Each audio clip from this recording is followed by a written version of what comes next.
Yeah, ride rigs in this game. There's like, look, there's a ride rig right there. It's a ride rig. I want to ride in a little car like that. That would be fucking sweet. You need to just get on as a passenger and you get like little bubbles and shit. Pretty good.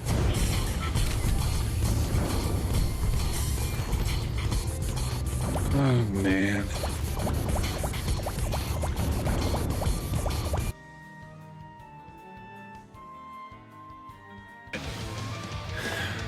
Now.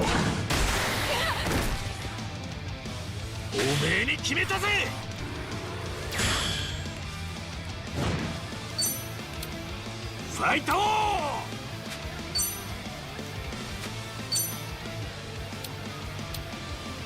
流れを変える。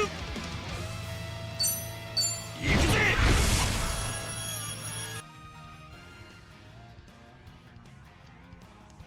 In front of millions of children, and they cried to their parents and said, "What are we watching?" Oh, there's the kitchen. Let's raid the kitchen. Don't say anything. I'm muted right now. Stuff they eat in the Luca household, right? La la.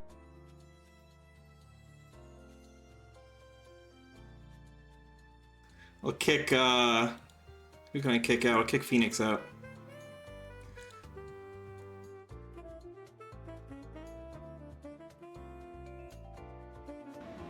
Junkrat, hard pass. Smash. Wait, what? Smash. What? I'd smash Junkrat just once. Just once. What? But I would smash Junkrat. Bestie, after all your talk about Wario, you would smash Junkrat. Yeah. What?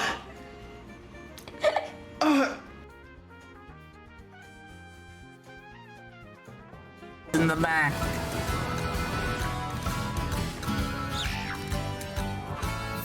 Wait. I'll run up on you again.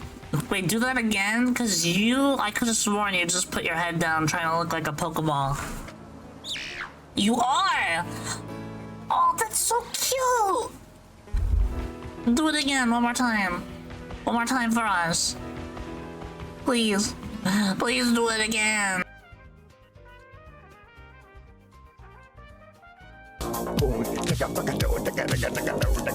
I'd share my cookies with you. That's my favorite one. I'd share my cookies with you.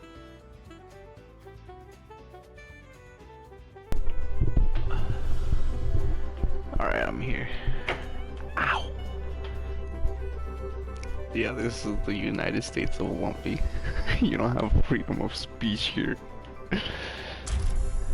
This is my land, Hugh.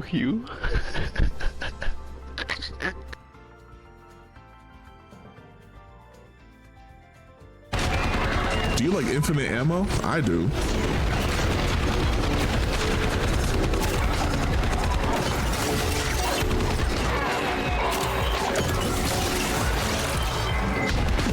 Oh yeah, y'all following us back here?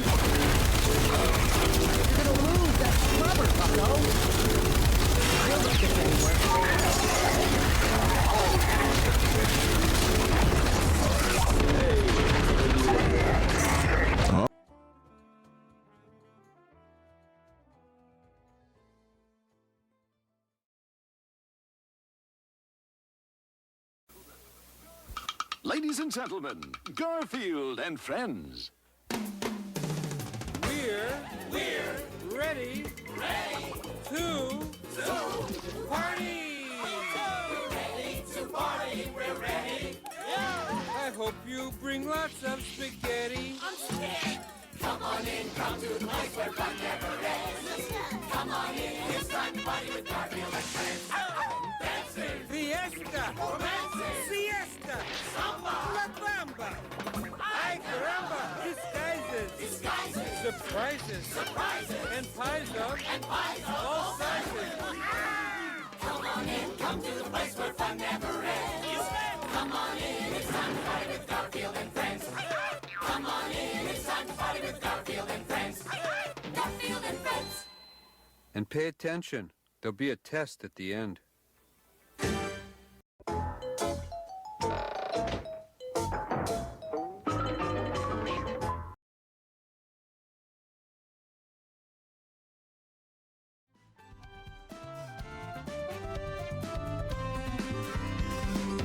Guys, did you know if you stream for 17 years, if you stream and put out content, not even just stream, because you do more than just streaming, you put out videos, if you make content and continue to put out meaningful interactive content for your viewers to consume and enjoy on the regular for a consistent period of 17 years, you will have numbed your vocal cords by the end of said 17 years, by the end of that legacy. Hello. Guys, whoa there. Well, hey everybody. Hello, hello, and welcome. Hello, Blue, and howdy do, all that good stuff too. Swollen __ dingus here, hitting you live, coming at you in the now with another way after dark, way too late to be up playing video games, Kirby live stream. Hello, everybody. I've just learned the dark tale of woe of Lord Philip Burnell. He can no longer hit high notes, guys. He can no longer sing. Phil used to be quite the vocalist. He used to be quite the karaoke singer, but he can no longer hit those high notes. That's why he never sang when he did the karaoke segments in Yakuza. The one time he did them. Never hit us with the Baka Mitai, or however you say that song's name. Because he can't hit high notes anymore. Streaming has felted his voice over the past decade. And beyond that, if you count all the videos and non-streaming content he put out before he became a streamer. Alas, poor Philip Burnell, no longer able to hit the high notes. Now, I can kind of attest to a similar situation. I feel like I used to speak better. I used to be a better verbalist. I used to be much better with talking on the mic. I used to be better with sentence structure and all this and that. I feel like streaming has actually ruined that. Streaming for as long as I have, which isn't that long, but 3 years. Streaming for 3 years has actually made me dumber. It's made my mind a pile of mashed potatoes, barely fizzling on, because you know how like people can use potatoes to generate electricity like that. That's how my brain is still on. It's like mashed potatoes, but a part of the potato is still like not mashed potatoes. It's like a quarter of a potato. The rest of it is mashed potatoes. That quarter of the potato is still somehow generating the power to provide me with my mental faculties. I genuinely think this. I feel like I don't know. I feel like I was quicker on the draw when I was just starting out. I have gotten, I don't know, some sort of internet idiocy contact high by turning on the mic and the game every night and playing video games. This has to be true. I swear if I rewatch my old clips, I'm always like, whoa, how the fuck was I so quick-witted and snappy back then? What the fuck happened? I'll tell you what happened. I somehow made the decision to start streams at midnight every night and go on for like anywhere between 4 to 8 hours every night playing games. It's not healthy. This is not a healthy way to live, guys. Phil is right. You thought I was gonna start the stream and say Phil is wrong? No, Phil is right, but for the wrong reasons. Oh well. I hope everyone's having a lovely Sunday evening. I hope this Sunday evening has found you as well as it has found me. Positively. I'm gonna finish Kirby. I should have done this Friday, but I'm lazy. I'm tired and lazy. So I rage quit. and I think I was listening to way too much Phil. And I just was not having it. But I will make up for that L. I will finish it today. Hi, GPM. I will say hello to everybody in just a moment. Oh, I forgot you could hold L to go fast. What the? Well, I'm holding L's right now. But big ups to the dinguses, the dingers, dongers, and swollen double underscore ones existing in the now. And big ups to the dingers, dongers, and swollen double underscore ones soon to be existing in immediate and far-flung future. Like Makoto Simp, as first person here, Jay Frosty, Chrono. Can Dingus's brain adjust with the weak Nintendo Switch 2 after having experienced the power of the PS5? I'll get used to it, Chrono. It'll take a moment, but I'll get used to it. My brain will my mashed potato brain will soon rewire itself, reconfigure itself, and it will readjust and reacclimate to the climate of the Switch 2 and its weaker hardware. Got Golem. Dingus tried to break my streak, but not tonight. Yes, that's true. With these awkward stream boot up times, many people's streaks will get felted. Almost everyone's streaks gets felted during a morning stream.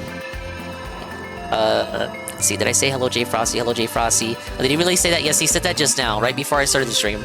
He was going on a little schism about why he can't do karaoke streams, like drunk karaoke streams. And you'd think it would be something that he'd be all for because he's already drinking on the American Truck Sim. And he's pretty much already singing. He's singing informally, but people requested a formal karaoke stream, and he told us that he could not do that because he didn't want to have to put it all together, and also because he can't even do it because his vocal cords are fried after 17 years of doing content on the internet. He can no longer hit high notes like he used to. Of course, he doesn't even try to hit high notes for us. He just insists that he was able to at one point and is now not able to. And, well, he didn't make it the audience's problem, like he's wont to do. He actually didn't blame us. He didn't blame the viewers for his lack of his ability to sing. But no, he really did say that. I can't believe it. And once again, I can attest. I feel like, you know, I never could sing, but I feel like I used to be smarter. my brain has become numbed, dulled down, and dented because of years of playing Nintendo games. Totally has nothing to do with actively not singing for 17 years? Oh no, of course not. No. Nothing to do with that. None of the least. I'm like that brain image on my ending soon screen. I am. That is me. There's a reason I put it there. That's what you get for watching Arlo videos. You made everyone dumber by putting those on. Arlo has put down the broomstick. For real. This time, for real. The Mario Party video, that was just me clickbaiting. It was me clickbaiting to get you to watch the stream, tune in, save your watch streak. I was insisting that Arlo put the golden broomstick down. He actually went after Nintendo. That was baby shit nonsense. That was clickbait. That was total buffoonery, baloney, nonsense compared to what we have for you tonight, guys. Arlo put the broomstick down. He's done sweeping Mario Kart World. 1 hour review. Mario Kart World. He destroys it. 1 hour. Ah! Main channel video. Not a topic, Arlo. Main channel video. Destroying Mario Kart World and taking it to task. He played Sonic once and now the autism is kicking in. I tried to resist the autism by picking a non-furry character. There weren't many on the roster, but I don't know. Zaz is kind of cool. But I feel like I only like Zaz because everybody else hates him. I really should have picked the other one, the red guy. The red Zaz? Zavok, that's his name. I should have picked Zavok. People really don't like Zavok, but for some reason they keep bringing him back. At some point, Ian Flynn, that fucking cocksucker's gonna lampshade the fact that nobody likes him, and then he'll become a punching bag like Meg. Hey Halligan. Halligan TV, big ups 5 stream streak. What is Dingus not meant to do that I'm not meant to not finish Kirby in the Forgotten Land, Nintendo Switch 2 edition, plus Star Across the World DLC. That is what I'm not meant to do.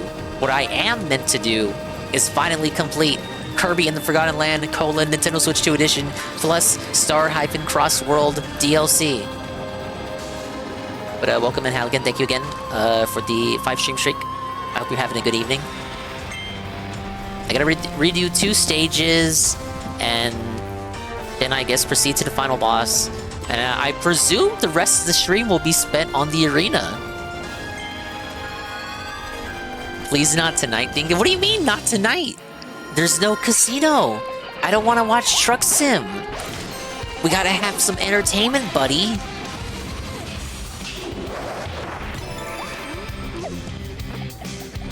You guys say you hate when Arlo sweeps. That must mean you want to see Arlo assault Nintendo with the full succulent salvo of criticism.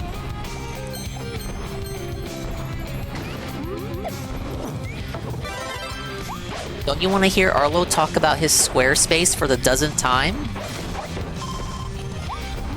I don't think I can take Arlo tonight. I've gone like, what, haven't I gone 2 days, 2 streams without Arlo?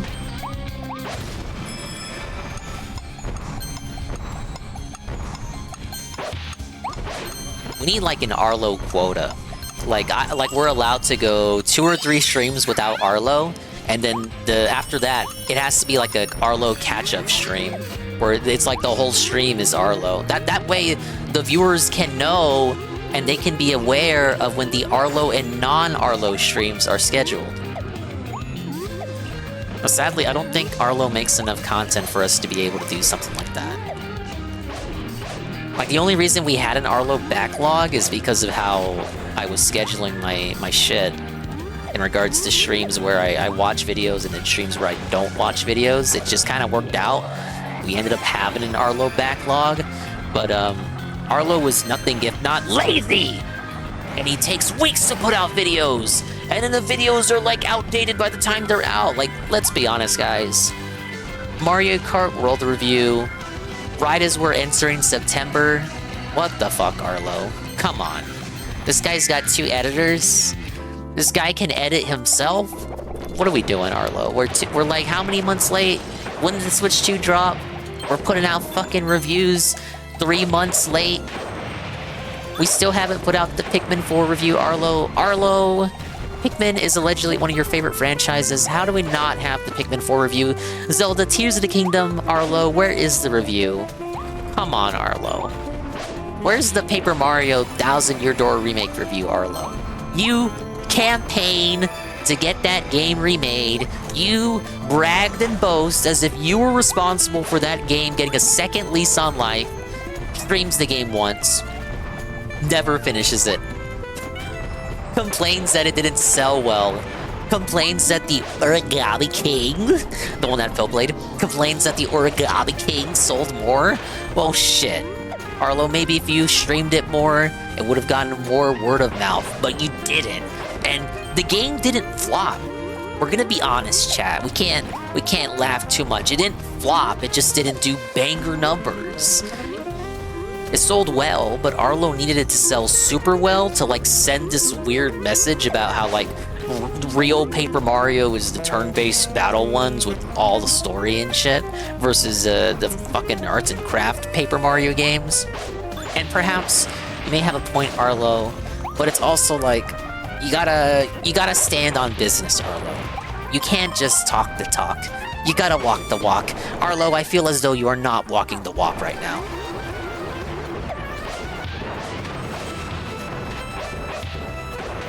I'm sure there's a large content catalog from Arlo's 10-year legacy on YouTube. Do you want me to put on old Arlo? I don't know, I've glazed old Arlo. I said old Arlo was more tolerable back in the day. I don't even think the viewers will like old Arlo. Maybe I'm looking at old Arlo with rose-tinted lens, like how Philip looks at Mario Odyssey with rose-tinted lens.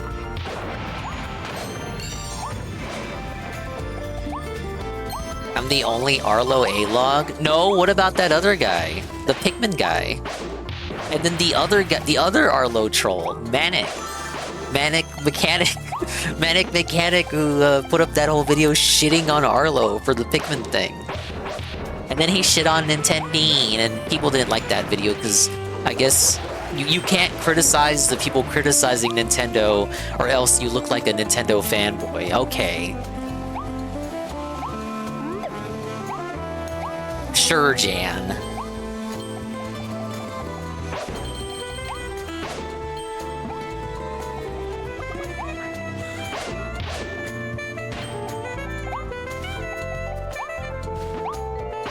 DSP's probably played more than Arlo. I mean, probably. We don't even have to say probably. He has. Fucking DSP finished Tears of the Kingdom. DSP skipped Pikmin 4, which is annoying because he baited us as though he was gonna play it. But he played all of Tears of the Kingdom. Now perhaps you can make the argument. Dingus, you fucking mongoloid. You're fucking sweeping for Phil. Phil didn't finish Tears of the Kingdom. He skipped all the meaningful content like the Deku Tree, and he skipped so many side quests. He did the absolute bare minimum, which was exposed when DSP showed off his hero line in the game, showing Link's travel lines, and in reality, Phil just kind of beelined between all the story beats. Okay, but... well, that may be. Phil saw the credits, you know? He did the content that he considered meaningful. He played it a lot like he played DK Bonanza. He did the content that he wanted to do. And whatever you may think of that, Nintendo thought that was sufficient enough to see the credits.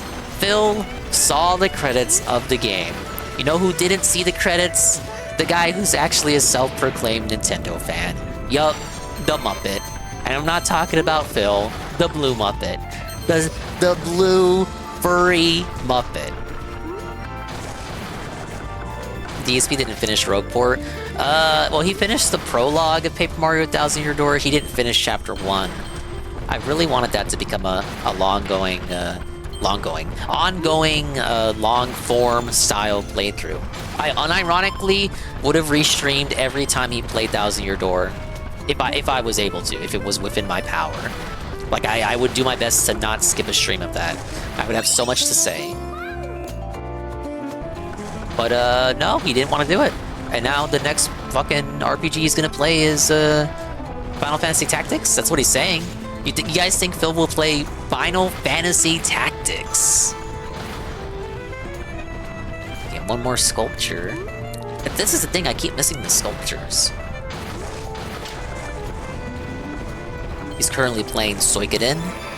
Eddie B tells me Suikoden is 40 hours long, which I find kind of hard to believe as a PS1 game. Oh, here it is. I missed this? How did I miss this? I played this... I swear it's like the 4th time I played through this level looking for shit. I really missed that sculpture? Okay, whatever you say, game. Yeah, 40-hour PlayStation 1 game? That Eddie B must be looking at the completionist stats on how long to beat. Ain't no PS1 game that's 40 hours long.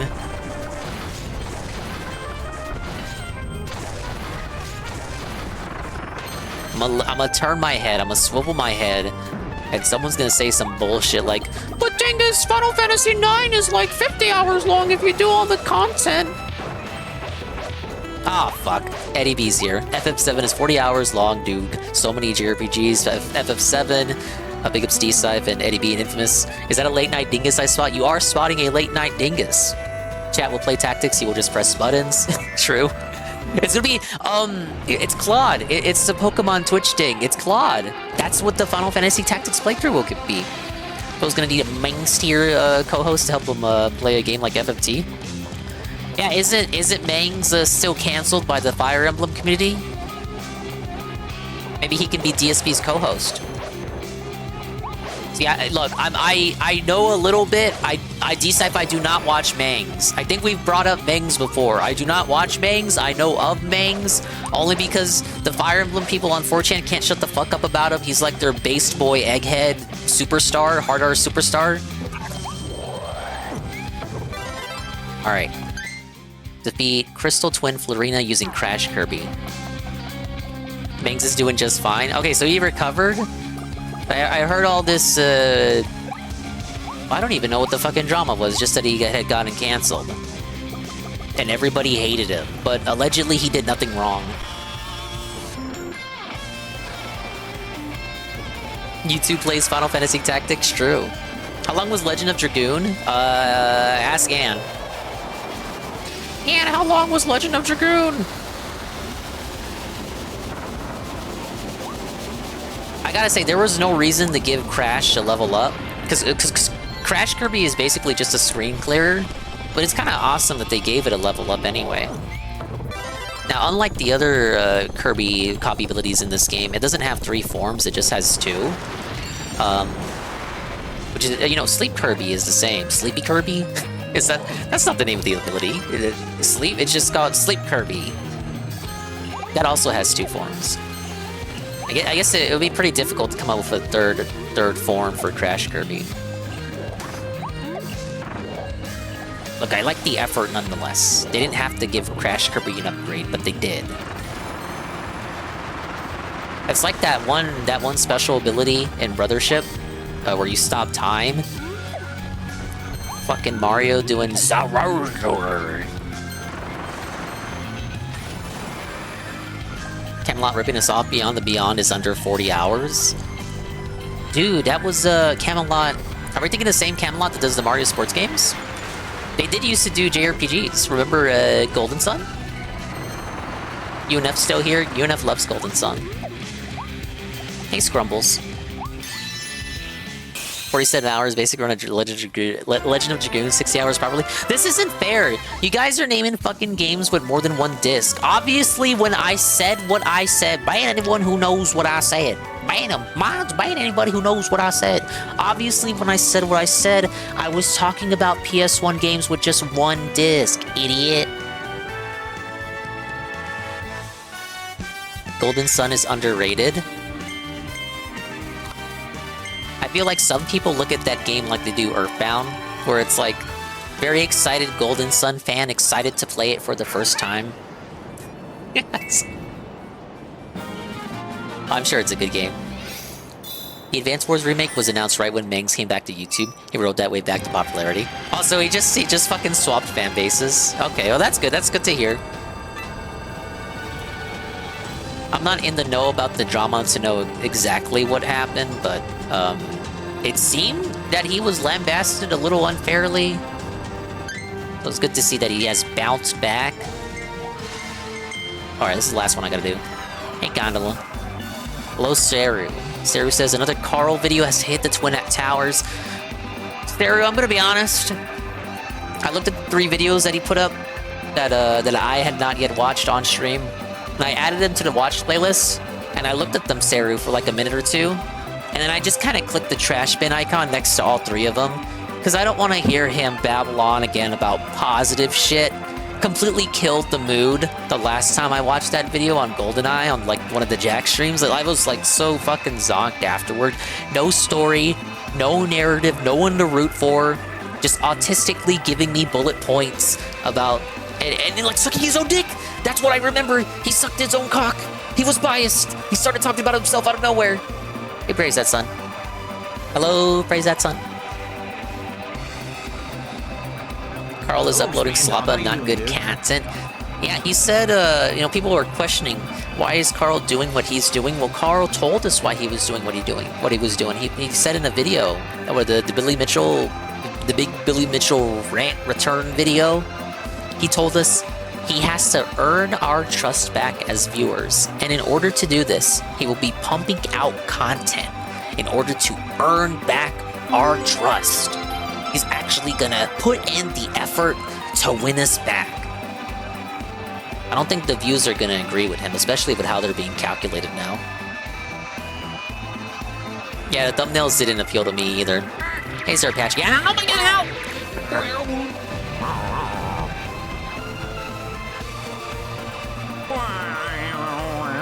Thank you, Makoto. Barks to go. Yeah, I love me my root beer. But as I was saying, how you doing, Sir Patchy? I'm doing great, thank you for asking. Hey, Super Strange Times, more content. What's a... Not what a... Not what... I can't read. Not what's a hero I can stand behind. Hello? Me speaking English? Hello, Strange Times. Seru, is it time we watch the 1-hour Mario Kart World Review? Is this what's in our cards? We're gonna watch it. I'm not gonna stall on it. We're not gonna watch Carl's lame-ass videos. These are like 20-minute long, positive videos about speedrunning. Lame. We're gonna do it. Arlo has stopped sweeping 1 hour of Mario Kart World main channel video The broomstick is going down. Alright, we're turning the game down. Arlo's gonna show you what for. Arlo is gonna tell us why Mario Kart has failed. Why Sonic Racing Cross Worlds mogs it, clears it completely. Sonic is gonna race past Mario. Sonic was always faster, let's be honest. These Nintendo dorks, these Nintendies trying to argue, actually, Mario was faster in the end, because if you think about it, Sonic's games are zoomed in, so Sonic looks like he's moving faster than he actually is, but it actually is quicker for Mario to complete a level than Sonic. It just looks like Mario is slower because now, shut up. None of that's real. You're coping. You're coping, Nintendies. The Sega Chuds always win, baby.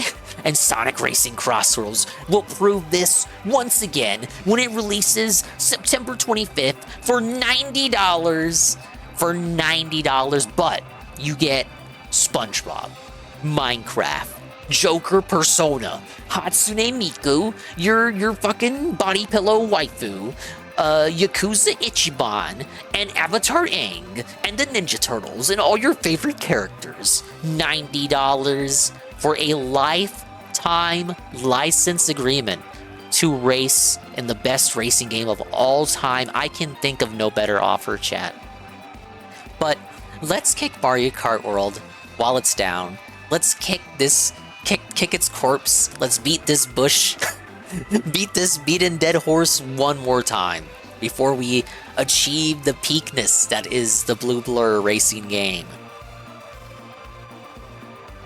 World could be the worst Mario Kart in the series and it won't get outsold by a Sonic racing game, and I like Sonic. It's not about sales numbers, it's about fun! Ain't no one buying that. Mario Kart numbers give you free. No, Sonic's gonna win. It doesn't matter. Sales don't matter. It's always game quality. Reggie told us, the Nintendo guy, he told us. If it's not fun, why bother? Even Reggie agrees, sales numbers don't matter. D-Sife says, I'll try to too long, didn't read. Oh, about Mangs. Mangs was alleged of getting touchy-feely with a FE woman creator, who later opened an OnlyFans and then vanished from the internet. To this day, it is still he said, she said. The next day, one of the guys canceling Mangs had a woman who came forward. The guy manipulated her into consenting to sex, which the guy later confessed to. Mangs' channel really wasn't at her to begin with, but he still took time off. So he took the Kino Casino post Vegas approach of just completely dipping and then coming back 200%. I'll always argue that the appropriate route probably is the AVGN route, where you just, if you have to put a response, put it on the side bitch channel, the secondary channel, just so that response can be there. So if people accuse you of not having a response out, you can say, I put the response there on the secondary channel. Now, sure, you could argue that this is a slimy snake oil salesman move on the same tier and level of Carl Jobst hiding his apology at the end of a 30-minute unrelated Dark Souls video, his apology to Billy Mitchell. You could say it's on the level of Carl Jobst doing that, but it's still an apology. It's just not on the main channel. You do the AVGN thing, the Nostalgia Critic thing. You address it, but on the lesser channel. Then you continue doing what you're doing. Just put out videos, pump out content, and just don't even acknowledge it. Don't even say anything. Don't acknowledge it. Because the more you acknowledge it, the more you give it credence, and the more you Streisand effect. You mention it, people go looking, they go hunting, they go researching, they go looking for things that they shouldn't be looking. If you want to keep their attention and keep them on your good side, this is how you effectively sweep. Speaking of sweeping, You want this, right? thank you, Golem the Prime. 34 months of Golem. It's almost 3 years of Golem of Power. 9451. It sounds like a fucking radio station. WPIG 9451 FM. And he says Dingus is a puppet for the puppet. Yeah. I'm the one with the hand in Arlo's puppet. I'm the one making him yap. Which is true, because like I'm the one putting on his videos. So it's kind of like I am the puppet master. Like Arlo only gets to speak because I am the hand that allows his videos to play. But yeah, In a way, you could say Carl is doing that, where Carl is putting out videos and pretending like nothing is going on, like nothing wrong is happening. But where Carl made his mistake is that he apologized on the main channel. See, it was it wasn't exactly the AVGN approach with Carl. Like, you put the apology on the main channel. You shouldn't do that. Shouldn't do that. If you have to put the apology out, put it on the secondary channel, then just keep pumping content out, acting like nothing is wrong. You could say it's coping, and it is, but look, it works for AVGN. You know, people want to say all this stuff about Mike and his allegedly racist Loco Bandito comic.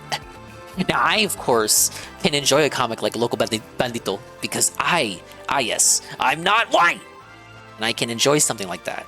So I am allowed to enjoy it for its racial undertones. It's like how Mexicans cried when they took away Speedy Gonzalez. We actually appreciate that kind of humor, therefore it wasn't racist. Mike Matei should be freed. His only crime to humanity and mankind all above was saying that if you beat a game with save states, then you didn't beat the fucking game. No, I actually do agree with that when he said that. He tweeted out once that if you use save states or rewinds or whatever, you didn't beat the goddamn game. And it spurred like fucking eons worth of debate over whether he was right or not. That's a bigger crime to most people than his weird ass comic that he drew in college.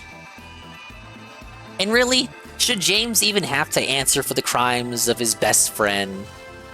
Is James responsible for Mike's racist comics? Let's be honest, you guys. This is how I'm going to segue it into the drama. So before we even put on Arlo, I'm going to distract myself some more. We got some drama on the DSP sphere. Phil is eating some shit. Phil is on his hands and knees getting whipped by the fellas over on the Zitter platform, over on Discord, over in your local Twitch detractor chat, over in your Raw Phil chat. DSP is getting paddled, and it's up to you. Court of public opinion. That's right, you're the one listening to my voice right now. Did Phil get what he fucking deserved? Phil got money today. Oh my god. But chat, that isn't the crime. That isn't what I'm accusing him of. That isn't what I'm accusing him of today. It's okay for Phil to make money, guys. It is. It actually is. I'm not that crazy about him. Phil can make money. The real crime is Phil got money from a Nazi! A self-admitted white supremacist. Someone who avows for the extinction of the Jewish people, when we love and appreciate, and we love the nation state of Israel so much. So understand, Twitch admins, when I say what I'm about to say, I'm only saying it within context for the purposes of ridicule and critique for another content creator whose hateful bigotry shall not be tolerated for any reason whatsoever. I'm criticizing this person, but Phil accepted money from someone who self-identified as a white supremacist. Now guys, this isn't someone who said edgy jokes. And then someone saw those edgy jokes and they were like, wow, you're a bigoted Nazi. This is someone who self-identified as a Nazi. They said in the chat, Phil, detractors, know today, you accepted money. I mean, know today, detractors, Phil accepted money from a white supremacist. He self-identified as a Nazi. Now chat, Phil is eating shit for this. They're saying Phil is bigoted. Phil opened his palms for the blood money. The money tainted with the blood of the Jewish people. Phil put out his hands and begged for it and received it, and he didn't refund it. Phil. 999. Gone. Banned forever. He may as well have put on the pilot's hat. But chat, I ask, this is why I brought up James and Mike earlier with the racist comic. Is James responsible for Mike's racist little comics? Is Phil responsible as a content creator for the gentlemen that donate to him? If a Nazi wants to donate money to Phil, should the Nazi not be allowed to, chat? Should Phil be punished for receiving the money tainted with the blood of the Jewish people? the gassed money? Okay, I gotta be careful, I gotta watch my language. But I did see some genuine critiques saying, oh, Phil, you're a bastard. Phil, how could you? Phil, you accept money from this person. Phil, you should refund the money. Should Phil refund the money? Should he do it? Now, obviously, people only want him to refund the money because it's a self-felt for Phil and they want him to have less money. So it's like, any opportunity they could gaslight Phil or trick Phil into having less money, of course they're going to go for it.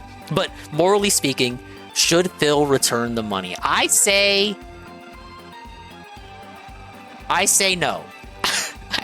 I say he should pocket the anti-Semitic money.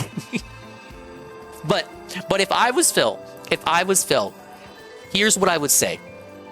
Remember JF, the guy, the potato masher, the guy who killed his wife, allegedly killed his wife, but then jokes and smirks about it whenever anyone brings up the dead wife to him. He's like, he was on a podcast with literally Richard Spencer, and Richard Spencer was like, "Oh, you had to take care of that problem, right?" And then he was like, "Oh, yes, I had to do what I had to do." And it's like, whoa, buddy. But JF Garepi, similar example. JF Garepi literally received money from Jeffrey Epstein. No exaggeration. Completely honest statement here. He actually received money from the one and only Jeffrey Epstein, owner of Pedophile Island. And when confronted on this by Richard Spencer, JF Garepi said, "Ah, yes, I accepted money from Jeffrey Epstein, and this was before he was accused of anything. Ah, yes, but even if I accepted the money after the accusations came out, if you think about it, it's actually a good thing to deprive the pedophile of money." So he argued that it's actually a good thing to take money from Epstein because it is depriving the pedophile of money. Now, you could look at that as two things. One, it's absolutely greedy. Two, it's lazy. Three, it's morally deprived. And, well, I said two things, but then I ended up saying three things. Obviously, you would say what you could to keep the money because it's a large donation. Now, is it comparable to Phil's situation because it's not literally Jeffrey Epstein? It's probably not that comparable, but I think Phil should use the same defense. If people press Phil on receiving the Nazi white supremacist money, Phil should literally unironically argue that it is a good thing to take money from a retarded, dented Nazi that wants to give him money, because then it leaves the Nazi with even less money. Would people call Phil greedy and morally bankrupt? Yes, they absolutely would. But guess what? Phil doesn't have to answer to those people. He only has to answer to the dented retards in his chat. So there you go.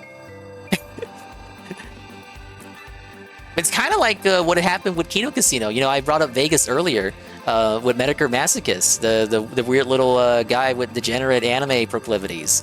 You know, when he got exposed, they were very quick to dump him. They got rid of him, but people still allege that he's in there giving them money. But, you know, it goes back to the question, is a streamer responsible for who gives them money? You know, if a dented, retarded, white supremacist, you know, self-identifying Nazi wants to give you money, you know, how do you get rid of the person?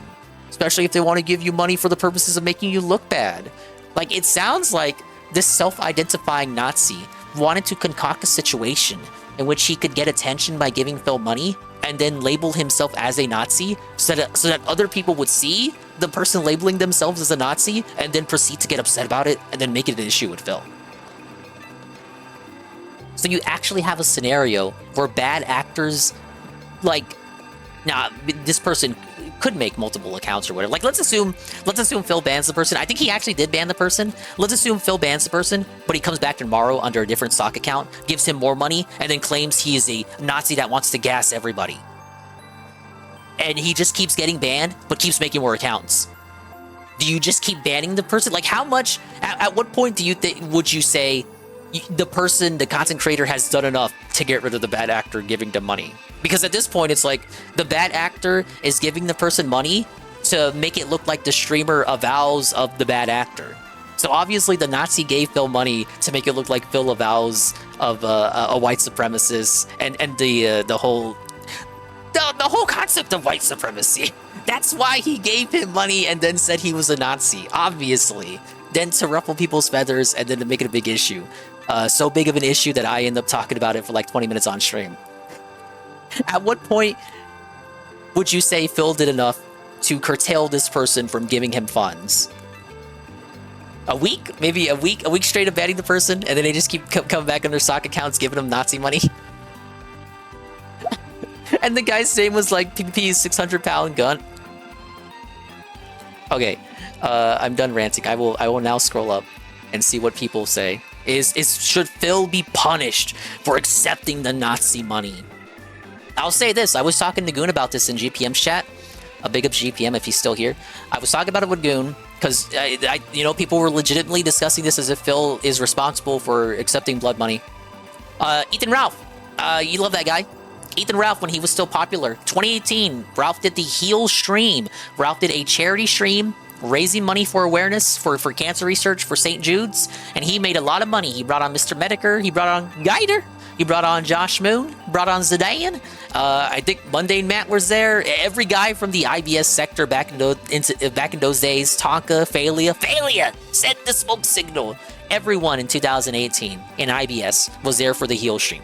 They raised a lot of money for St. Jude's, very positive thing. Like, who would be against raising money for cancer?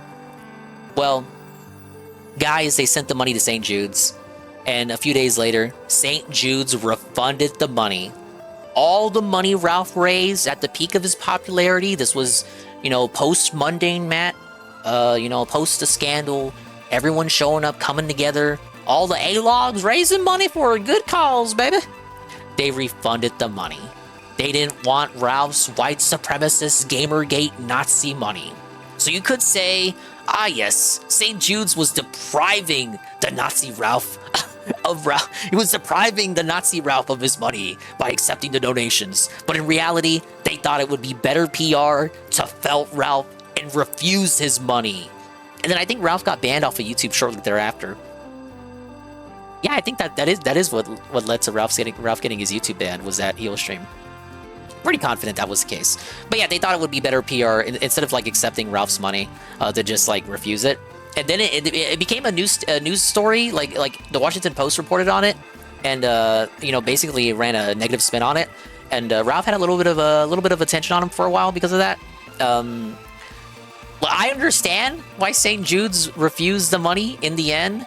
I think it is like if the fucking Washington Post is gonna make a story about it, and then it becomes a big stink, a big fucking schism about how St. Jude's now accepts money from Nazis. This nonpartisan affair, raising money for children with cancer, is now accepting white supremacist money. They probably didn't want any of that smoke. They're probably apolitical, so they don't want any political funding that could be spun in a negative way. But yeah, like we actually have precedent for charitable organizations not wanting to be affiliated with blood money. So to that respect, maybe Phil should refund the money. I still think that he shouldn't, but that's like an actual instance in the past of someone in this sphere of people that we watch and cover attempting to do a charitable thing and then getting refunded because of their, the people that they affiliate with, or their political beliefs or whatever. And honestly, Ralph fucking voted for Obama twice. If you want to know the truth about it. Mike Matei was in my chat once. Oh, big ups. Oh, we got Halligan, a fucking celeb over here. Thank you again, Golem, for the prime. Mangs did act like an asshole when he visited his former artist, hoping he could have sex with her, though. No touchy-feely stuff happened, however. Mangs eventually found someone and got married, by the way. I did hear that. I did hear the egghead settle down. Look, everyone makes mistakes, you guys. Again, I'm glad to see that he has bounced back and rebounded. A lot of what you told me, though, TBH, sounds like Discord shit, so fuck it. He's winning now. Suffer, Fire Emblem community. Suffer.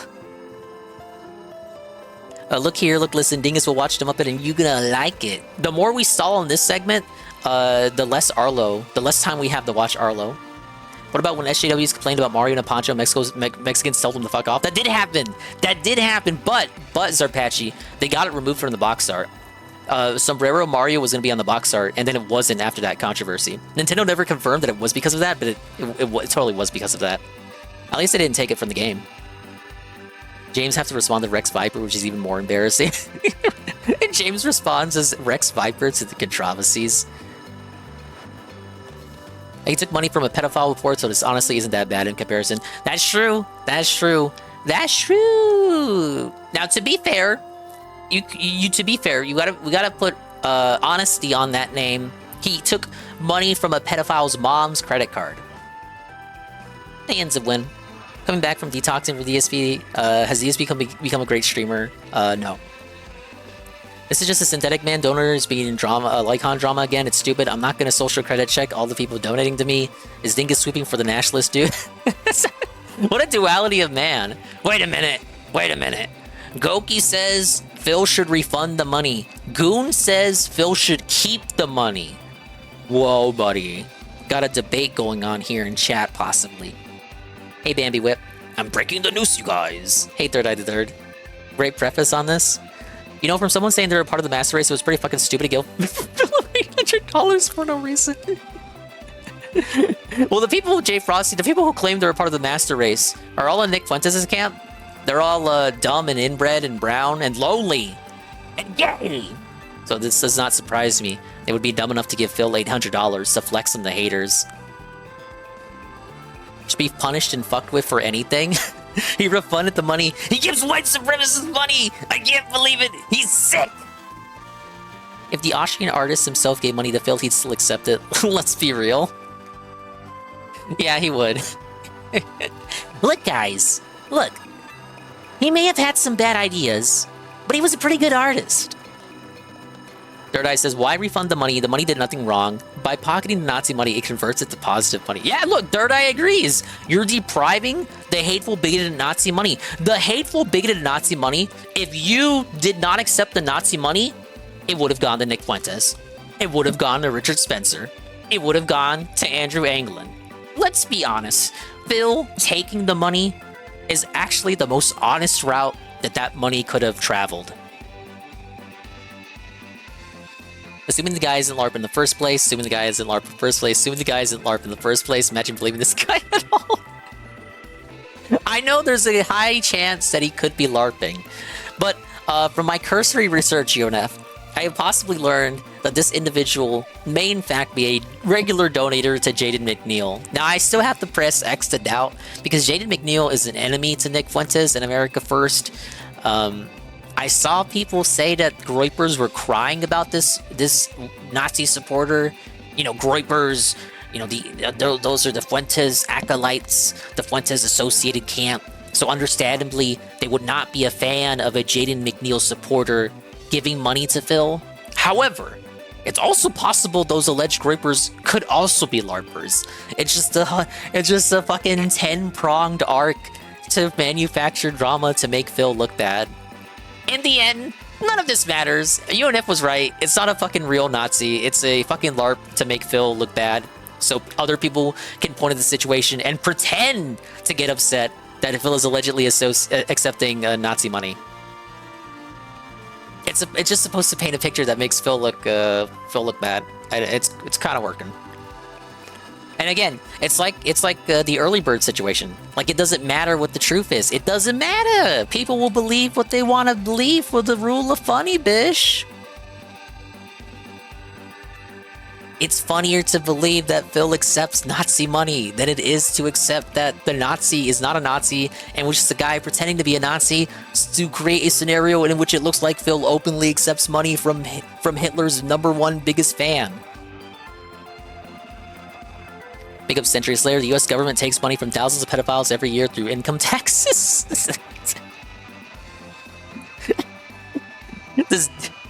Wait, no, I was gonna make a Derek joke, but Derek's not American.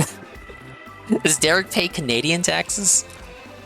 How would he give the money back? Epstein totally killed himself. Yeah, look, you're right. JF can't even give the money back. He can't. He's stuck with the pedophile money. JF bankrupt Jeffrey Epstein. And then that guy allegedly killed himself. JF actually the hero here? He bankrupted him, took all of his money, took all of his ships, and then mysteriously the guy died? Maybe JF was the one who killed Epstein. It's just some dead trying to get DSP into trouble. I believe people said he was a local... he said local. Local live viewer. They had another nonsense segment with Phil today. I don't give a fuck. I don't know what it was about. Maybe someone can fill me in. Thing is, you put more thought in this in the last. Shut up! I just wanted to have a fun little segment because this is kind of like it's kind of funny. I was talking about it with Goon too because I knew good man Goon would have a nice take on this. Medicare was there with Sam Hyde on it. Sam Hyde was on it. Sam Hyde was on it for a minute, a full minute, and then he rage quit because they started talking about the Holocaust again. Wall Street Journal did a hit piece and got everything reversed. Was it Wall Street? I thought it was Washington Post. Or whatever, it doesn't matter. Africa should have refunded the money the Sons of Kojima donated. Africans would rather die of thirst than make a new well from those gay ops. Sons of Kojima donated money. Now, again, this goes back to what we were talking about, Goon. St. Jude, like, no one is against, raising money for, cancer, child cancer research. No one is against that. Therefore, they have a lot of avenues to receive money from because no one is against it. It's not a politically oriented thing. It's not like it's a politician raising money, so only Republicans would donate to a Republican candidate or whatever. It is a nonpartisan issue. Literally, no one is against research for children with cancer. Therefore, St. Jude's is privileged. St. Jude's has the privilege of refusing the Nazi money because there are so many other people in line waiting to give them money for cancer research for children. Other charities? Probably not so. They probably don't have as many people lining up. So, in the realm of what Goon is talking about, the wells in Africa, the entire continent of Africa might not have the privilege to refuse the gay ops Sons of Kojima well. If Hitler donated a well to Africa, Africa would not have the privilege to refuse. They would have to accept it, and we would just have to understand that it doesn't mean that the entire continent of Africa avows Hitler's views. They just had to accept it because there are people lining up to donate wells to people in Africa. Thing is, it's a LARP. It's a LARP. It's not serious. The guy's a liar. It's up for attention. Let me have my bit. Let me have my bit. I'm sorry, Unif. DSP and refund don't mix. Power move. DSP says he refunded, but actually keeps it. This is true. Zarpaggi actually has the route that would get Phil in the least amount of trouble. Phil flexes and does a whole little segment about how he banned that guy and he refunded the money, but he doesn't show receipts. And Phil doesn't have to show receipts. You just have to believe that he refunded it. That's actually what he should do. Scrap everything that I just said in the past 30 minutes. Phil should actually just do that. Thank you, Goki, for the redeem. It would have gone to RTU. RTU was crashing out. I played the clip yesterday of him shutting up. Oh, him yelling, shut up. Shut up! Shut up! Shut up! Cancer may be killing children daily, but at least cancer isn't a Nazi. Take your money back, Ethan Ralph. Go spend it on cocaine or something. Yes, Arlo tonight, Goki. Speaking of crazy Nintendo localized, did you ever see the English-US version of Triforce Heroes? The whole script was basically completely changed into Reddit slop. The EU English version was translated normally. Yes, that was back when I cared way more about video game localizations during the torrential downpour days. That was like the movement that the Nintendo people were operating behind to like investigate Nintendo localizations in the mid 2010s. That was one of the games that got scrutinized. They put like Doge memes and shit in Triforce Heroes, American English version, but the European English version was translated normally. True, and now all that shit's outdated. Who the fuck posts Doge anymore? We don't even have Dogecoin going through the roof. Maybe if they donated more $800, Phil become a catboy for Fuentes. We need Phil and Fuentes to go on a date at the mall. Speaking of RTU, he did rage quit a debate. Ah, yeah. We were talking about that yesterday. Hey, OMG Zelda. Think he's trying to be a Greek philosopher about this? Yes, I am. He should just ignore it, but he's too stupid to do that. It's obviously a LARP anyway. Dingus no longer cares that Nintendo translations are terrible. I've spoke on it before, Goon, but it's kind of just not my battle anymore. Like, oh my god, the fucking game is censored. Oh my god, it's fucking... Oh no. It's like, what do you... Like, the thing is, Goon, motherfuckers are lazy now anyway.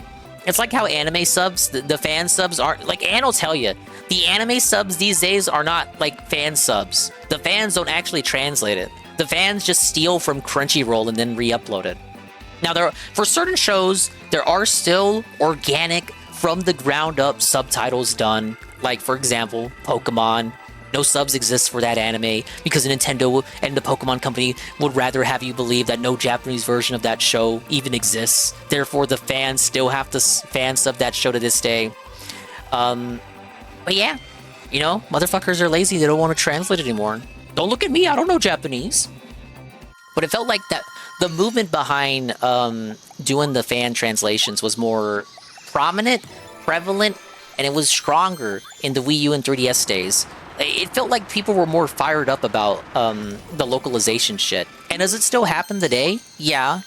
I feel like I feel like Nintendo has noticed, right? Like they noticed the complaints from those days. You don't really see memes in the localizations anymore. And perhaps, you know, the boo-hooing did have an effect on that.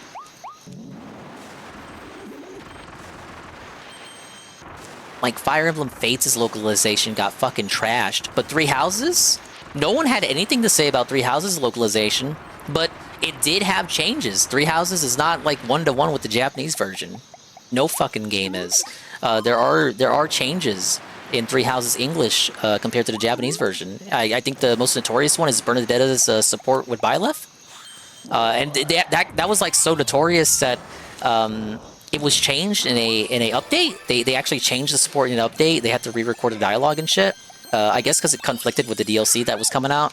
The localization changes they did conflicted with information that later got revealed about the characters in the DLC, so they had to re-record the original support from the base game. But that's the kind of shit that you run into, where you get like too liberal with the script.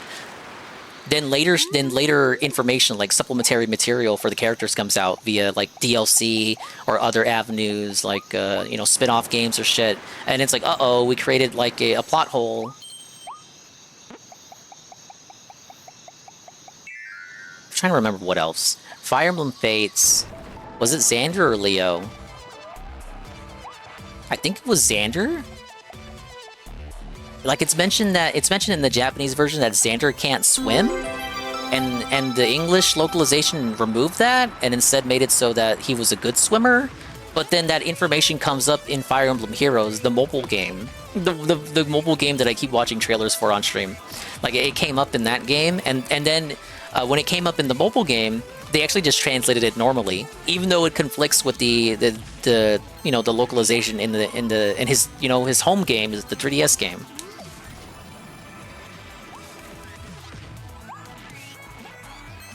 So it's not that I don't care about it when they you know, do the localization thing. I just argue, you know, does it still happen? Yeah, but it's debatably not as egregious as it used to be. Probably the worst thing in recent memory that they have done, and we're talking, when I say recent memory, I mean like within the past year, is the purple alphabet ghost from Paper Mario Remake. They kneeled to the goblins and made it an actual Zim Zam Zoobity Bob. Instead of an Otokonoko, like we all know he is, an Otokonoko. I scream at the void of Warcraft lore. Yeah, like, you get it. We all have this fucking nonsense that we fucking rage at. Old man yells at cloud, and that's my thing. My thing used to be yelling at video game localizations. I guess you could argue Fire Emblem Engage got hit pretty hard too, but here's the thing. You know, again, like Fire Emblem Three Houses already had changes, but the thing about it is Fire Emblem Three Houses was a good game. It was a good game that people liked, so people didn't complain about the changes because the changes were not as aggressive as Fire Emblem Fates. Like, it wasn't cartoonish or comedic. Like, there wasn't any character rewrites, like for example, Effie. No one was egregiously rewritten, and the rewrites were, you know, you wouldn't be able to tell that they were rewrites. Like, there was like nothing in Three Houses that made you go, oh, I bet this wasn't like that in the Japanese version. Any rewrites that may have taken place were believable, and the game itself was good, so people liked it. But then Fire Emblem Engage comes out, and it's like we go back to 2015, where it's like there's Fire Emblem Fates tier localization and shit. But I think a lot of that has to do with people just not liking Fire Emblem Engage as a game, therefore they over-scrutinize its script. You know, it was a little bit more lighthearted in tone, whereas Three Houses is not as lighthearted in tone. There's not really that many lighthearted, comical style moments in that game, so there's less opportunities for Treehouse to insert jokes and memes and shit. I also think a lot of the reason why people don't yell about it as much these days is because back in those days, you know, a game would come out and then you'd wait maybe 7 to 8 months for it to be localized into English. Can you believe that used to be a thing? The games used to not come out in the same day in all regions. You know, Fire Emblem Fates coming out in 2015 in Japan, early 2016 in the US. And then it comes out and it's fucking censored the shit and back. It's so fucking disgusting that the fans take it upon themselves to make a fan translation that's more faithful to the original. It's a multifaceted situation. Like, it had the benefit of the 3DS already being blown wide open for hacking. Therefore, it allowed them the avenue of making the fan translation. It also was just the localization being very egregious at the height of Treehouse's shenanigans. And it also had the benefit of the release dates, where people were already working on the fan translation before the localization even came out because of the wait. So, like, you had people that were more engaged into wanting to translate shit because of the wait for the English release. It's like, I don't want to wait 8 months for the English release. I'm gonna fan translate it now because the game is already out. Like, I want it now. I got the gumption, I got the gusto, I know Japanese. I'm gonna translate it now. I don't want to wait for the English version because it's probably gonna have memes and shit. And now games come out on the same day. And Treehouse isn't that egregious, outside of the cases I mentioned with Paper Mario and Fire Emblem Engage. They aren't that egregious with the jokes that they insert. And people are just lazier! So, you don't really see that shit anymore. Even though, you know, the Switch 1 is blown wide open. You know, people have done mods for Switch 1 games. You know, fan translations could potentially be done. I saw Engage had an uncensored patch. So, like, Three Houses doesn't have an uncensored patch because people consider that game's localization to be good enough that it doesn't need one. But Engage has an uncensored patch. So, you know, people could, in theory, still do this shit. They just need a game to have a shit enough localization to justify it. And the Engage uncensored patch, it's not like that's like the Fire Emblem Fates' translation patch. With Fire Emblem Fates' translation patch, they retranslated the whole game. With Engage's uncensored patch, all that does is rewrite the most egregious support lines. It doesn't rewrite the whole game. It doesn't faithfully translate the whole game, I should say, rather, not rewrite. All it does is faithfully translate the biggest supports that people complained about. But it doesn't go to the effort that the Fates translation patch did, where they faithfully translated the whole game. And it feels like people just don't have that level of effort anymore. And I'm sure it's a big undertaking, too.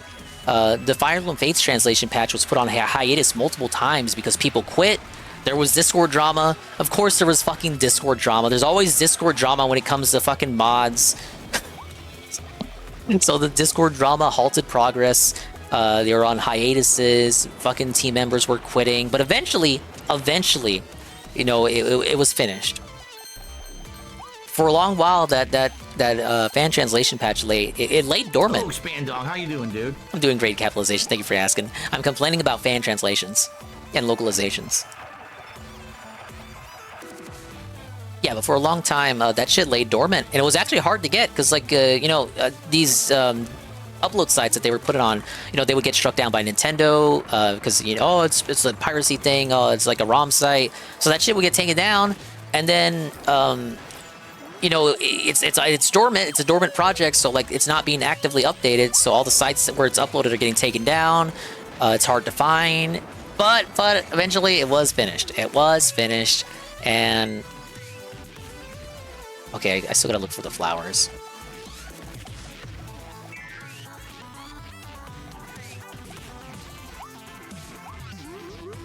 Yeah, but eventually it was finished.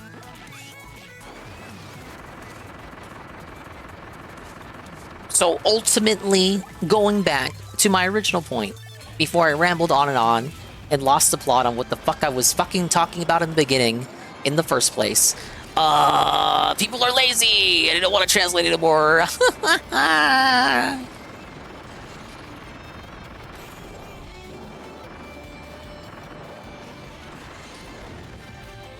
It also depends on the game, too. Like, Fire Emblem is a mature game, so, like, obviously people are gonna be upset if there's fucking jokes and shit.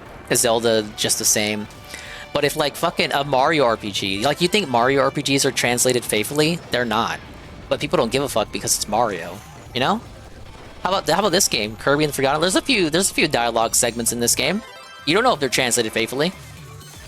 If they aren't, no one would care anyway, because it's not an anime game. That's the thing.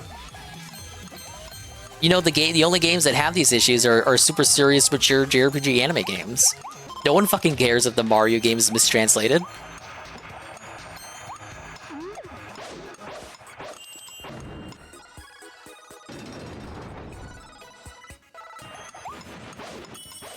Weird day, new marathon, questionable support, and truck sim ends? We're gonna watch the daily wrap before the 1 hour Arlo video? Is that what we're doing? Yeah, we probably should at this point. Alright, that was the 30-minute Nazi segment that somehow became about video game translations. I couldn't get a lot of information about it, I didn't look, but I think maybe the Trails games, the devs put their foot down on localizers redditing up the place. Oh, that's based. It is infuriating, the translations that the Wokies do. Goki says learn Japanese. With the rise of AI, Japanese studios just need a proofreader to translate their games now. I will say, D-Sci, back in the day, and the weebs used to shit on machine translations, used to be the butt of the joke, literally 4 kids tier. But now they say machine translation is based when it's called AI. All they have to do is rename it. But I thought machine translation was cringe. It's okay, AI has evolved since then. Shout out all my Trails. One day, Goki. One day I will play a Trails game. Maybe one that has the haha guy. Maybe they should just translate smiley face. FE Engage was translated poorly too, right? Not to the degree of Fire Emblem Fates. But there are still moments in that where they rewrote some stuff. Like, for some reason, the character Fogato in Engage, he can't swim in the Japanese version, but that detail was not present in the English release. I guess they thought it was racist or something. But then the mobile game came out, and this is just like the Xander situation I was talking about. They actually did it again! Yeah, they did! Fogato got like a summer variant in the mobile game, and in the summer variant, Xander? And in the summer variant in the mobile game, Fogato talks about how he can't swim. And it's like, oh, you're supposed to remember that detail from the game. But it's like that detail is not in the English version because they removed it because they thought it would be racist if they said that Fogato can't swim. The changes weren't as blatant in 3 houses, exactly. Yeah. I get a dingus, I scream, oh yeah, so Scrum was talking about Warcraft. I heard something similar when Nintendo Treehouse employees visit the Japanese devs and start demanding changes, and the devs went to management and said to get these gadgets out of here. I read an article like that for Xenoblade? Was it Xenoblade? Was Xenoblade 2? Where they say that now, it's different now. After Switch 1, and I presume this is because they saw the people complaining in the 3DS and Wii U days, like Fire Emblem Fates, Tokyo Mirage Sessions, Zelda Triforce Heroes. They saw all the complaints and decided to switch up the localization process for Switch 1. Now, instead of... And because, you know, the games come out worldwide after Switch 1. The games are all coming out on the same day, you know, all the games localized, same time, same release day as Japan. In order to, I guess, have... an involvement in the development process, Nintendo Treehouse now allegedly flies over to Japan to consult with the Japanese developers for these games. And look, let's be honest, probably talk to them about shit about like, oh, that cultural thing that you're including in the game is like, that's Japan only, Americans won't get that. Remove that what was it, the wash tin? What's the Japanese gag where you get hit with a wash tin? Yeah, remove that wash tin, replace it with an anvil. Americans know what anvils are, they don't know what wash tins are. Engage had good gameplay though, it did. Engage is salvaged by the gameplay. Actually, speaking of woke translation, in Fire Emblem Dash 7076 remove names associated with Nazis. Yes, you're right. The fan translation removed names. I forget the Drama Goon, but you are right. I think I talked to you about it, but I only talked to you about it because I heard about it in passing, and since then I forgot about the details. But I believe they renamed certain characters because of like negative associations. So like even the fans are not immune to this, especially in this era of fans being woke. And we all know how woke Fire Emblem is. Therefore, its fans are just as woke. People will bitch but won't do anything to fix the problems, and that main issue, that's the main issue with the translation talks. Yeah, we'll watch the daily rap capitalization. Mario is something that can't be asked to give a fuck about translation for the most part. Yeah, like, if the Mario RPG translation is goofy, it's like, okay, but, like, it's a Mario game, though. Unless they have Peach talking about Dogecoin, I don't really care. It's marketing dingus. There's still kind of bad machine translations. Machine translation was never 4Kids style. Machine just translated things, literally doing a bad job. 4Kids is rewriting and censoring everything. I'm just saying they're on the same tier. I'm not saying it's. I said on the same tier as 4Kids. That's not me saying it's literally 4Kids, as in rewriting shit. Hey, Patchy. Replace rice balls with donuts, but don't replace the rice balls. Yeah, the old anvil gag. Anyone know about the Princess Crown fan translation? It was being worked on for like 10 years with no release. Then some random guy showed up and said, fuck it, I'll do it myself. Released it within a couple of weeks. People working on the other patch got fucking pissed. Yeah, once again, mod drama.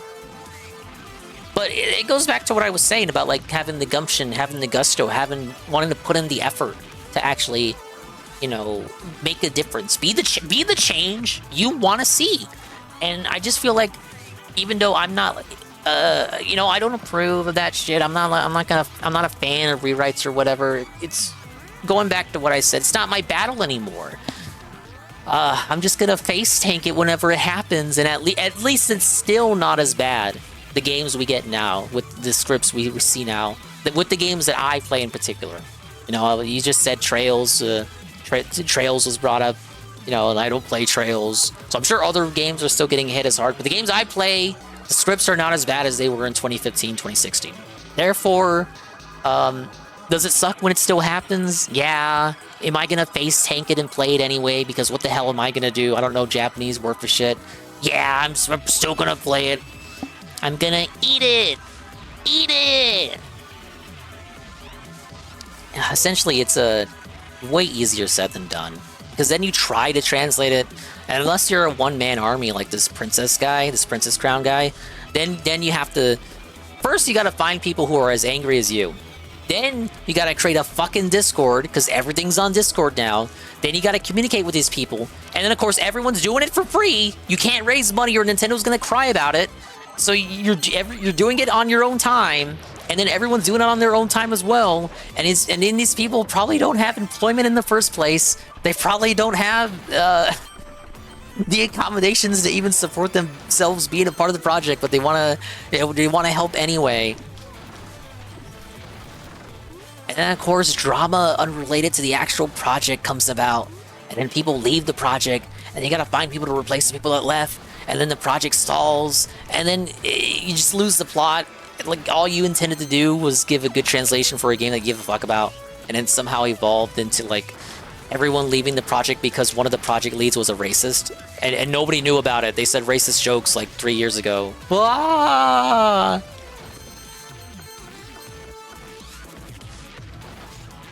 So yeah, easier said than done. Introduce more people into the equation, the harder it is to put a final product out. Saizo and Baruka. I don't know who thought that was funny. Oh yeah, the support that was just ... Now chat, it was just the C support. It wasn't the whole support chain, but it objectively rewrote an entire support chain. Treehouse was lazy. Took a whole conversation of dialogue and just replaced it with period T. Rip T. All right. That's enough of that. Daily rap time. And then 1 hour of Arlo while I look for this last story. Weird day, new marathon, questionable support, and truck sim ends. The daily rap, August 31st, 2025. Hey, Mr. Pun. Do you guys think this was on purpose? You know, Minecraft ending, and truck sim ending, finally finishing Donkey Kong, no-lifing Donkey Kong to finish it in one stream rather than 2 streams. Clearing up the schedule to, you know, make room for Chronos, make room for Silk Song, games that people want to see. I was just kind of curious how that all lined up kind of perfectly. Synthetic Man will look at me in disappointment. Synthetic Man is looking at his viewer numbers in disappointment right now, so, you know, his eyes are a little preoccupied. All right, let's see what he had to say. Good evening, everyone. Phil here, and welcome to the Daily Wrap for what was Sunday, the 31st of August, 2025. The first day of a new month, as you can see. Whole new little backdrop setup, some adjustments, and some tweaks and changes to it. Kind of a bizarre day. I'm not going to lie. So you are going to go today. Some things that were completely Is unexpected. he going to address the Nazi and money? then some things that also were He actually shouldn't. unexpected. So let's talk the about Nazi it. gave Today we did a level 1 $800. podcast. And on that podcast, we started to brainstorm The Nazi what we Lord. will do for our next marathon, because the Mega Man Marathon 3 went down on Friday. It went pretty well. And now we start planning for the next one, which is actually going to be the worst games ever marathon, where I people did nominate not some of see the that worst games right. ever, and we see how viable they are to play Did on a stream. not. And I'm going to be doing a lot of those Oh, hi, in a big, Mark. marathon setting near the end of Yeah, he should September. quit It's actually gonna be Friday the night last- fights too while we're I at want it. to say it's like the last Friday. Let's so I get think it's the maximum 26th of Progress September is gonna be Goblin the day for gameplay that. nights. So, No more filler streams. we were planning out that, and it was all going good. And then, all of a sudden, I guess people started saying that the guys at Loud Cow Live were doing an entire show about me out of nowhere. They already did. I You don't didn't know. comment on I'm it always last out of time. the loop on this shit. I don't pay attention to it. So, I'm streaming Metal Gear. Nobody Solid cares. Those guys Delta, don't have and anything. people start They showing suck. up from, I guess, Loud Cow Live saying, so they did a whole show on you, or at least a show that had a big chunk about you. Keemstar tried to hate raid. We're gonna say hate raid. He tried to hate raid Phil, but Keemstar is stupid and raided Raw Phil. And then Keemstar's retarded viewers gave money to Raw Phil, thinking that they were giving money to Phil. Ah! Big up to Raw Phil, reaping the rewards, righteously so. Suffer Keem Dents. Suffer. Keem can't even raid right. Oh well, Phil didn't deserve the raid anyway, even if it was a hate raid. And then they were sending their stream over to you as a host as a favor, but then they sent it to the wrong stream. They sent it to one of your detractors. Gee, thanks. That helps. Yeah, we're not really trying to open the door for Phil to come to Locale Live. You keep not really making a good case here, trying to convince Phil to go on Locale Live. So, like, a few people who are Loud Cow Live viewers did finally find my real channel and came by and did some support. But here's the thing. A goon says it's double level dented. It is. The people who gave money to Raw Phil thinking that it was DSP, once they realized their mistake, they went over to DSP's actual channel and then they gave him money again to say the same thing that they said to Raw Phil. Like, they gave money a second time. Not to the same person, but like they donated twice. So actually, between my genuine normal viewers and the people from Loud Cow Live, we had a good amount of support and hit like 2 goals. All right. So I'm like, wow, that's awesome. So then, out of nowhere, at the very end of the stream, when I was, It's a double layered dented the final cake. hour going on, someone shows up Here it and comes. just starts going absolutely crazy with YouTube donations. They do The a $100 Nazi. super chat, a $50 super chat, a $20 super chat, a $100 super chat, a $50 super chat. What is going on? And their name, quite frankly, is an insulting name towards PPP of Kino Casino. So I don't know. At least if he this is didn't a pretend fan, like he I don't didn't if know this who is it a troll, was. I don't know what's going on, right? The guy's name, it's an insulting name. Do you think it's a fan? No, it's a LARPer. He may be a fan. I don't know. The people in their chat, they got funny names. It could be someone who likes PPP. The thing is, for the record, on YouTube, when people contribute via Super Chat, in my experience streaming on YouTube, which I've now done for many, many years, you get 100%. Meaning, you never get charged back for Super Chats. You just get the contribution. Okay? So I'm like, wow. Okay, well, I guess this... Phil is gonna accept the Nazi money. Ladies and gentlemen, yes! Phil is going the goon route to separate the art from the artist route. Phil is prepping the audience so that he can tell them that yes, he will be accepting the Nazi money. Phil will accept the LARPing fake white supremacist money, but we're gonna pretend like it's a real white supremacist in order to make Phil look bad. He's gonna accept the money tainted with the blood of 6 million Jewish people. is awesome and legit. And the person There's basically no way said, he cannot I get wanna the see money. DSP He's tries it telling today. us. I'll keep supporting. And they kept doing it. Then they went over on Kick and they gifted 25 subs. So this was insane. This person dropped, I'm not exaggerating, something like $500 within like 20 minutes. So because of that, we were already at 2 goals. DSP on the 80. Looks like Mario. And we fucking, it's gonna be like the L Crimson King Potato Phil, and it's, you know, their little dictionary of anti-Semitic hate symbols. The Potato Phil is gonna be right there next to Pepe. ended up hitting our 40 goals, in which case we were going to do DSP tries it calorie mate. And I said, well, what should we do? Should we actually do it right now and end the gameplay early, or should we maybe do it on the late stream where we will end Truck Sim early and we'll do DSP tries it after? And basically the person who donated said, well, I want to see the DSP tries it right now. I'm like, okay, fine, let's do it. Oh yeah. So wait a minute. Why is he letting this person control the streams though, chat? Guttleman, he's letting the donor control the stream. I thought we weren't doing King Tut shit no more. Metal Gear Can't Solid fucking Delta, shut up I think about we King beat Tut these the days. Shit pain was like and we beat fucking the a fear decade today. ago. So 2 bosses down and continuing on. Honestly, I'll talk more about this over the week. The game is way easy compared to what it used to be. It's playing on normal mode. Normal mode MGS3. It used to be, and it's a remake with quality of life updates. Cameron. Yeah, Truck Sim is over, I guess. He's about to explain. Right after he gets over accepting the Nazi money. tough because you were always with the tank controls and the fixed third-person camera, and you had to aim in first person to shoot. Now it's all third person, and you can do it all on the fly. The boss fights have become incredibly easy compared to previous, and running around. Well, old doing version six, you had literally tank run up controls. to a guard and just grab a New CPC, version slam you him, have run to the behind next the guard, shoulder slam him. controls. It'll take some It's made damage, for you. but it's nowhere near as hard as it used to be. So these modernized controls have made the game much easier, and I'll give you my opinion more on this when I play more later in the week, okay? So we hit the goal. I'm like, wow, we're gonna do. I can't believe it. We're gonna do DSP tries it today. We just did one on Thursday, right? And then the guy went crazy. I did DSP tries it calorie mate. Then the And guy as went I'm filming crazy. it, this person who donated all of this says in chat, "Well, this sucks. I wanted to see Phil eat," and he's going like, "I wanted to see feasting with the pig, and I wanted to see this and that. Phil, you're a scammer and you're a scumbag." I'm like, what are you talking about? That was DSP tries it. Like, the calorie mate was sitting behind me here today. They as part of showed the their set. true Like, that was the colors. next DSP tries it. I guess whoever this person is, I don't know. Maybe they thought they could like.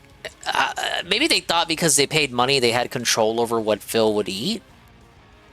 I don't know. They just it's a LARP. They knew what the game was. They just wanted to pretend to be mad to give them something to cry about. They're unhinged. I don't know if they're a troll and they wanted to support because they wanted to see me eat and they think it's funny to make fun of me eating. I don't know. But they were. Oh, it's not tank controls. I'm dented. Look. I don't know what I'm talking about. You think I played Metal Gear Solid? Apparently upset that I was doing a different DSP tries it.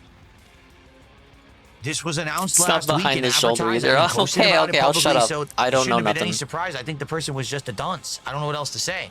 But the thing is, all those contributions they did, I'm keeping them all. So does Goon, he's gonna do it. Goon, he's gonna keep the fake Lotzi money. But the thing is, all those contributions they did, I'm keeping them all. So it doesn't matter if they hate me, they love me, whatever. I mean, that was insane amounts of support today out of nowhere. So it was a weird ending to the stream. Now, I have not uploaded DSP Tries It yet. I'm about to, okay? I had to upload the podcast and the 2 parts of Metal Gear Solid Delta. Look, Phil is doing his part as an American patriot, depriving the white supremacist of money. He's doing this on behalf of Israel. I didn't have time to do DSP Tries It in the break. Mr. So I'm gonna do that Netanyahu tonight. I already got the thumbnail personally ready. mailing So checks that's gonna to go Phil. live on DSP Reacts overnight. I hope you'll give it a look and I hope you enjoy it. And to be in a nutshell, without spoiling, a couple of them I liked. One of them was absolutely disgusting. So it was a pretty good DSP Tries It. Then tonight it was American Truck Sim, and as you know, every week we play American Truck Sim, and it usually goes really well. And we have here it regulars comes. coming by, engaging and supporting. Tonight was a great stream because it was karaoke night. People all of a sudden started asking me about like 1990s music. And I was like, yeah, sure. Let's do 1990s music. So it was almost like a sing-a-thon. People were bringing up all this pop music, rock music, rap music, everything, and I was singing. So it was a really cool stream. We did 2 big deliveries. I got into some car accidents, and it was fun. Like literally, Yeah, Phil it was doing fun. karaoke. I said at the start of stream, but Phil had said he can't hit high notes anymore. Like he can no longer. He used to have such an illustrious voice chat. He used to have the voice of an angel. Phil used to sing all the time. He can't sing now anymore because he's been doing content for 17 years, and this has quote unquote screwed up his vocal cords, and he can no longer hit the high notes like he used to. And this is totally something that actually happened, and it certainly isn't because he hasn't sang ever. And all of a sudden, you know, it's like the last half hour, and I'm like, guys, I just realized, because I really wasn't paying attention to contributions because I was having such a good time tonight. I'm like, we're only like $90. We haven't hit the goal yet. And the reason we do Truck Sim every week is because we hit the goal every week. Gonna quit the game over $90. At this point, we're at a point now where I'm juggling so many games. Dude, that dude who bought him all the DLC, shameful. Right now, I'm no playing refunds. GTA 4, where we're about to finish the main. Oh my god, the fucking checklist of shit that we're playing now. Fucking bullet points over here. Story and head to the DLC. Buckwell, more like Cuckwell. Everybody wants. Okay. More like Cuck hell. This is your hell now. No refunds, idiot. Okay.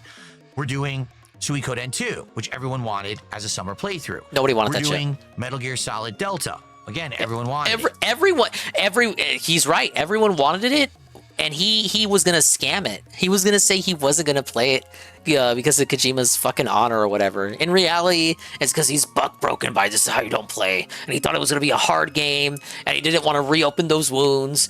But it was actually easy because it's a remake in the modern era made for film specifically. At night, we've got Gears of War, which we just added to the rotation. Bro, he's Friday just Night doing Fights multiplayer. He's not CVS even playing the campaign. Okay? He's scamming the Friday, we got campaign Chronos of Gears of Dawn. War. That's a lot that I'm juggling, okay? I could use the night streams as other slots for the main games that we're playing to make more progress.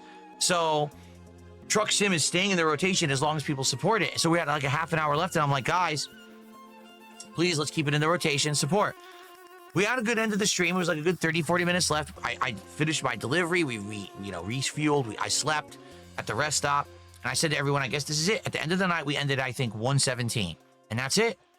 So basically, we just had another Minecraft. Shrug. It's 117. Something that had been well supported for a long term. For whatever you made reason, $800 and not see money on the day stream. It wasn't a bad stream. Don't nice get me wrong. excuse to dump the game for 117. Really? Support I got for it, but the point is, we continue when we hit the goal.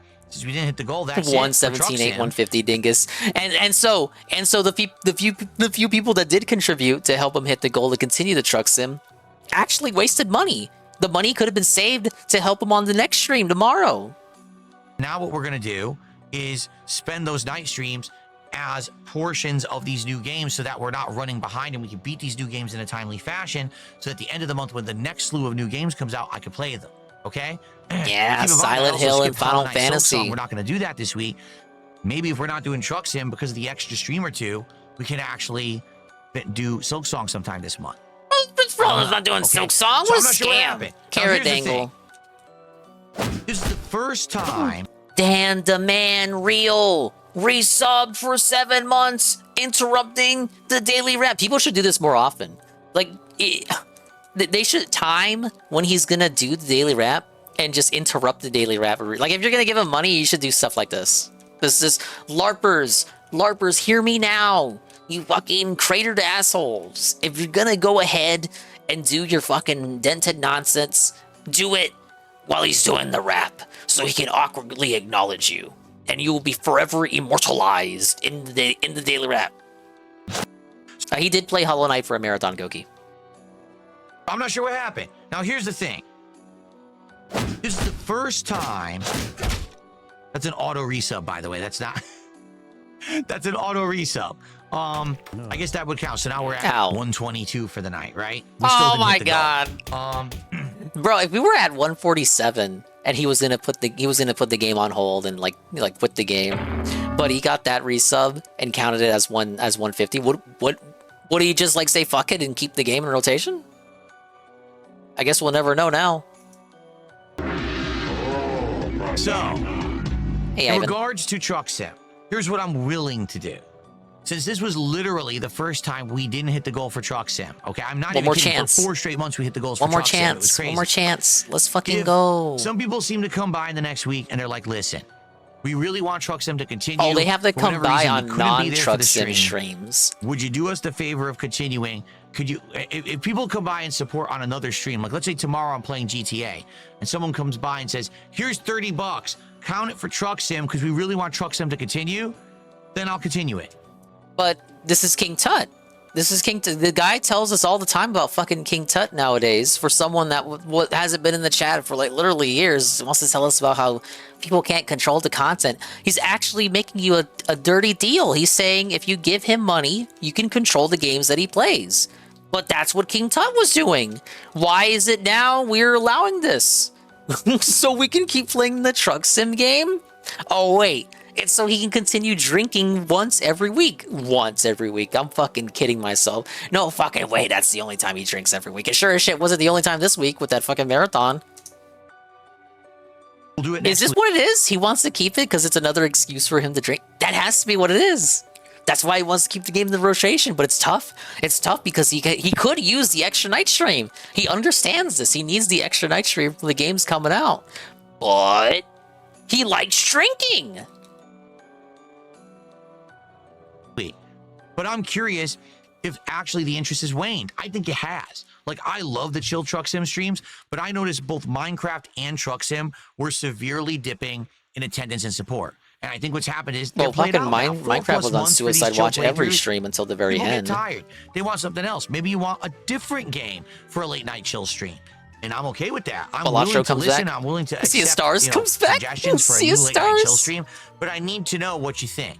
So let's see what happens. If in the next few days people do say, "Hey, we wanted more Truck Sim. Here's support for it." Yeah, where's the wheel at, brother? Next week, okay? But if not, that's fine. We can either put more time towards the games that you should use the Switch 2 wheel he we bought. Can look for a new late night chill stream. Let's bring Mario Kart back. But for now, Truck Sim is off the menu and the schedule. But let's see what happens. All right. Okay. All right. So guys, here's the deal. Number one, we need to figure out a new DSP tries it, and we talked about a few of them tonight. Basically, people were like, maybe I shouldn't do Taco Bell, even though Taco Bell has a couple new items. Apparently, they're getting a new Decades menu later in the week, so I should just wait for that. So then what should be the goal, right? And people were like, well, there's a new pretzel chicken sandwich at Chick-fil-A. Maybe I could go back to a place that I went to before, like Katsu Burger. That's possible. We need to figure this out sooner rather than later. We do. We have to figure this out so that we know what's going on. So that another pre-stream where we look at food menus. And we'll motivate people to contribute because they know what's coming up. So let's start talking about it tomorrow. Tomorrow, there is no podcast. It'll be about a half an hour chill session in the morning. So how are we going to figure out what we want to eat? And then starting at noon, end the game of GTA 4 with mods. Let's finish Nico Bellic's story. And then if we have time, let's start the Ballad of Gay Tony DLC. I hope that we have time. I would love to start that tomorrow. Tomorrow night. Well, I like how he tries to frame it as the end of the playthrough, but he's just going to do more of GTA 4. And get better at the game. He's tricking you into attending. I just suck at it, but I'd like to get better. So a multiplayer stream tomorrow night. Okay? Can we do the campaign though? All right, everyone. Don't people like Gears of War story? Enjoy DSP Tries It when it goes live on DSP Reacts tonight. Enjoy the Truck Sim gameplay. Enjoy the Metal Gear from earlier. Have a good night. See you tomorrow for GTA's conclusion and Gears. Good night and peace out. I know John DiMaggio is in Gears of War. He's Bender and Jake the Dog. That was a pretty I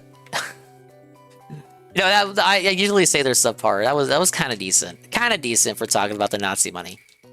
Just call it, I know it's a fake Nazi LARPer that just wants to make Phil bad. I'm still gonna call it the Nazi money because I'm gonna pretend it's real to make Phil look worse. But he had the Nazi money and the weird Truck Sim cope, so not the most subpar rap I've ever seen. I will give it points for that. All right, I have stalled long enough. You guys are ready for the Arlo segment? 1 hour. Arlo talking about Mario Kart. Arlo putting down a broomstick. Arlo is going to attack Mario Kart World and finally take Nintendo to task. Nintendo is going to be blown the fuck out. There will be no recovery. Oh my god. I know it's a negative. Look, I haven't seen all the video.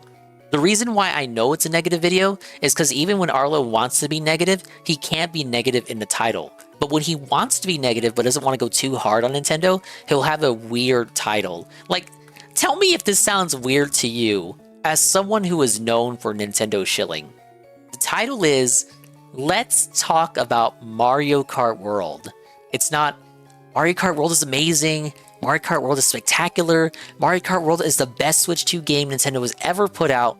The title is just, let's talk about Mario Kart World. Well, let's see what he has to say. No, I'm not gonna hold his hand. This video was brought. He stole the Nazi gold like the Soviets back in the day. he's hiding it in his fucking gamer paintings, his little convention gamer paintings in the hallway. To you by Squarespace. There we go.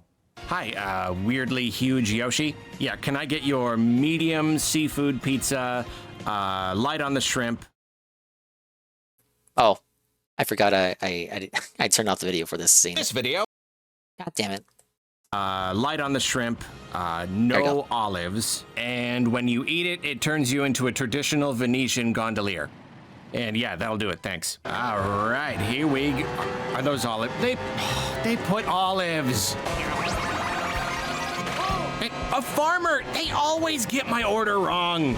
Mario Kart has never felt this good to play. Let's just start there. Every Mario Kart feels a little different. There's always something of a learning curve. It's one reason it can be kind of hard to go back to older titles. There are just so many learning curve in Mario Kart. Little subtle differences in I mean, we use kind of bullshit Nintendo online has just play. been refining Everyone this playing as series Funky for Kong so and a motorcycle. long, across so many games and generations and decades. Was it the For Flame whatever Runner it's Funky worth, Kong coming combo? from a Mario Kart casual, World feels amazing to play. There are probably loads of under-the-hood details I could never hope to identify. You know, all just these microscopic little variables. And all I can do is tell you how I feel about the end result. And it just feels good to control. It's responsive where it needs to be, kind of floaty and Even with the drifty script, where it Carlos needs still to be. sounds But I lost. actually do know that a lot of this feel comes from how your cart itself is animated. Whatever It's a cart main you happen channel to choose, video, it leave is it now more alone. of an extension of your character. It squashes and stretches and wiggles and bounces and shifts Ah, way yes, these more squash than I and think stretch it technically animations. should. Drifting especially, you get these very exaggerated tilts, and with the big rubbery wheels, it gives the game a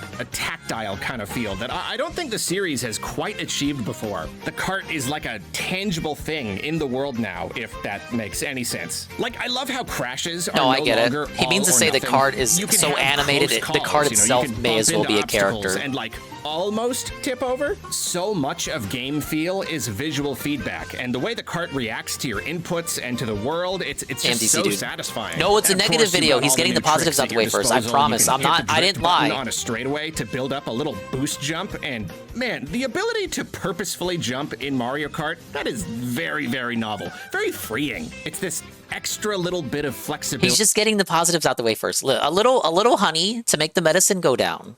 I really appreciate, and it can really come in handy if you know how to use it. And of course, it ties in with all the other new traversal options. Grinding is a big new thing for the series, and yet now that yes, I've the tried grinding it, I thing. can't imagine a future game without it. With any Mario Kart, you've got to decide which part of the track you want to shoot for. You know, the tighter inside track with the rough terrain, or the longer outside track with the boost pads or the items. You always got to be planning 2 steps ahead, really thinking on the fly. Yeah, I just finished And the rap, rails MTC add dude, another sorry. layer of complexity, another thing to always. MTC dude, what are your thoughts on Phil accepting the Nazi support? Should Phil refund the white supremacist money? I argued he should keep it. That guy was LARPing anyway. Now, I know I'm already pausing the video, but I did just find all the starries. Let's see if I get a meaningful reward for this. You'll have to find out. Haven't learned the lore yet. Just some guy who self-identified as a white supremacist giving Phil money. Obviously, it's just to make him look bad. All starries saved. Thank you, Kirby! You got a special figure of Kirby with some starries as proof that you saved all the starries. Let's see what it is. Gotcha. 5 stars! 5-star Hogan! Ah! The starries are full of mystery. Where are they from? Where do they go? Spirits born from gems. They're also called children of the stars, as they often sail blissfully through space. It's said they once crystallized a fiend capable of destroying the entire galaxy. Isn't the Kirby franchise called Kirby of the Stars in Japan? Are these guys related to Kirby in some way? Like these are like Kirby's, I don't know. This is like the Kirby species zygote form here. They're like little sperm Kirbys. Are they connected to Kirby? Like what's going on? Alright, well that was every DLC level completed 100%. Presumably the final boss is here. But I need to collect my gachas. I gotta finish my gacha collection. Yeah, little Neanderthal Kirbys, exactly. Alright, I wanna see how many of the gachas I can do. The sperm Kirby is what happens when he gets like the sperm ability. No!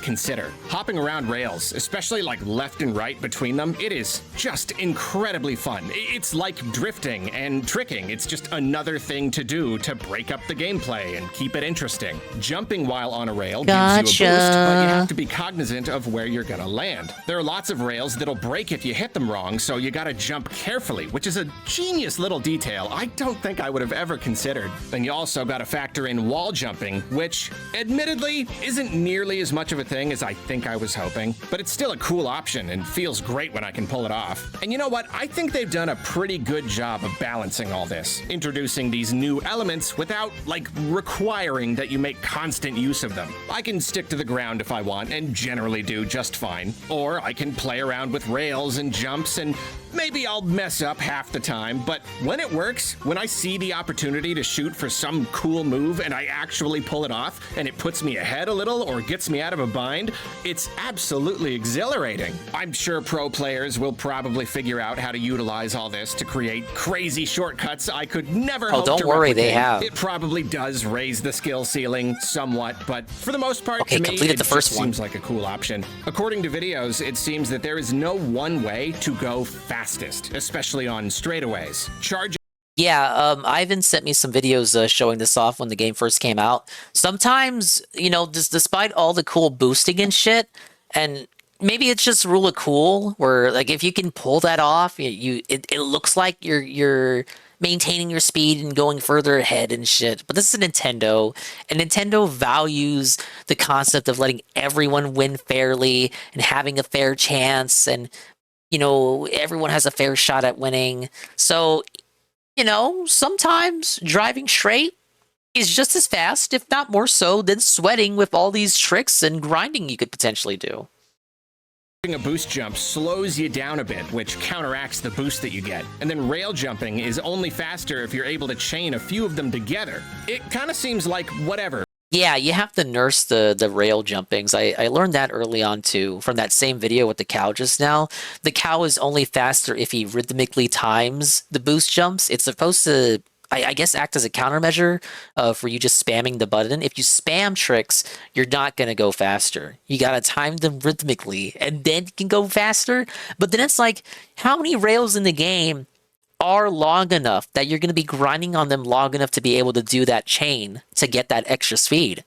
Honestly, not many. Is only faster if you're able to chain a few of them together. It kind of seems like whatever works. You know, however you go about it, you'll do fine. You can just go for whatever is most fun and feels right at any given time. Like, I'm fucking infected with snaking. I didn't even play Mario Kart DS that much. I only played it on the bus with friends. But I do tend to snake when I play Mario Kart, and it psychologically gives me the impression that I'm ahead of the pack because I'm snaking, but in reality, some motherfucker driving normally and drifting maybe once for every sharp turn, like he could, in theory, be as fast as me, because driving straight, you know, is just as profitable strategically as you trying to do all these fucking tricks and shit.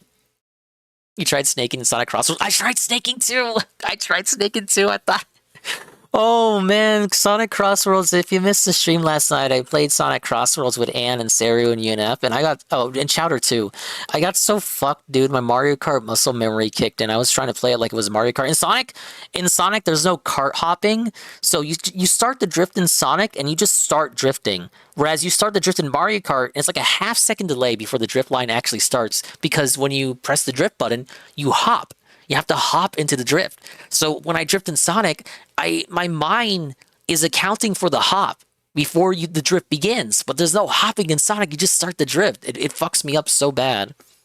I will say, the charge jump from Mario Kart World is in Sonic Racing Cross Worlds. When you're in the boat segments, you can do charge jumps in the water. And in the air too, which Mario Kart does not have. You can spam tricks in the air in Mario Kart, but you don't really get anything out of it beyond the boost you get for tricking just one time. It's the illusion that you're doing all this cool trick shit to give you speed, but in reality, it's just a psychological effect. It's a placebo effect. You aren't really going faster because you tricked 10 times in midair. I remember snaking in Mario Kart DS and people would disconnect. So it was a legit strat in Mario Kart DS, but it was unintended goon. And every game since then, Nintendo has tried to nerf snaking. Have I told you about the King Snake, guys? It's like Mario Odyssey. Mario Kart has basically become an expressive platformer where you've got all these traversal options if you want to use them. You know, another new thing that changes how the game feels, underwater sections have been outright removed. Now instead, you stay on top of the water. I am not against underwater segments being removed. You got nothing from them. You drive slower in the underwater segments, the physics suck. It didn't really add anything to the gameplay. It was kind of just like changing the scenery a little bit. The only negative drawback you get from removing the underwater segments is that some water-themed courses will have a little bit less visual variety. You're never going to be able to see, what it looks like under the sea. But in reality, these underwater segments in Mario Kart 7, Mario Kart 8, these never lasted more than like 10 to 15 seconds. You rarely had a whole course that took place underwater. There was really no point to it. And this is not a dingus flip-flop opinion. I've always thought this since Mario Kart 7 came out. On the surface, no pun intended, this may seem like a less interesting option. Yeah, this is the 1 hour Arlo hate video on Mario Kart. I should probably say it now, because I think I said it yesterday. I did during the Sonic stream. Arlo went the path of least resistance, Goon. In my opinion, is Arlo putting the broomstick down? Yes, he is, by making a 1 hour video of the shit on Mario Kart World. Again, the negatives are going to come up. However, he's only shitting on Mario Kart World because he got the green light from the fan base to shit on it. If the fan base loved Mario Kart World, Arlo would not make a video shitting on it. He would make a video glazing it. Arlo has gotten the go-ahead from the community to shit on the game because the community at large is upset with the state of the game. Now, this is whatever you think of the game personally. The fact remains the community is not completely over the moon with the game, and this is a crime against humanity that Nintendo has committed. The greatest of sins, because Mario Kart World is not a perfect 10 out of 10 game. People have waited so long, over a decade, for a new Mario Kart since Mario Kart 8 came out on Wii U, and they finally got it, and it's just okay. Mid, as the kids say. I think it's a great game. I think it's a fun game. Is it the best spectacular kart racer ever? No. But because it's not the best spectacular kart racer ever, people aren't happy. And Arlo heard this, and he was like, bro, I got you. Here's the 1 hour hate video to get clicks. I would say that it would actually be a more admirable and respectable position. I would respect Arlo more if he doubled down and glazed the game. Because it's actually, it would be the harder position. It would be the tougher position to be in to defend the game as everyone else has the pitchforks raised, has the torches raised, the people riots. I would respect Arlo more if he tried to find the merit and soul of the game as everybody else attempted to crucify him. But Arlo is a coward. Arlo is 4 things. Arlo is a coward. Arlo is a pussy. Arlo is blue. And he's a Muppet. Yeah. and he doesn't want to take that path. He wants to take the path of least resistance. He wants to take the path where he can shit on the game. He can finally be negative again, but only because his fans allowed him to be negative. Would have been Arlo being more positive because the community was being toxic. Also, people hated on DK, he would be upset. Yeah. Arlo used to be negative, and then when he had a chance to be negative with Pikmin 3, he didn't want to be negative because toxic positivity or whatever, and the negativity surrounding the Nintendo discourse. Really, he just doesn't want to see negativity in his comments. Wouldn't you just say he's sweeping for Nintendo? We made a 1 hour video, 1 hour long video defending Mario Kart. For sure, you would say it. I would say it, but at least Arlo would have his principles. At least he would have his integrity and his morals. He would still be a sellout, though, because he would still be an official Nintendo sponsor. And then I guess you could make the argument that he would only be defending it because he's being paid by Nintendo to do so. Though I don't think he said in this video that he was given the game for free. Maybe that'll come later when he has to disclose shit. If he did get it for free, he has to disclose it. He does get Nintendo games for free, but not every Nintendo game. He did not get the Drag X Drive Jade Wheelchair game for free. He had to pay for that. He did not get the Welcome Tour game for free. He had to pay for that. I'm trying to remember the Bonanza review. He did get Bonanza for free. They gave him Donkey Kong Bonanza. But I don't know if they gave him Mario Kart for free. It was kind of fun to plunge under the water and move through a space that kind of had its own feel to it. Kind of like a special lower layer of the track where the physics are slightly different. But ultimately, it didn't really change the experience a tremendous amount. And it dampened, no pun intended, the energy a bit. Now you get to jet right over the water. You maintain that energy. And all these waves are generated in real time. So you're constantly catching air like you're on a jet driving it above ski. the water. You can It's trick like wave pretty race. much constantly. So this new system may reduce the potential visual variety of water-themed tracks somewhat, but in the end, I feel like it absolutely fits with the game's mechanics and style. Now, this is all well and good. You know, new and improved mechanics and animation, as well as a mirror sheen polish, make for some truly incredible Mario Karting gameplay. But it's when you play with friends or take things online that you gotta wake up and smell the coffee. This is still Mario Kart we're talking about, for better or worse. I don't think there has ever been a Mario Kart game quite as Mario Karty as this one. And what did he mean by Mario that? Kart?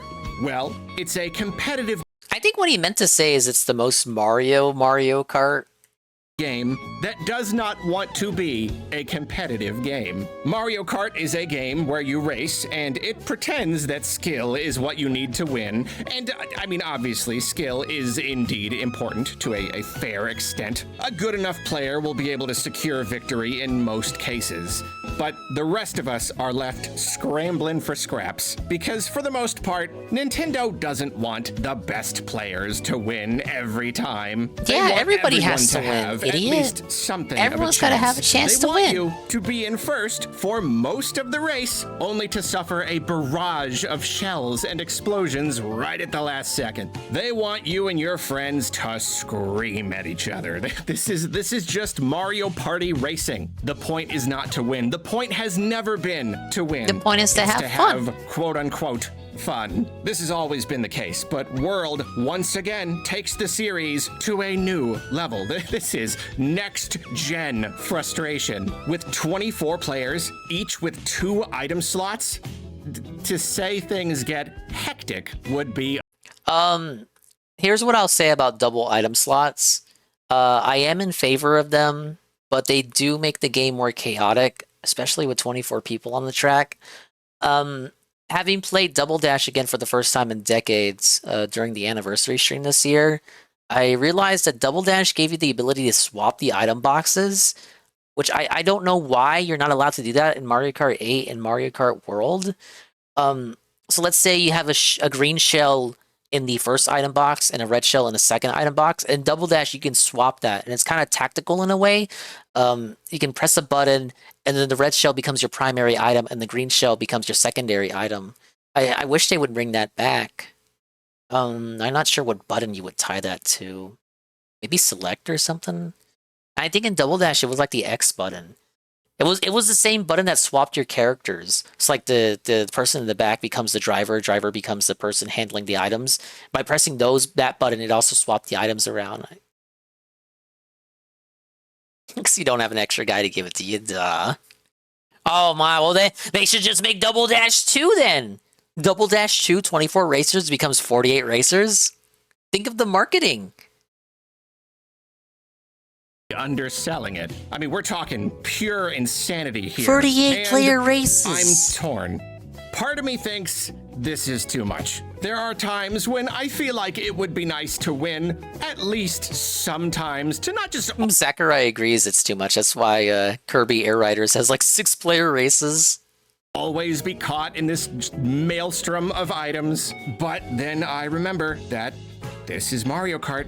This is the point. This is literally what Nintendo wants. It is only frustrating if you allow it to be frustrating. You must detach yourself from your desire to get to the finish line first. It's just like life, you know? You just gotta do your best and be happy with however things turn out.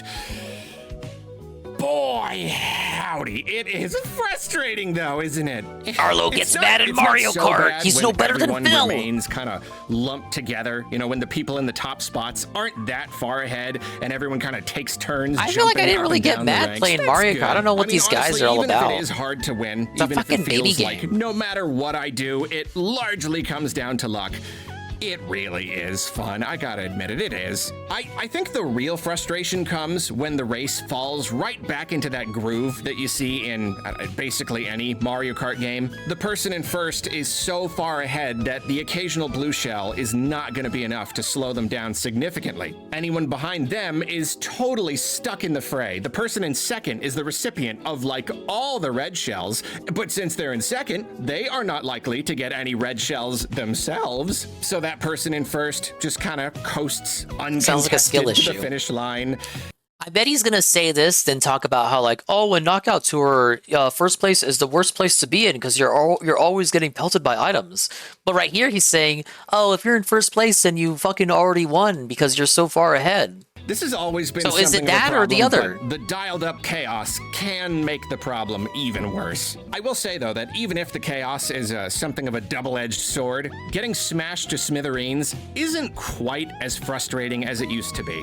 I could be wrong. I haven't done side-by-side comparisons or anything, but it really does seem like recoveries are a bit quicker in this game. There are times when if I'm going fast enough, something will hit me and I won't really slow down too much at all. The point of the game is frustration to an extent, but you can't make the player too frustrated or they're gonna want to stop. So I like that getting hit doesn't take quite as much wind out of my sails. I also love how there are more ways to actually avoid blue shells this time. Introducing the horn in 8 was already a big deal, but now if you've got the right item and your timing is good, you can avoid them by boosting just before they strike.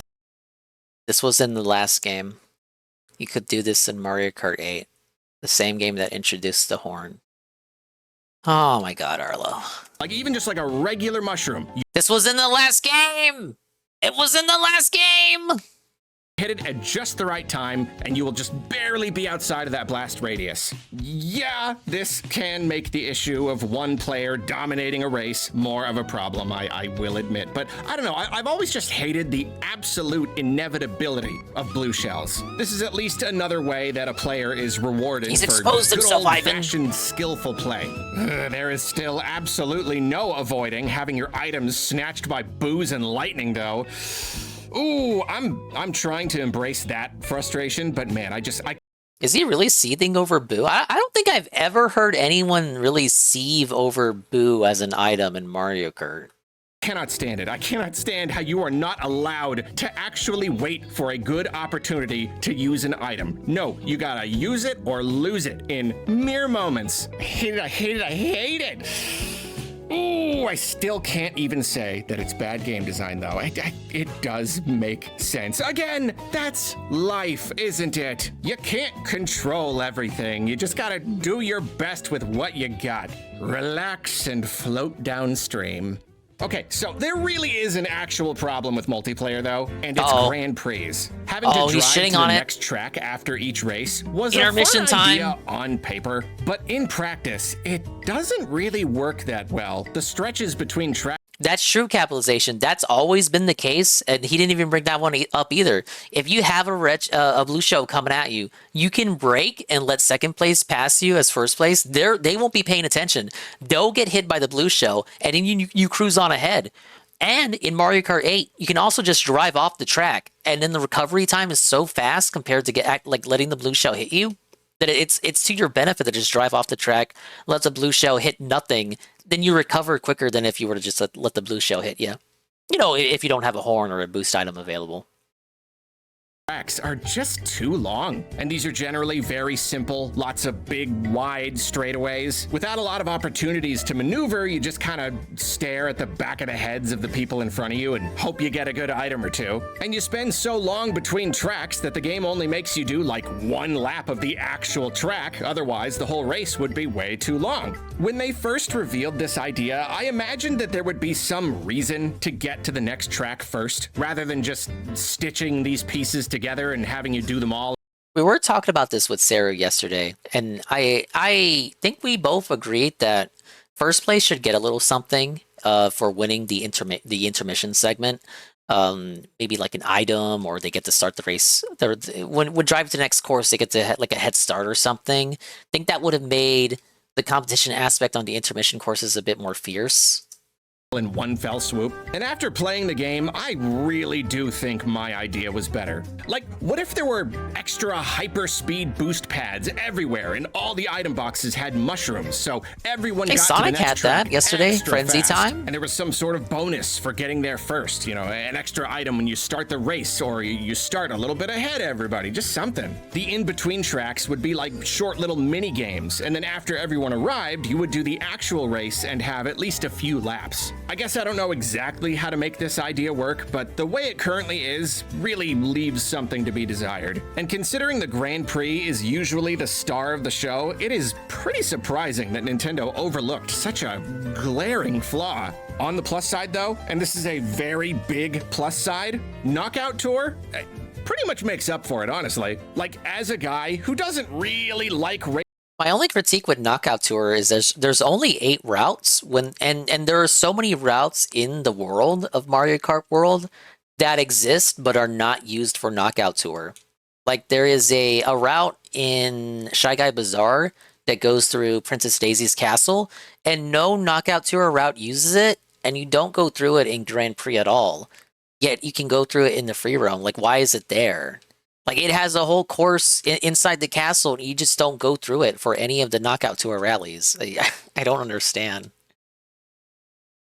racing Needed to be all more that rallies. much and is therefore very, very bad at it, and who just wants to quit after bungling the first race and realizing there is no possible chance to win, Knockout Tour is the cure to my ails. It is the absolute best competitive Mario Kart racing has ever been for me. You race continuously between several tracks, no stopping, no interruptions, so the whole thing feels like this grand adventure across the map. If you don't make the cut at a checkpoint, you're knocked out and can immediately jump into a new race or, get on with your life. And the longer you do last, the more intense it becomes and the sweeter victory feels. It's the whole racing experience, but pared down to its very best elements. Grand Prix was sent through the purifying flames, and what has emerged $20 is the for the most Knockout fun Tour competitive DLC. racing What is already in the game? What would you be downloading? Ah!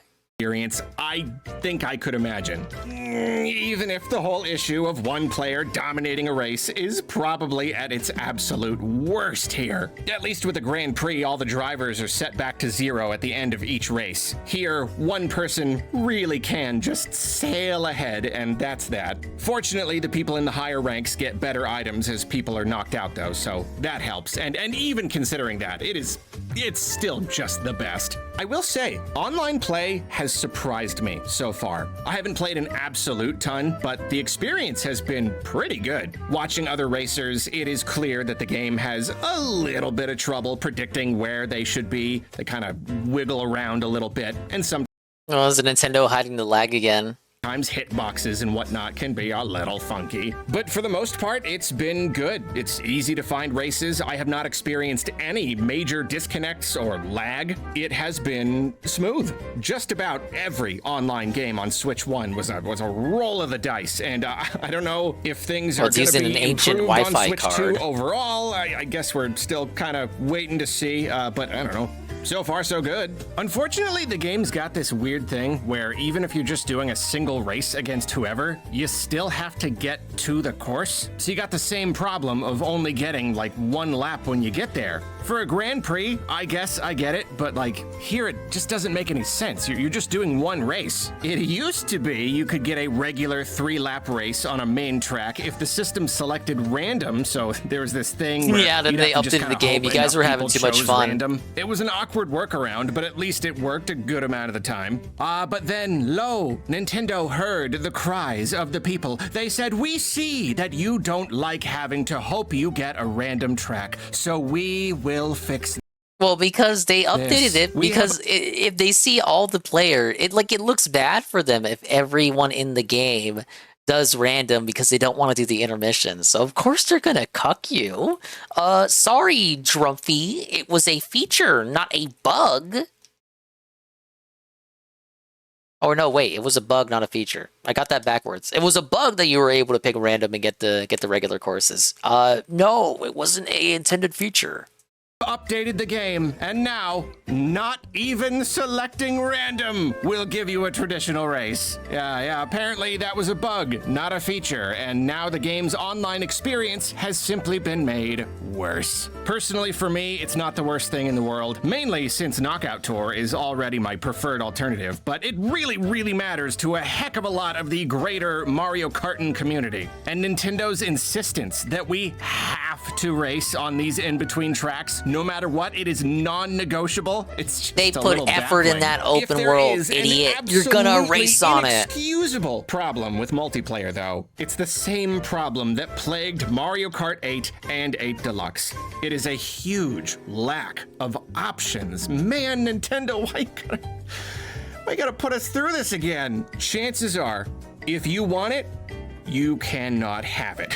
The biggest problem is that you can host private races and battles with your friends, but you can't race online against randos with your friends unless you try to join their race while it's populating with other players, which is I was surprised with how Sonic did that in the demo last night. I thought it was very interesting with the whole Fortnite homepage setup when we're chilling out in the lobby. Constant communication errors aside, I do think it would be a good thing if they added that to Mario Kart. You know, you want to have 24-player races, obviously, as streamer bait to get streamers to play with their viewers and whatnot, but you won't let streamers play with their friends for collabs of the century with online randos. I think Sonic does clear and mog Mario Kart in that aspect. Is obviously just a matter of speed and pure luck.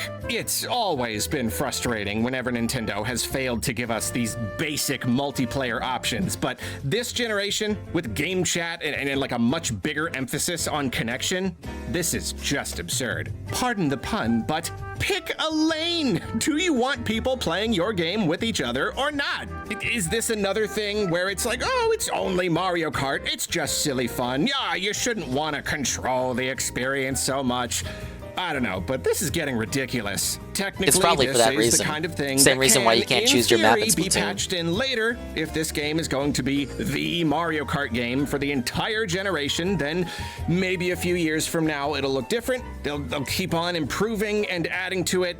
I don't know, but right now the multiplayer experience comes with a pretty good dollop of disappointment. And that's not even all of it. Battle mode has once again been treated as an unimportant afterthought. Only 2 modes: Coin Runners, which is exceptionally unfun, and Balloon Battle, which, as always, fails to emulate the childhood experience I so desperately want to revive. I mean, they even gave us the big donut stage, but without the ability to turn off the time limit and removing turn into half the battle modes was a negative move in my opinion. And giggle and punch each other like a bunch of 10-year-olds staying up till 4 in the morning eating pizza. I personally do not see the point. Now, it should be noted that battle mode is definitely going to be expanded over time. I'm completely sure more modes will come with updates. But I don't have any hope that Nintendo is going to start giving it the love it deserves. I get having limited options when playing online, but if I'm playing with friends, I should be able to customize my experience a heck of a lot more than this. Battle mode just has so much potential to be its own whole thing. That's almost an entirely different game. And it's frustrating that Nintendo just does not seem to care about it one bit. Before we continue, a There quick he is, reminder the that this puppet. video was brought to you by Squarespace. Whoa, Squarespace makes building what websites is easy sponsor with no block? coding, no prior knowledge required. The intuitive builder lets you format things however Ah, you yes, want, the embed Arlo pictures, blog. videos, links, The gratuitous whatever. plug You can even segment? start with a template if you want, and before long, Hashtag you will ad, have an hashtag awesome ad, hashtag website. ad. You can do just about anything: a storefront, content library, portfolio, business landing page. You dream it up, you can probably do it. My site's a really simple blog, so I just draft up my simple 'cause posts, he's lazy. schedule them to automatically publish, and even generate social media posts, and I'm good to go. This allows me to spend more time staring at the analytics, which are built right in. And if Yeah, I I ever bet need you more care for my about your site, there are analytics, also many you powerful bum. extensions to choose from. To try out Squarespace for yourself, head to squarespace.com for My a free analytic trial. money. Then when you're ready to launch, head to squarespace.com/Arlo to save 10% off your first website or domain. And now for today's recommendation.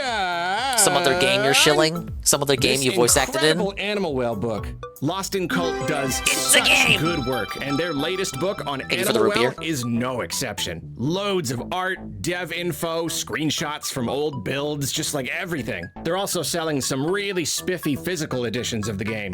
Thanks again. I don't to know, some people Squarespace. like the Animal Well. That is the end of the reminder.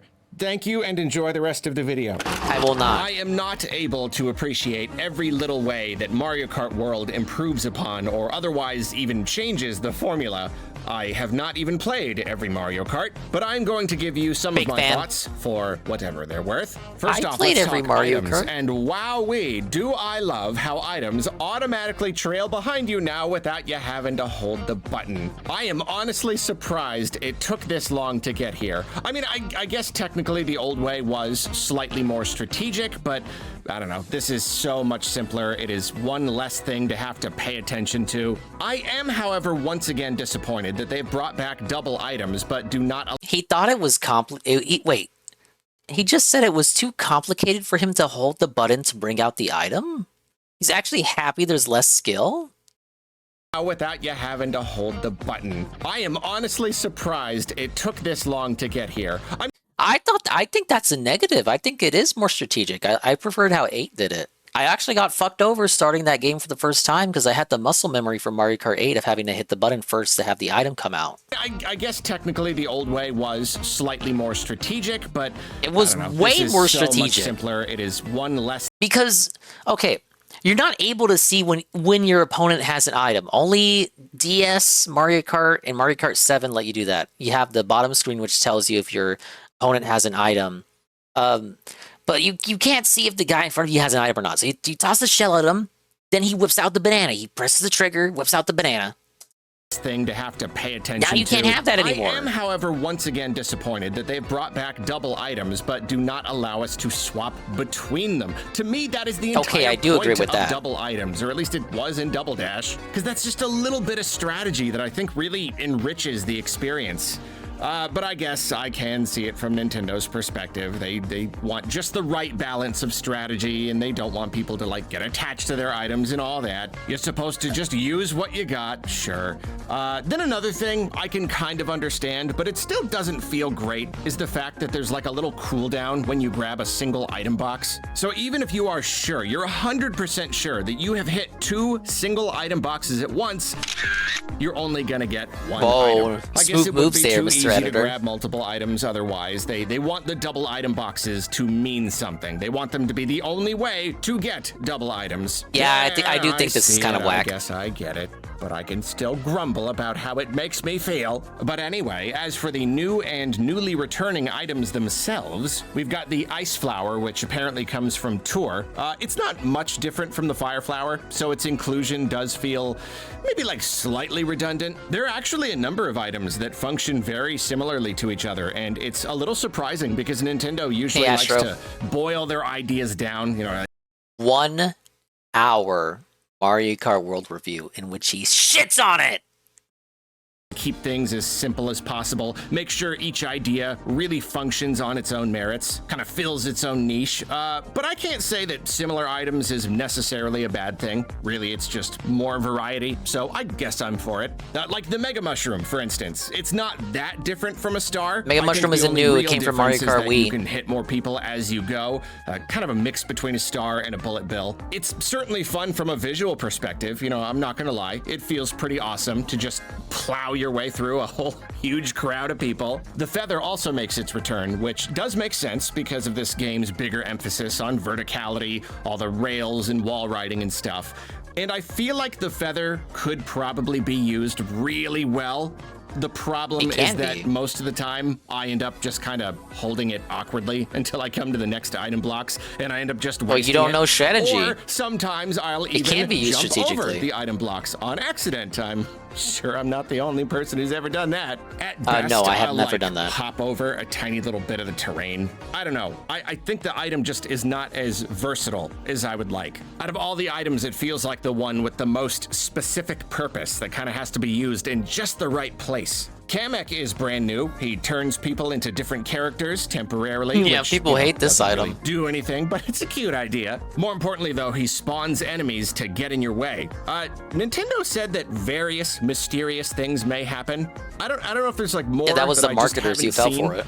I've really Fell just for it seen again, the award. character changing and the spawning enemies thing. It really doesn't come up much. It feels like people barely ever get this item. I do think that just dropping in some hazards is a decently clever idea, though. I like it. Then the hammer is another new item, and I am happy that we got at least one absolutely brand new item that works so well, I am surprised that it's new. At its core, it's just another thing to throw and hit other players with, but the way the hammers arc over the people in front of you and how they can make this little, like, temporary wall, it just Says the hammers are completely new, but they also come from Mario Kart Tour.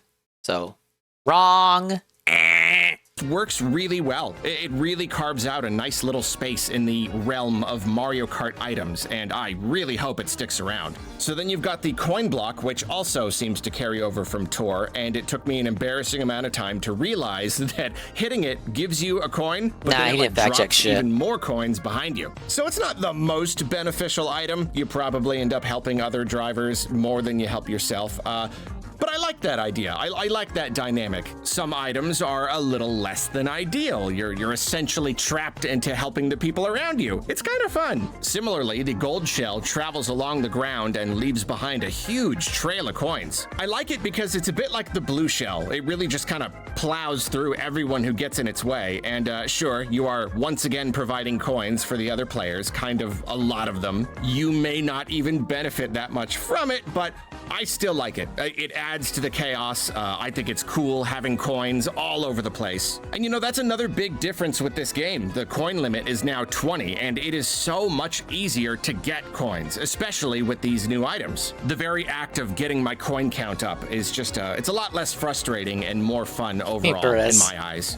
Well, that's it for the new items, but I do want to ask, did they make the blooper even worse in this game? Blooper, or no. is it just me? Does it last way longer and get just like right exactly there in your exact field of vision that you need? I don't know, but I do not I don't know, Blooper like seems it. even weaker because And of like also shit's like in it, 'cause, I mean, widescreen of and course shit I like do. that. I kind of feel like it comes up less the blooper, now. Like the a blooper squirts only affect the center of the screen. Like you're not really fucking with my field of vision, bud. lot less. So if it is true that it's worse, then I really can't complain too much. Like, is your vision really obscured right now with this scene right here? Oh my god, I can't see where I'm going. It's not enough ink on the screen for it to be an issue. A lot less. So if it is true that it's worse, then I really can't complain too But he's going in depth about random powers, making me imagine a guy reviewing a burger. He talks about tomato for 20 minutes. That's just DSP tries it. much, as long as it's a lot less common than it used to be. Oh yeah, I guess dash food does basically count as an item, right? In a race, it essentially functions like a mushroom. It gives you a little boost. And I guess sometimes it can transform you into a different costume variant. I really do like the idea of the food and the costumes overall, but I can also understand why it nearly didn't make it into the game, because it's not the most fleshed out idea. The way they described it, I kind of expected all the food to grant all these different costumes, and that was why it would make for a really good collectible. Well, it depends on what character you're playing with. Especially in free roam. But in practice, Where's the DK there are outfits just at not Nintendo? nearly as many costumes in this game as I expected. I mean, like, there's a lot more for the main Mario crew, but I don't ever really race as them. And if you're playing a more obscure character, then you can expect to pick up some food that gives you a new costume, like, once or twice. Ever. And after that, the food is basically just mushrooms that are a little more fun to look at. Oh, but come on. Look at that. Look at that ice cream, though. Get out the way. Look at that. Look at that ice cream. Look at the ice cream. And then it like makes more sense in the free roam mode, but then you have the same food in the same places in regular races, and it's just I don't really quite understand the purpose. It's yet another It's a reskinned mushroom thing where I think I still appreciate it. I'm not like sad that it's here. It is something to make the game at least slightly more interesting, but yeah, I don't know. Just doesn't really do much. While we're talking about characters and costumes, though, I cannot even tell you how much I love the inclusion of all these Mushroom Kingdom denizens as playable drivers. Like, this was genuinely a selling point for me. Whether it's Mario Kart or Mario Party or Smash or whatever, I've always been He was the fucking heckin' Soylent chuggin' Redditor that wanted to play as the cow. frustrated that we can play as some Mario baddies and races and whatnot sometimes, but Nintendo has been hesitant to pull from too far beyond the absolute most iconic, recognizable ones. This time they've done a complete 180 and given us more playable characters than I ever could have imagined. Absolutely weird picks like Coin Coffer and Conkdor. Forget Boo. They're both How cool, about though. Peepa. You know, that Peepa. other ghost. That's Peepa's not a fun. Boo. You Look can at be Peepa. Monty Mole and Rocky Wrench. You can play Whoa, as wait, no, the editor rage quit? not a Boo. What was you that? can be Monty Mole and Rocky Wrench. Editor's note, given up trying to unlock him. He didn't unlock Rocky Wrench! You can play as bees and crabs and even friendly creatures like dolphin and penguin. Look at Penguin's stupid face. I love it. And really, honestly, I think the inclusion... If you're stuck trying to unlock a character, you just gotta grind the route that they appear in Knockout Tour and just, you know, grind for Kamek. The Moo Moo Meadows cow as a playable character in Mario Kart is indicative The way the YouTube CC renders Moo Moo. of some the Moo Moo kind you of wear? deeper change in Nintendo than I Yeah, think Strava. most people... No, I'm watching Arlo review Mario Kart World. He put the broomstick down, he's gonna shit on the game. But you're right, it's not Mario Kart. I mean, it's not Kirby. Let me quickly hit up the conclusion. We're at 28 minutes in? Yeah, roughly halfway through.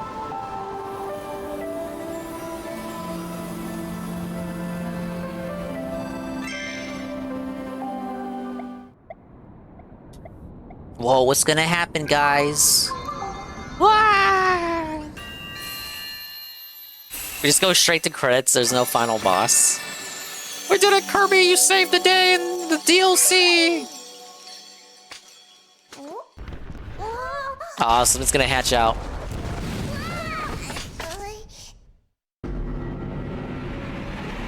Oh, great, Kirby, you got tricked. You helped awaken the inner demon beast again. Kirby awakens an eldritch god. Nice going, Kirby. You fucked it up again, Kirby Souls over here. What are we fighting this time? Alright, some of them survived. Little sperm Kirbys are gonna go save the day.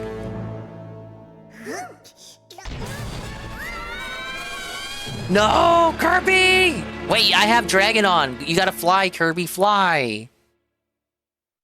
Starcrest World. Whoa! Oh shit. Oh my god, it really is Kirby Souls. Shadow of the Curb Tree! Guys! It's Shadow of the Curb Tree! Where am I? Guys, I'm kinda scared. This is a super serious part of the stream. It's the power of the Switch 2 here. Where's Melania at? When do I fight Melania as Kirby? Melania Trump.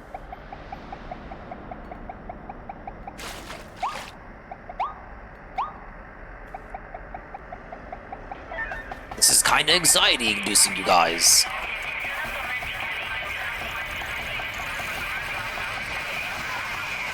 What the fuck? What is happening? Oh, this is the main theme of the game.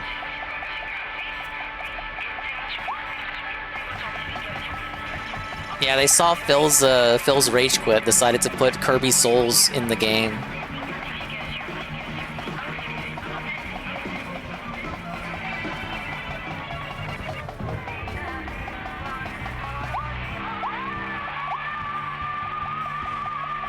Oh wait, we can't go past this. Checkpoint. Yeah, that was the bonfire. Bonfire lit. Now, where's the subtitle at? I gotta know what area this is. Alright, Maxim Tomato. I already got one, so I'm not gonna waste that. In case it disappears if I die. Well, what power do I want? I guess you can't go wrong with sword. This makes it the most like a Soulsborne. You know, we got the sword ability. Alright, let's leave the tomato there and keep on going.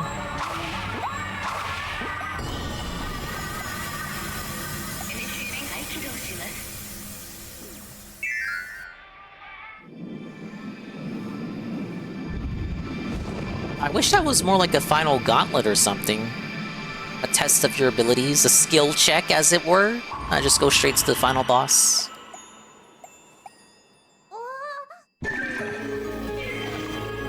Kirby sperm, swim away! Air, swim away! Oh, he ate the last three. He's doing a cell. He's sucking them up with his tail. He's achieving his perfect form. This is to go even further beyond, you guys. What the fuck is that? Elfilin? Peristella Crystallis. Genwell Metium Nel... What? It looks like Elfilin's Chaos Elfilin. It's the Elden Beast! Wait, it's called Genwell Medianelphilus. What? Really does remind me of the final boss. Oh my god! Yeah, it's the final boss, but again. Oh my god! Well, how the fuck do I dodge this? I'm not used to this attack. Ooh! Soft. Oh god. I'm sorry.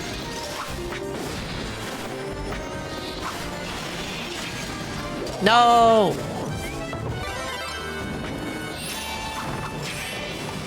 Oh, the combo! Triple finish!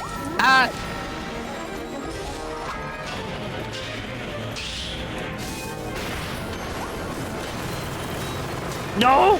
The shockwave!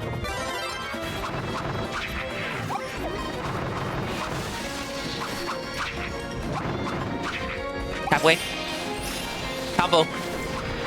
Oh, wait, he didn't do the 3-hit that time.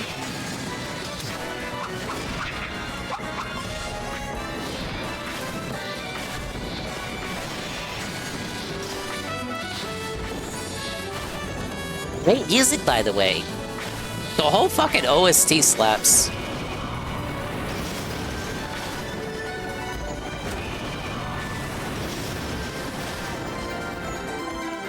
Dude, I'm fucking playing this like a Soulsborne. I got the fucking dodge roll with the iframes. Oh shit, phase 2! Phase 2, we got phase 2. He's gonna do the world-ending attack. Oh yeah, you played this, Zerpatchy? Yeah, Morpho Sword is broken. I don't know how he had trouble with that final form. It's just because he's DSP. That's all it is. I say this before I die here. Xander? Leave me alone, Xander! Oh, he's gonna do it again.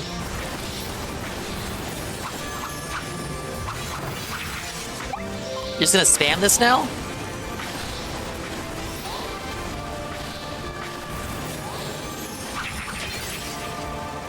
Oh no! I got... What? I dodged it! What? What are we doing? Oh, I gotta break it?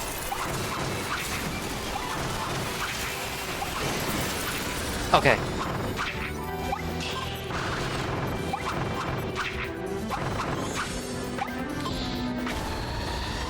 Maybe one more combo ought to do it. One or two more combos. What's that? What is the attack? What is the attack? What the hell is the Iosaur? Oh my god! Wow! Oh my god! Kirby, no! I'm sorry! Look, he's still Kirby. He'll survive. Alright, he's doing his regular attack skin. Attack cycle has restarted. No, don't do it. He's gonna do it again. He's gonna do it. What the hell? It's Palkia. He's opening holes in the time-space continuum.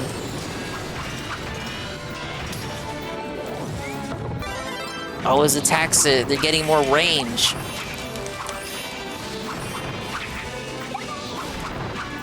Oh, one more. No! There it is. That's not it. That was too easy. That's too easy. Turn into the giant ball.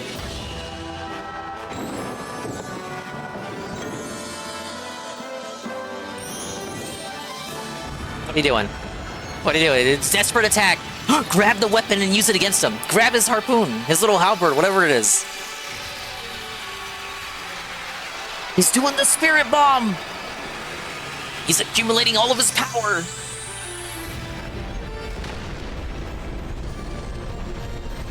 Oh my god, he's actually doing it.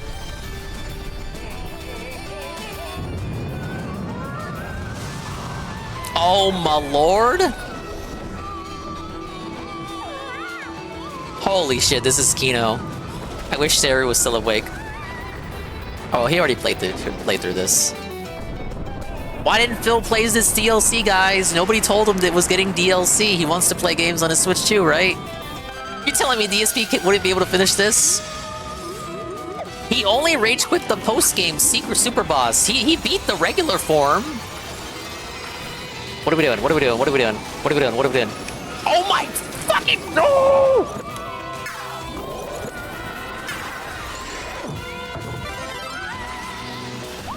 Oh, not these guys. You know the boss is getting desperate when they summon the minions.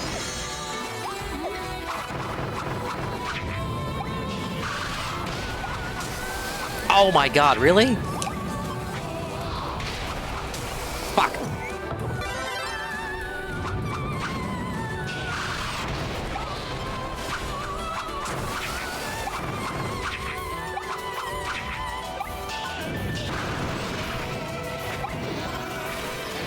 Alright, I'm going gamer mode. I got a gamer face, guys. Throwing crystals? What do the crystals do? Shockwaves? Shockwave crystals? Yep.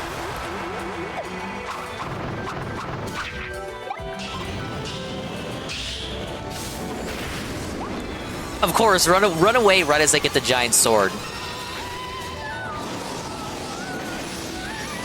Jump there. Dodge.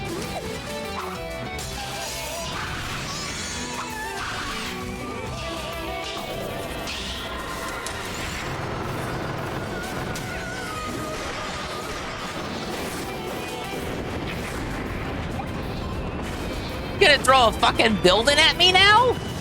Oh my god, he is! I'm sorry. Shockwave? Yeah.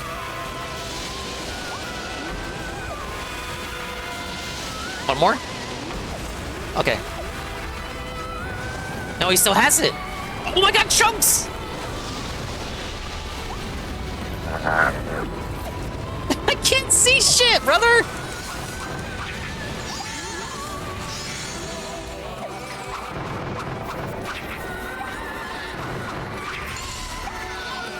Alright, 4 now.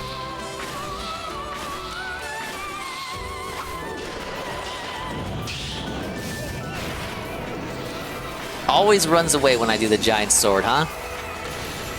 Alright, wait for these to explode. Ow, fuck!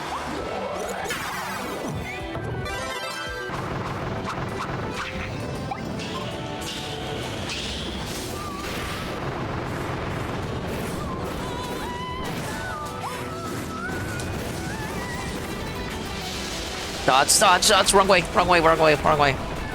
No, my god, whoa! Holy, oh shit. Alright, you swapping up the attack pattern. Very unique style.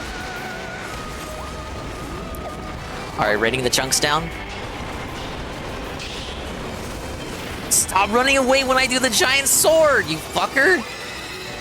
Oh my lord. Holy shit, this game is great.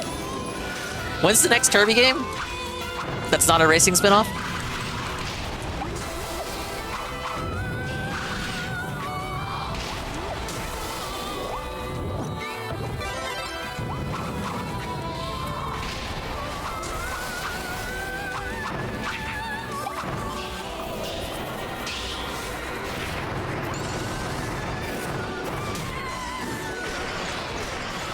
Alright, I gotta be careful now.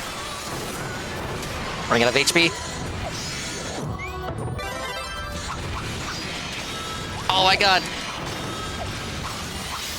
Desperation move.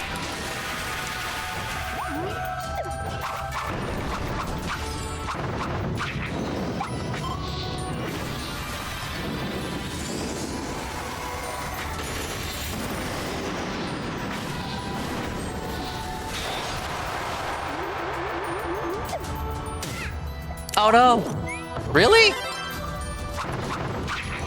I tried to hover over that. I'm almost cooked.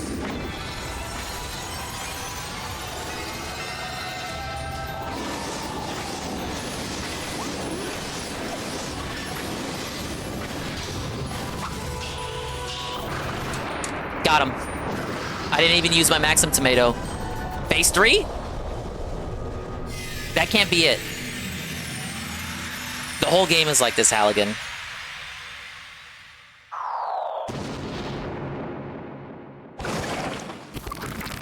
Oh my god, it's phase 3. No!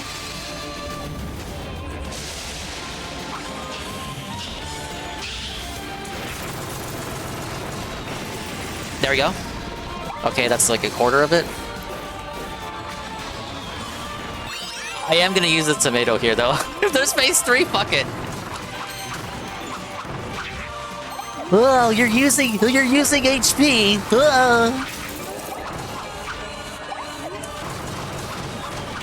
Okay. Is it just an endurance round? All you gotta do is break the shield.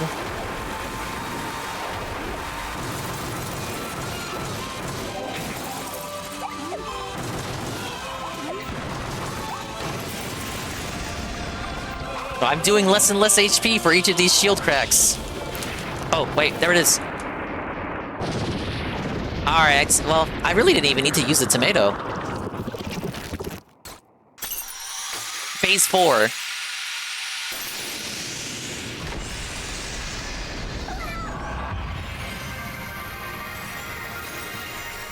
That wasn't a true phase. That was a desperation phase. That wasn't a real phase 3.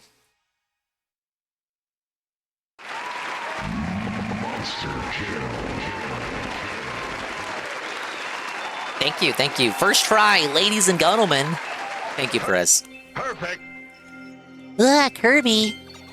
Wake up, Kirby. The starry's there. Look, they're gathering in the sky.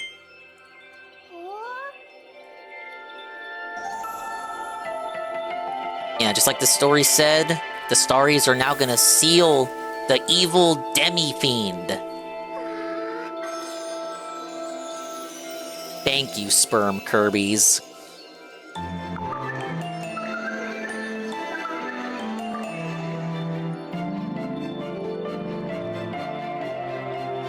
So does it really have to do with Star Allies? Because it's shaped like a heart. And like heart-shaped things were like the whole basis behind Kirby's Star Allies? Whatever. Powinkadink, I suppose. I just thought we were having like a tie-in with that game. Maybe there is, and I'm just too dumb to get it because I'm not a Kirby lore god. I'm gonna have to ask Saru. Except he didn't even play Kirby Star Allies, I don't think. Anyway. I have this strange feeling that Was I wrapped in the embrace of the starry's light in the distant past, too? That might be why I was able to hear their voices.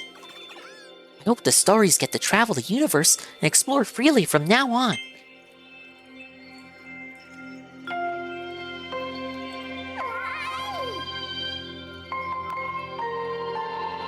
Wow, guys, we did it.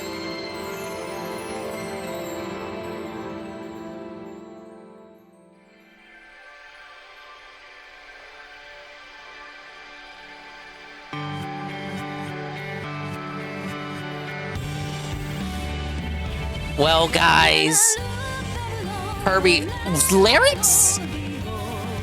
Look where you are, Meteor. You traveled so far to here. You sailed to galaxy-wide to crash first. Sorry, guys. I've streamed for 3 years, and in that time, my vocal cords have become all screwed up, and I can no longer sing or hit any high notes. But guys, Kirby and the Forgotten Land, Nintendo Switch 2 Edition, plus Star-Crossed World. What can you say? Guys, I'm gonna be honest, it's not worth the asking price. $20, $30 if you're Canadian. Saru paid $30. And let's really look at what you're getting for the asking price. $20. You get 60 FPS. You get the resolution bump. You get 12 remix levels, all with 5 unique style missions to do within the level. A lot of replay value. But honestly, let's think about it. The final boss, basically a reskin of the base game's final boss. He had some new attacks, but let's be honest, it was just the final boss, but again, remixed. Is it worth the $20? Well, ladies and gentlemen, if you've never played the game, you didn't play it on Switch 1, you want to pick it up for the Switch 2, including the base game, it is a worthwhile purchase. Now on Switch 2, it is $80 if you haven't bought it before. If you don't already have it, $80 for the 4K 60 frames per second 3D Kirby experience. But it is an excellent game. Probably the best Kirby game. I'm excited to see if they'll go forward with the 3D Kirby format. Will the next Kirby be a true open world game? I sure as shit hope not. But what if it was? But if you already have the game and you're thinking about picking up this DLC for the 60 frames bump, because like that's the thing, this is not a free upgrade. So you know, unlike the other games like Pokemon Scarlet and Violet, you upgrade it for free for 60 frames per second on Switch 2. For Kirby, if you want 60 frames, you are paying for it. So I just don't think 60 FPS is worth $20 unless you haven't played the game before at all. If you have already completed the game on Switch 1, you know, you're paying $20 to unlock the frames. But all you have left to experience, you know, the 60 FPS with is 12 remixed levels. And I just don't think that's enough. I'm gonna be honest, chat. Wait for a sale. Make a 1-hour review of it now. Bro, Arlo doesn't have his review up. What's going on? I ruined my vocal cords from years of alcohol abuse. Yes, that's true. All I do is I drink gin every day, right at 2 in the morning while sleeping next to my mom wife. Nintendo sale, come on, it could happen.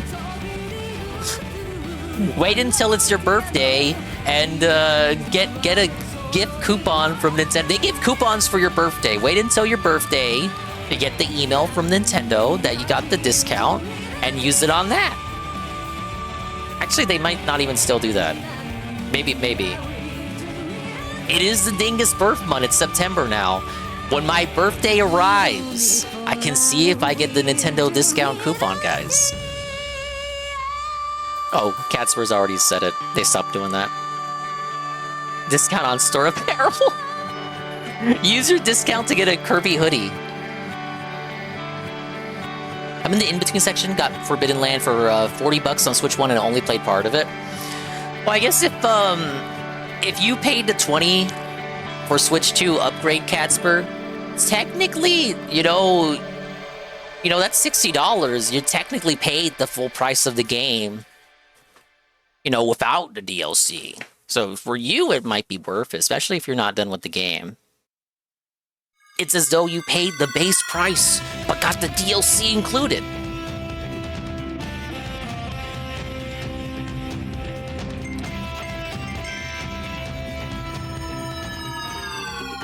Alright, there's gotta be something else, right? Let me talk to you.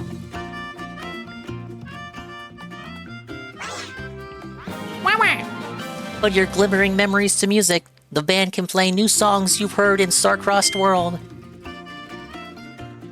Uh-oh. The arena.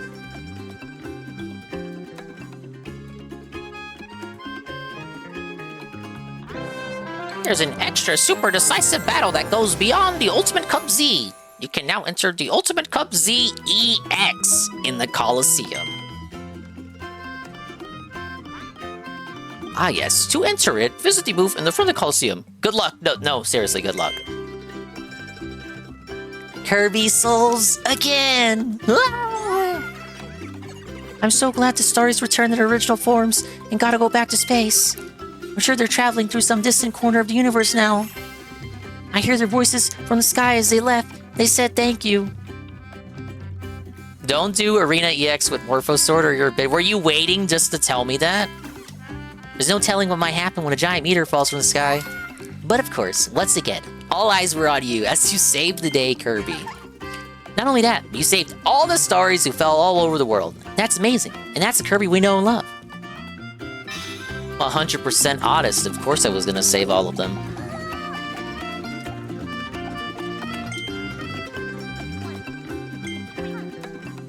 Oh, now that peace has returned, I can feel safe observing the stars again. So, care to make a little trade while you're here? Let's see. Yeah, we're, 5 short here. Lore dump in Kirby's house, alright. I feel like there should have been more cutscenes about the Starries. Hey, look, there he is. Paracella Crystallis Genwell Medianelpus Phallus. I'm not gonna say that correctly. Legend of the Meteor was considered a fantasy from ancient times, but with the discovery of IDF-86 and sinking of the islands, it seemed that there might be some truth to the story. Just as the ancient researchers predicted, the evil meteor soared through space, determined to destroy the world.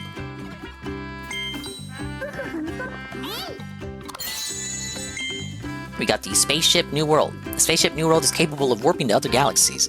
It's a prototype, but similar to another ship that once took travelers to the stars. The familiar theme park Wandaria, and a special song, you know the one, were used to make travelers feel safe as they boarded. I didn't have the billboard yet? Oh, good condition. Her song rang out not only on this world, but across the galaxy, riding the radio waves emitting from the spaceship's hangar, long after there was no one around to hear it. It debuted on the ship's departure day. And yes, the soothsaying songstress was among those who chose to remain on the planet. She fucking died. Oh, wait. Since I got everything?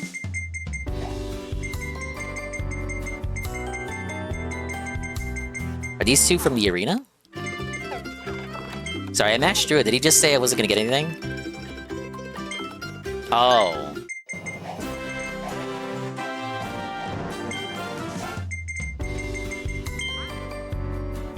Oh, okay.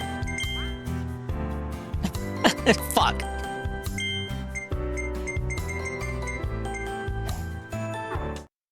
Rest of the stream really gonna be me suffering in the arena? I was joking!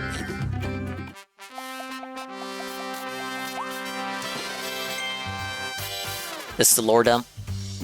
I know, it's Kirby shilling his fucking games to me, his fucking filmography. It's time to get good. Look, I did the arena when the game came out. I did all of them.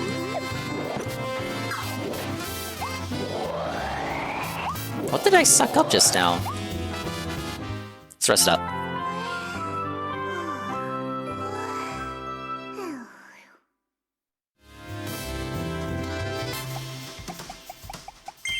I'm pretty sure they updated this after... Yeah, after Return to Dreamland came out. And they updated it after Dream Buffet came out. Imagine updating your game just to shill other games. It's a real HAL Laboratory kind of move. Oh. You can also change the figures here, right? No, I gotta do that from the figure menu. Where's Cappy at?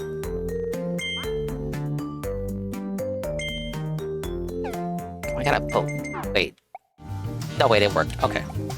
I thought it told me to put one up.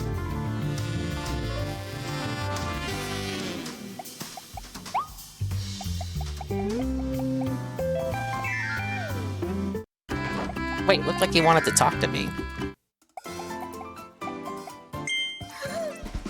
When we heard Leongar had gone missing, I wasn't sure what we should do. I'm so glad we managed to save him. Now that everyone is safe, I hope we can make all kinds of unforgettable memories together. Very cool. Thank you, Elfalin.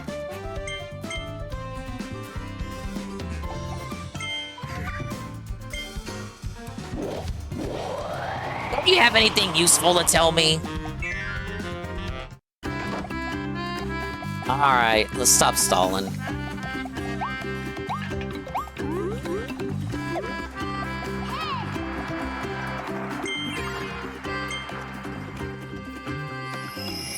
I guess you gotta beat it first, fuck.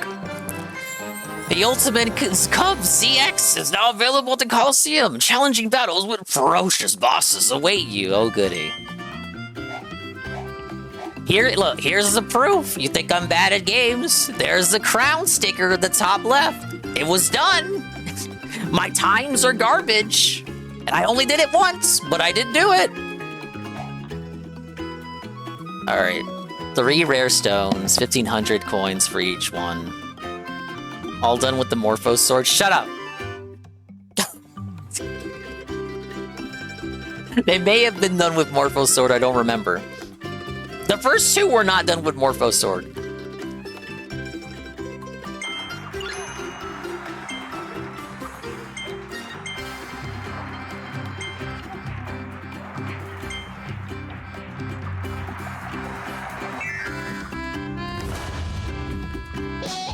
This will be something we're gonna rage quit and then do off stream. But look, I didn't take the Morpho Sword. I never did.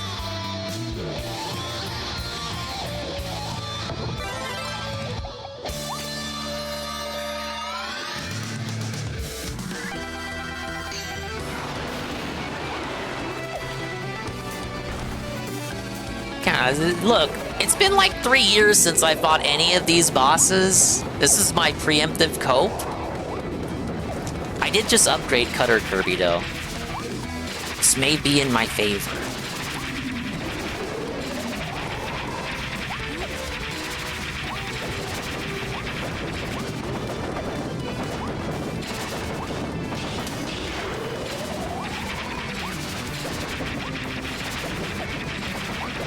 Doesn't he do the attack where he makes a maze? Or is that... No, that's phase 2.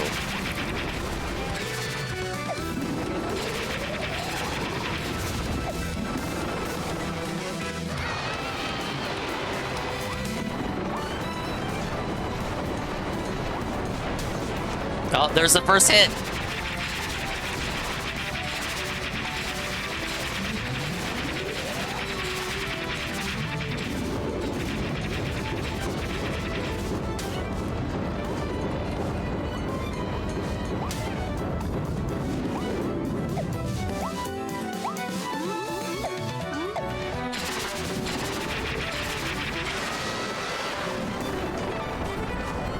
Yeah, this is the attack I remember.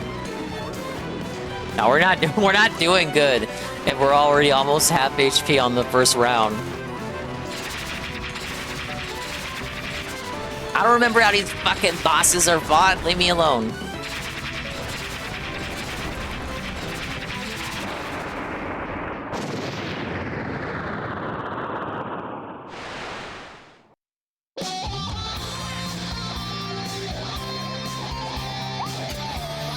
Alright, we got DDD next.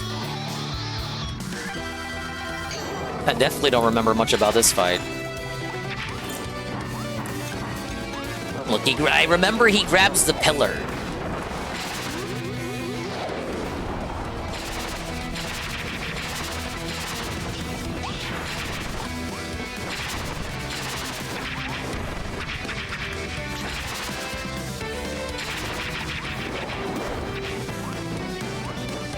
Don't you do it.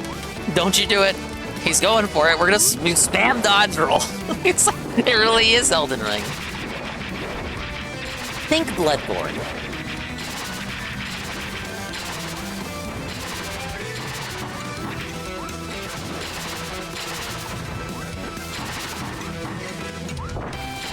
Never really was a fan of this DDD redesign. I get it. DDD changes his design all the time. That doesn't mean I gotta be a fan of every DDD redesign.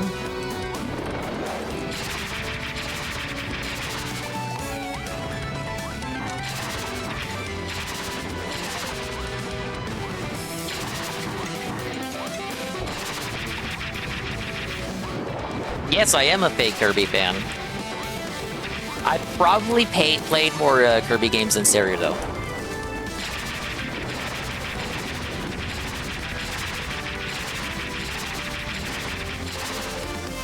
Maybe. If you count spin-offs, he might have played more than me.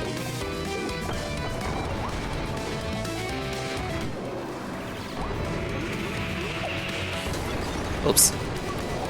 That's the first hit. I was doing so well spamming dodge roll.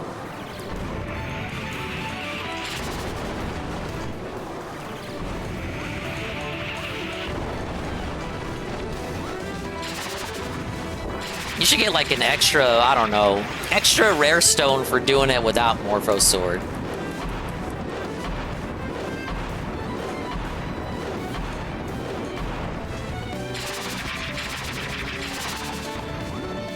Extra 500 coins for doing it without without hidden dodge.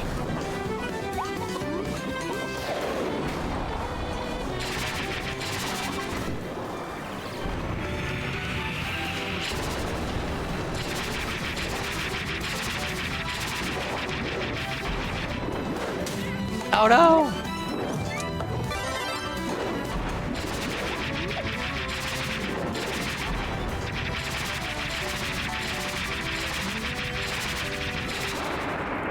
Alright. Don't think I would have expected DDD that early.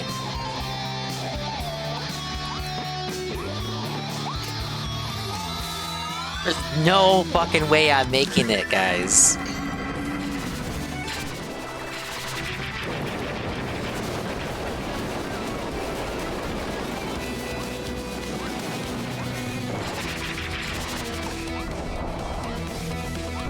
No heal? Yeah, no heal. I gotta make those last.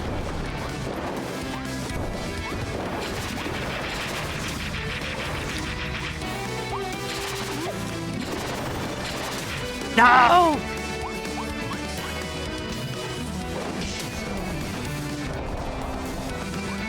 Well, you get less time for that than in the normal fight.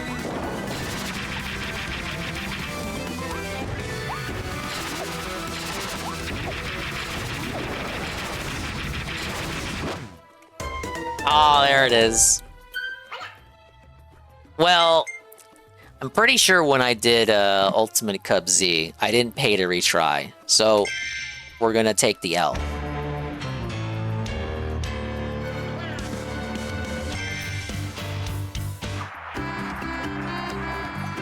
That's you being wrong about me. Does it only give you Cutter, or is it just a randomized ability every time? I noticed it didn't swap up with the abilities that were given to me. I just upgraded Cutter, but I don't know. Cutter's not my favorite. Morpho would be cheesing it. I feel like going Hammer would be easy mode too. But at least Hammer doesn't heal you.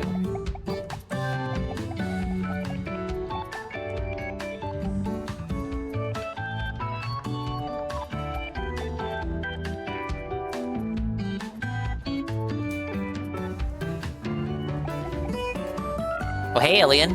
Welcome in, welcome in.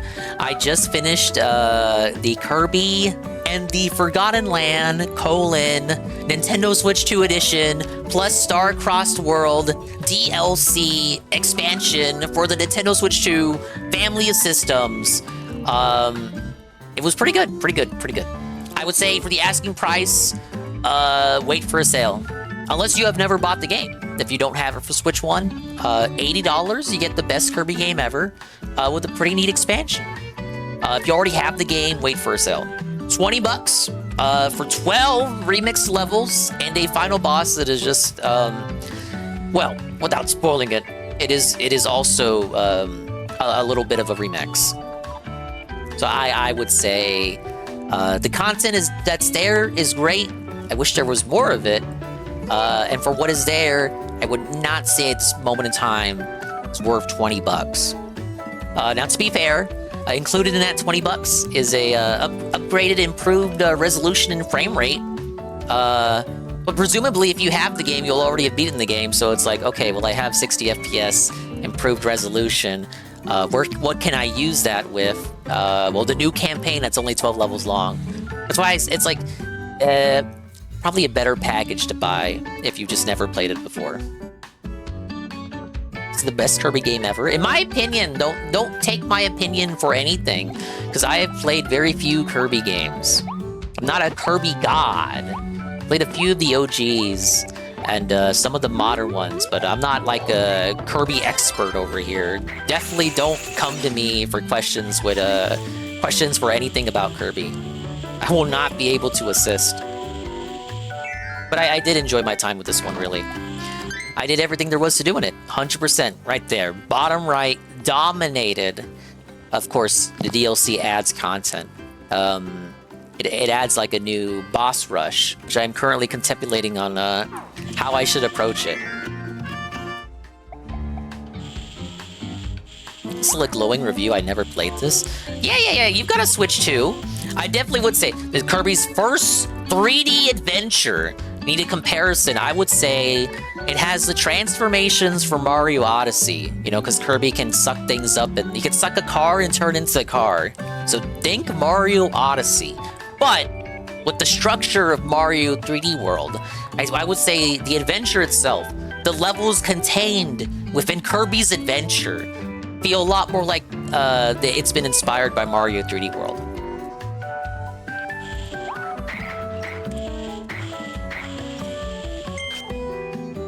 But yeah, you got your different copy abilities. You can actually upgrade them as you progress in the game. You can make them stronger. So, like this gun ability, Kirby's got a gun. Yep, and Kirby with the firearm. Kirby, the glowing Second Amendment approved Kirby ability.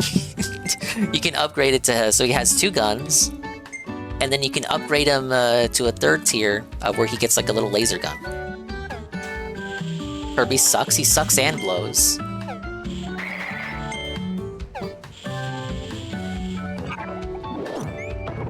See, here I got double hammers.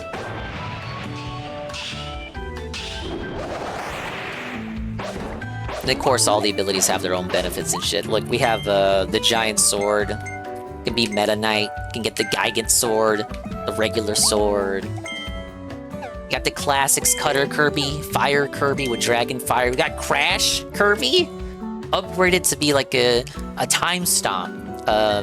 So Crash Kirby's upgrade is he stops time, and he stops time, and to damage enemies, you just run into them. Is that Gex? You miss him? Yeah, it's a Gex emo. It's not mine. It's from a fellow streamer that we watch. I want to play the Gex collection that just released. I never played through all of Gex 1 or Gex 3. I have played through all of Gex 2. I did have Gex 2 growing up. First, we got Sleep Kirby. I wish I could go to sleep right now. We got Drill Kirby. Kirby's twin drills pierce the heavens. Alright, let me try the arena again. You played Gex 1 and you played Gex 1, the side-scrolling one? How the fuck did you play that? It's so awkward to control.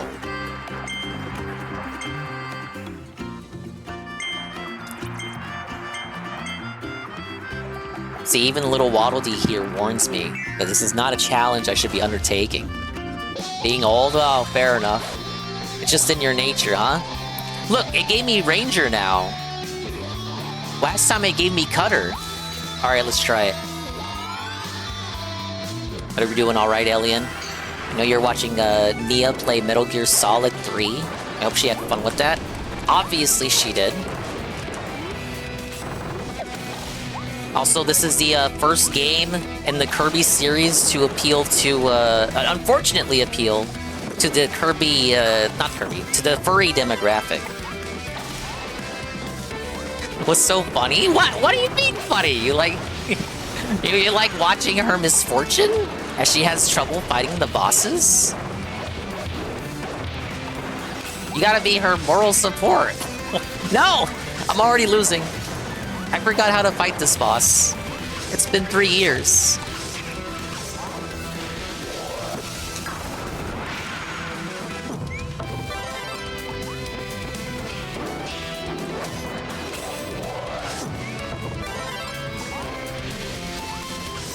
She also trolls the shit out of me, so she has it coming. That's fair.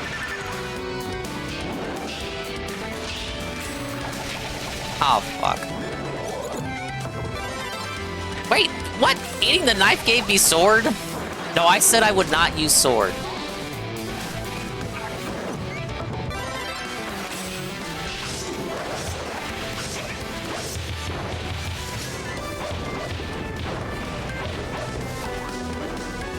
These bosses get almost Souls-like in nature towards the endgame stuff.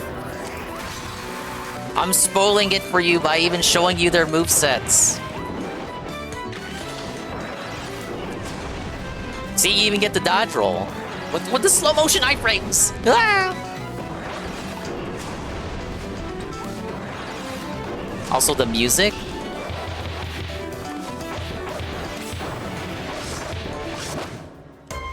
Oh, fuck. It's over.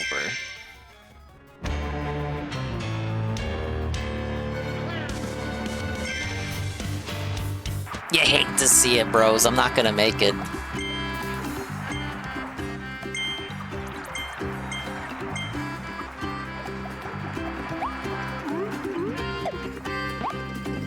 Quitter? I would be made fun of just as much for paying to retry. Think about that.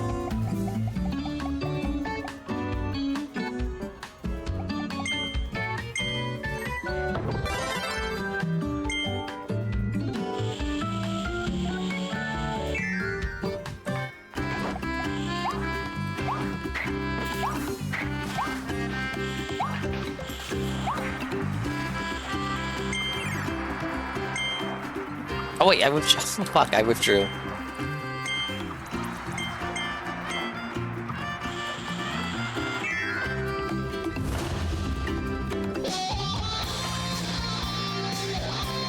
Alright, now I'm given fire, but I'm still starting out with Flowerline. I could keep freeze if I wanted to. That's a good question. Do I want to keep freeze or go with flame? No, keep freeze.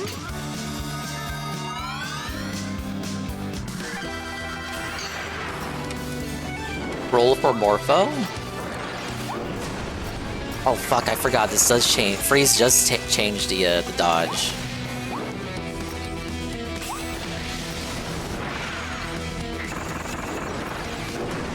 Not sure if I like the...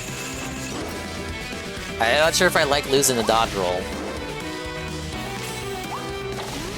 My iframe money!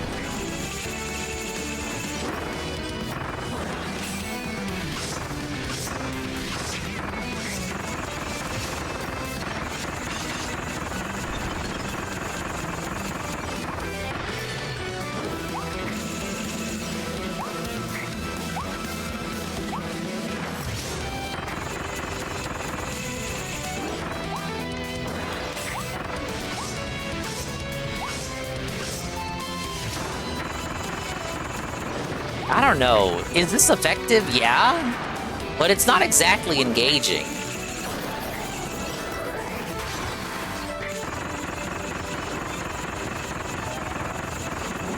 I feel like I'm cheesing the boss in a way that's not as fun as doing it with Morpho Knight.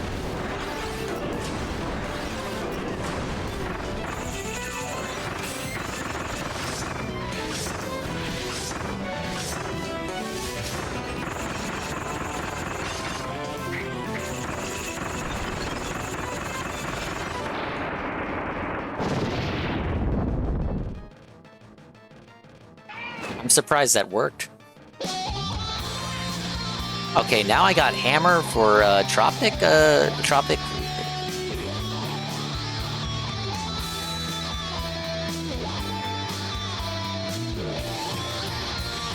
I think I'll keep freeze for now.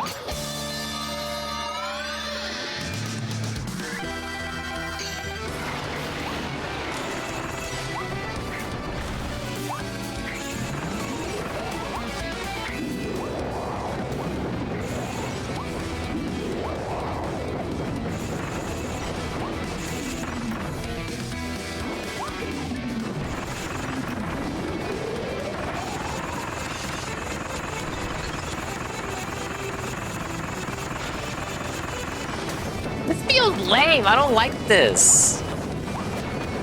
Ah, I should have picked hammer.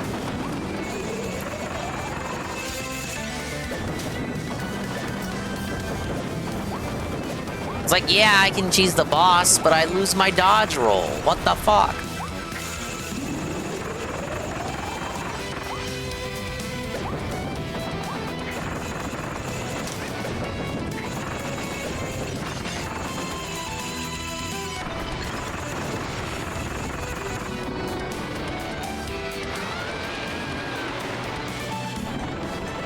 Yeah, he can't even fight back. What's the fun in that?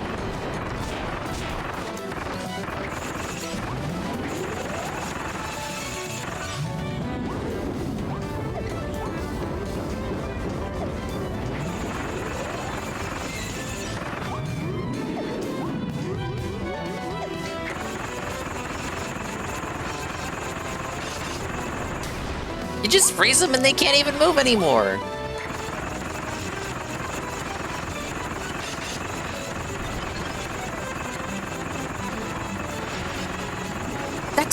That took so much off!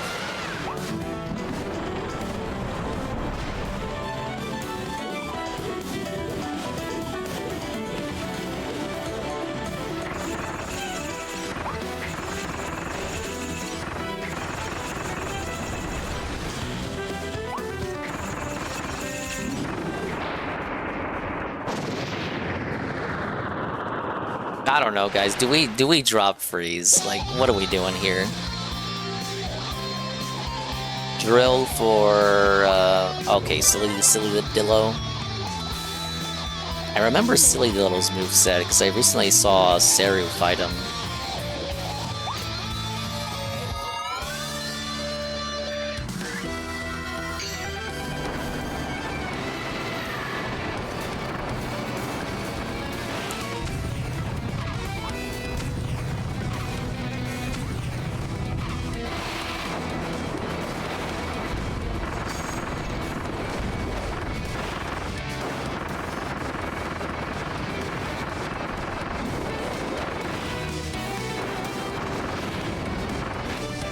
He's gonna jump. Change the arena.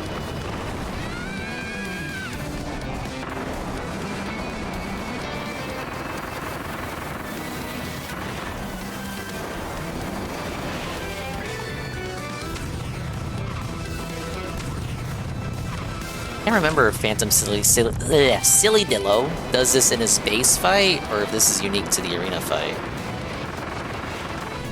A little sandstorm segment here.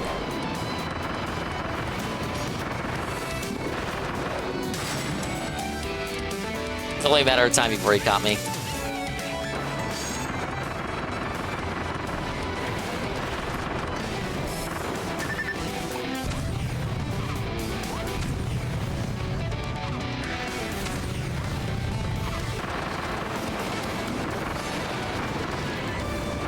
Alright, now he brings out the body pillow.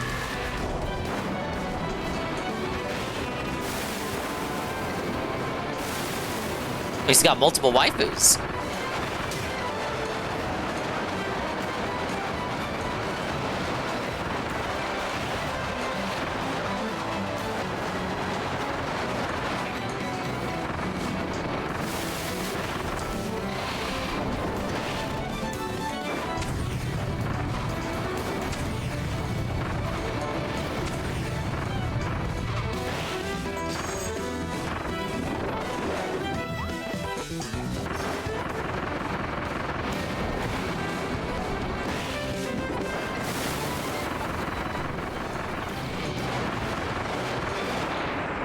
The drill made that too easy.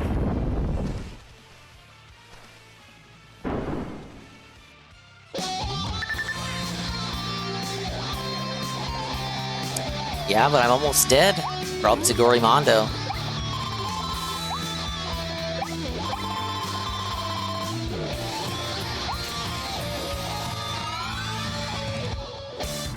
It says it's too easy on the last HP. I meant to say, like, obviously if I could optimize it more, I would get hit less. Oh, like that digs you out?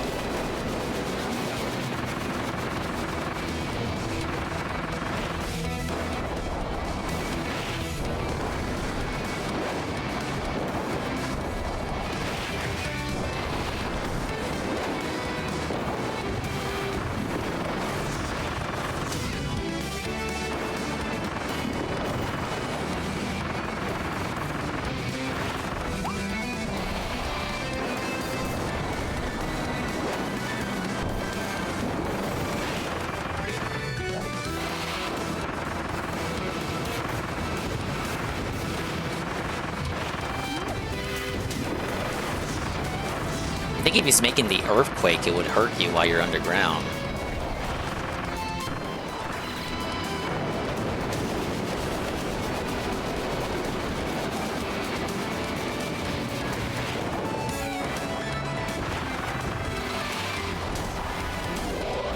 Oh, mistimed that.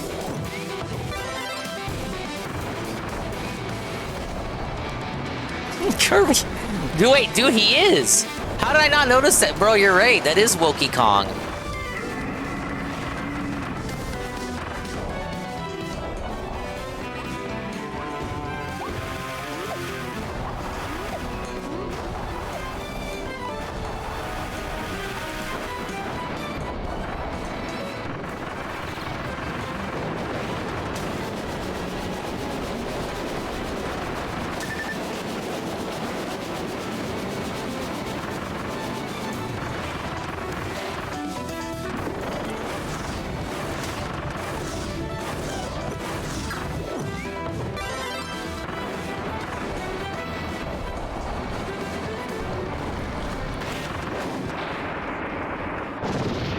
Man, this dude's the first boss in the base game, and I had that much trouble with him. His attacks are just that strong, you guys.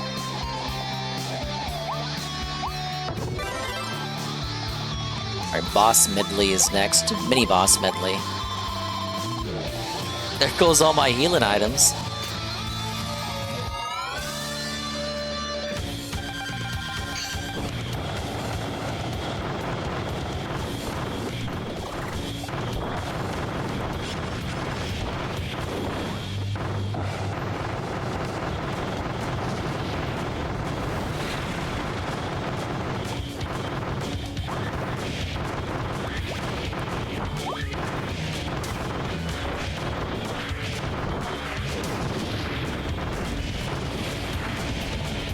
Don't think I need freeze.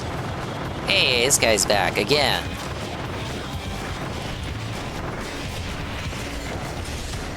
Why does he not have an HP bar?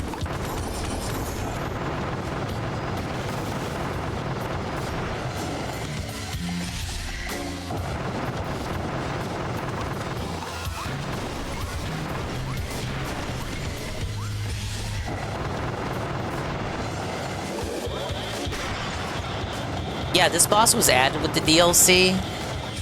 I just think that's weird that he doesn't have one.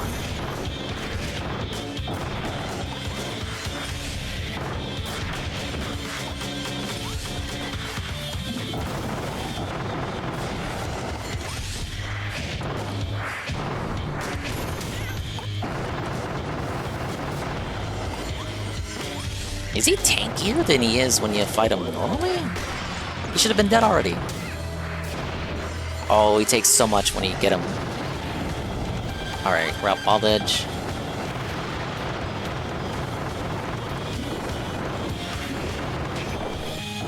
Oh, it's over. We're losing here.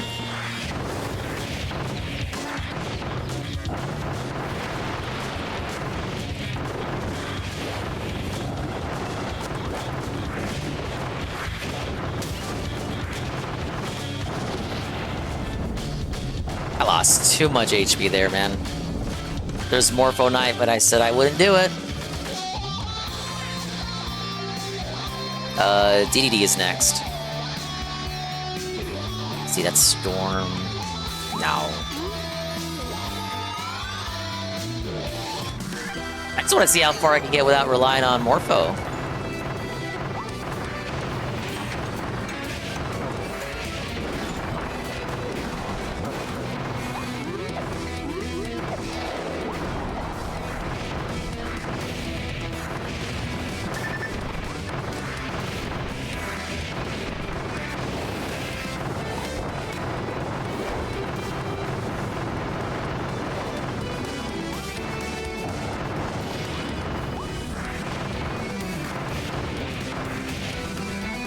I did upgrade Dragon to max, so it's decently powerful.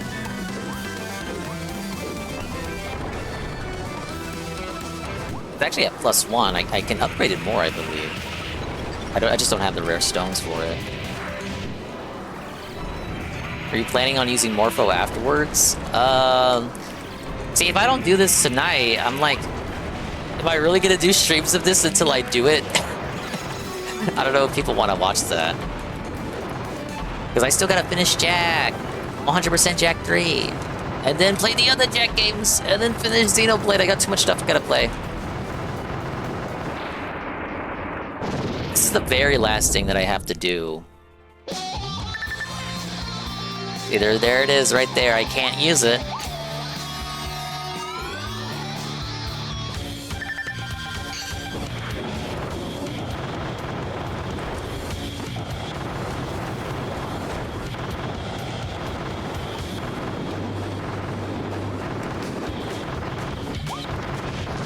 Honestly, if you told me I couldn't dodge roll, tougher challenge than saying I can't use Morpho Knight.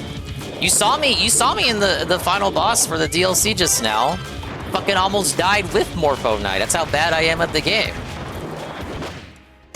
Oh, there it is. He got a critical hit. The boss is wild and bonkers. I cannot retry. It's over. Got to round 7 in 11 minutes.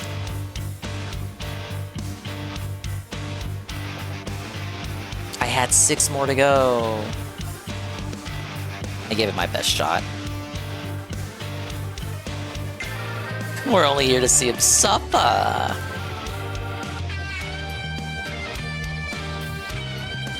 All I can do is cope sip, chat.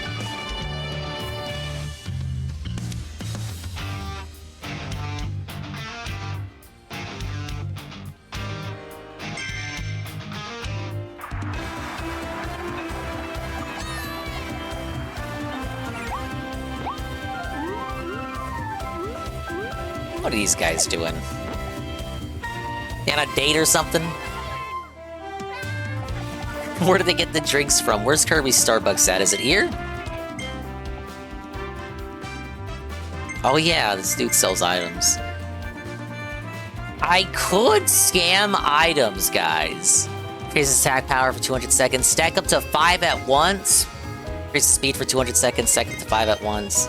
Doubles HP.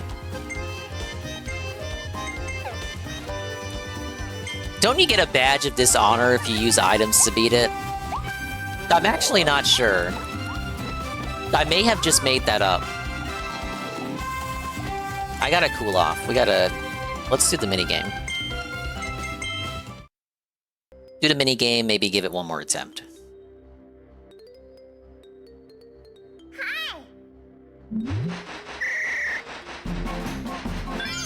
Imagine ordering just a whole tomato.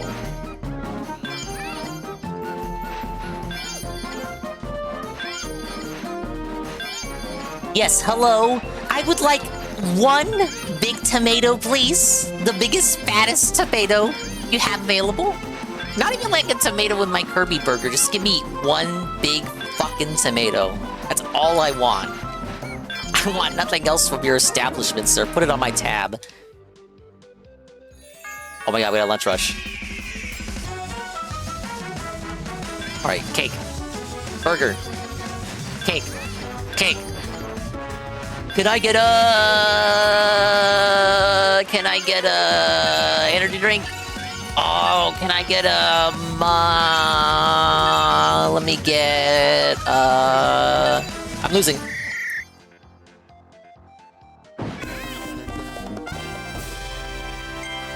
can do better than that.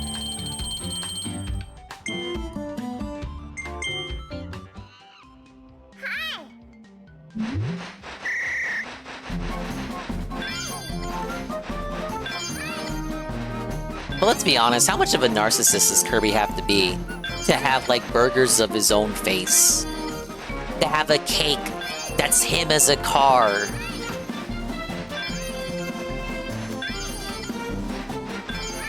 Does he believe he's a car? It's his headmate. One of his headmates is a car. Alright, here's where we beef it up.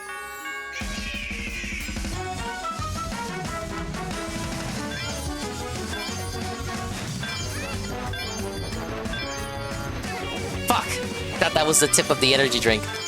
My streak money!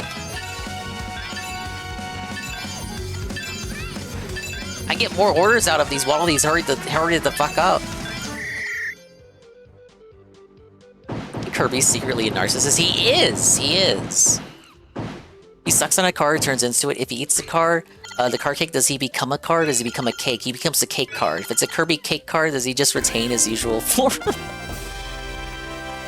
No, he becomes a cake car.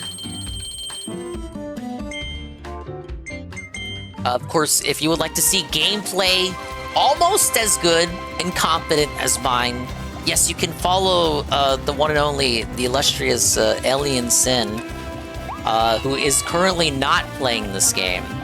But perhaps if I continue playing confidently, perhaps it will inspire him to check out the game.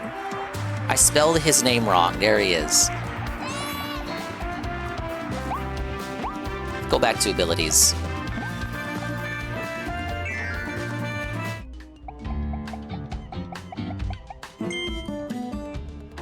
It's so tempting. I don't know, should I try it once with Morpho Knight to prove that that's not the issue, that I can still lose with Morpho Knight?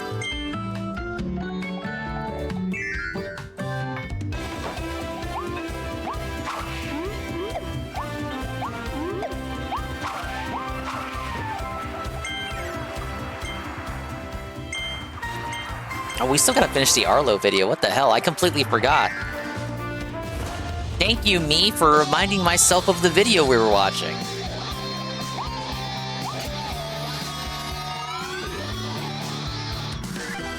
They balance the game around Morpho. They just expect you to always use Morpho, so everything's balanced around it. Alright, we're gonna try for real. And still lose, so I can prove to you guys that Morpho is not everything.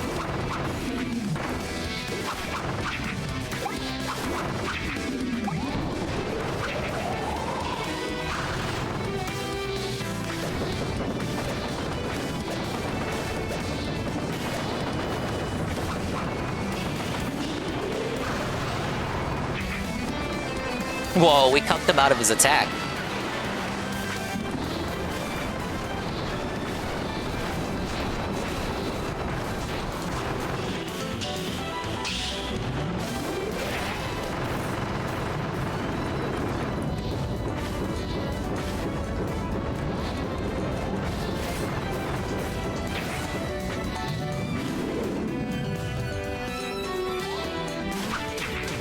Oh, I should have held on to it longer. We're supposed to do no-hit runs. My no-hit run money. See, I told you Morpho Knight wasn't everything. All right, Claraline's next.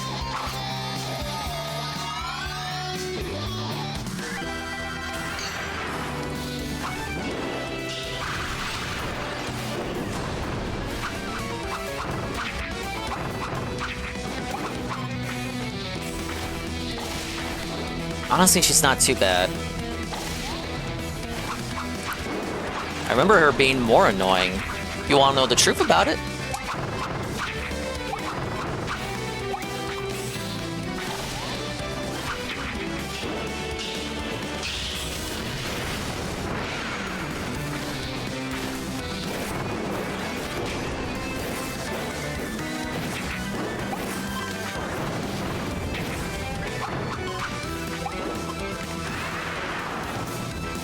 She's seething!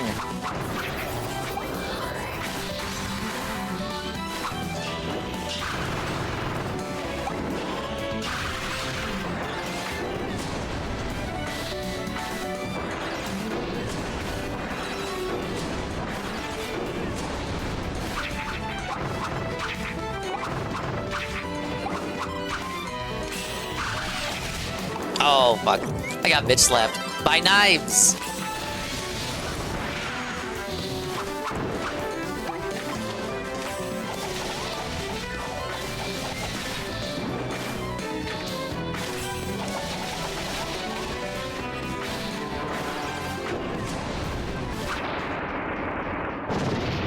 Alright, there we go. 10 to go.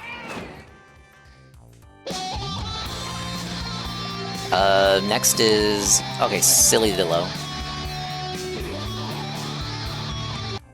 Let's continue with the Arlo experience. Because I did forget we were watching that. This fucking Arlo. We were 28 minutes in. I just want to finish it so we never have to watch him again for an entire week.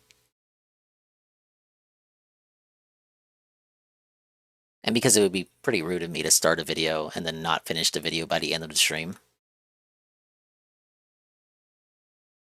We had a whole 30 minutes left of this. Absolutely weird picks like Coin Coffer and Conkdor. Forget Conkdor, Boo. yeah, he was talking about the roster. You know, that other ghost that's not a Boo. You can be Monty Mole and no, I won't Rocky restart Wrench. Perez. You can play as bees and crabs and even friendly creatures like dolphin and penguin. Nice. That's my gift to you. I'm not restarting the video. And really, honestly, I think the inclusion of the Moo Moo Meadows cow as a playable character in Mario Kart is indicative of some kind of deeper change in Nintendo than I think most people realize. Who thought it was over? No, I paused it for the final boss of the DLC. I just can't see such a weird, you guys allowed me. No, can we talk about how I paused it for the final boss and no one told me to start the video up again?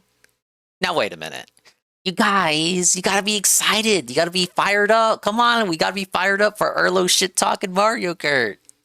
Thing like this happening. It's almost like you don't want to watch it. I can't imagine why. Creative and playful spirit, a loosening of inhibitions, and even more than simply filling out the roster. Now that we've got 24 drivers at a time, this influx of silly characters gives players greater means to express themselves, to pick a loadout based on their own personalities. Who a person plays as kind of says something about them, you know. But we'll talk more about the game's the streamer. I thought you knew what you were doing. I got too fucking fired up by the arena, dude. Major complaint in this department. Major complaint. Major complaint. I mean everybody. Every single individual person who played Mario Kart 8 hated how the different costumes were like their own characters on the select screen. Oh, this is a little bit. I don't know. This is nitpicking a little bit. He's talking about how on the roster screen. Let me make it a big here. Character select screen. The characters with costumes are their own character slots, but this is because in Mario Kart 8, the alternate costumes had different weight statistics. So they visually they were like, you know, costume options, but like you know, within the terms of the gameplay, they did have different stats. So Tanuki Mario and Cat Peach on the top row there, they do have different stats from the base form Mario and Peach. So that's why they have their own slots. And some characters do have their own submenus, like the characters who have different color options, like Birdo and Yoshi and Shy Guy. They do have different options once you select them. Then a submenu pops up with their different colorations. So that actually is a palette swap. But he wants it to be like you know, Mario and Tanuki Mario, Metal Mario is just like a submenu within like picking Mario, but that's not how it works. Like Metal Mario is heavier than Mario. It can't be a palette swap. Some people want the Kooplings to be an all-in-one menu because that's how it works in Smash. But in Smash, they had to fuck with the Koopling models and make them like all fit within Bowser Jr.'s frame so that it wouldn't break the hitboxes. So the sizes for the Kooplings in Smash are inconsistent. It was a ridiculous waste of space, super cumbersome, no reason at all to not let us just cycle between costumes for each character like in Smash. And I cannot fathom, I cannot wrap my head around how they have not only kept the tradition here, they have made it dramatically worse. Like there's an even bigger emphasis on costumes in this game. There's way more variety in that department than ever. And they've once again made every variant its own character. And there are so many more characters to choose from overall, and you have to cycle between smaller pages. It is simply baffling. It is an absolute mess. It's like they're doing this on purpose at this point. I want to rant about it more because I just feel that strongly about it. It is just that ridiculous, but I don't actually have anything else to say. It's silly. Hey, on the plus side though, I am so relieved that I don't have to pick and choose individual cart parts anymore. I can imagine that for the right person, such custom. Yeah, I was not a fan of the cart customization. Maybe some people were. I am not one of those people. Customizability only enhances the experience, but I have always hated having to take the time to compare stats, to try and remember which combo I like and refigure it out each time I play on a new system. Well, I mean, it felt cumbersome and it just became a different variation of Mario Kart Wii, Funky Kong plus the Flame Runner bike. People just spammed the same cart combination. And they tried to nerf the cart combos with each wave of the Booster Course Pass DLC for Mario Kart 8, and people just ended up switching what the optimal meta combo was. Like the different cart wheels and hang gliders that were worthwhile to use. I think for a while, wasn't it like Cat Peach was the optimal character, and then for a minute it was Waluigi on the Wiggler bike? and antithetical to the simple, competitive, but not actually competitive spirit of Mario Kart. Now, carts are just carts. They've still got stats, but you don't need to do any tweaking. Was it actually Waluigi on the Wiggler bike? Was it a different character? No, Waluigi on the Wiggler bike was a meme. It's not as easy to tell. Who was it on the Wiggler bike that was optimal? Was it Yoshi on the Wiggler bike? I just learned that apparently some drivers get bonuses on certain terrain. Like, did you know that's a thing? Part of me thinks that's a cool idea, but then another part just wants to pick whoever I think is cool. And whatever the case, I don't think anything should be hidden. You're making me look stuff up. And again, this is Mario Kart we're talking about. I should not have to look stuff up. So yeah, I don't know about that one. Okay, so let's get to it. I'm not a fan of the hidden stats. I am not a Mario Kart guy. For the I am not a racing guy. I am not a competitive multiplayer guy. I think Mario Kart games are plenty fun, like obviously, but I'm always really disappointed by the lack of single player content. So introducing one giant open world. I told you guys you hated Mario Kart. Precisely the way to get someone like me excited about the next generation of Mario Kart. It's uncanny. That's exactly what they needed to do. I had no idea, but apparently that was it. Part of me still can't even believe that this is real. Like, as a concept, it's still just so unreal. Mario Kart has always been about quick, silly arcade action. You know, it's about raw gameplay, and that's why it resonates with basically everybody on the planet. So taking the idea and creating something grand and ambitious with it, something that's fun to play at your own leisure, a mode where you can just freely explore a great big world, not on your legs, but in your little cart.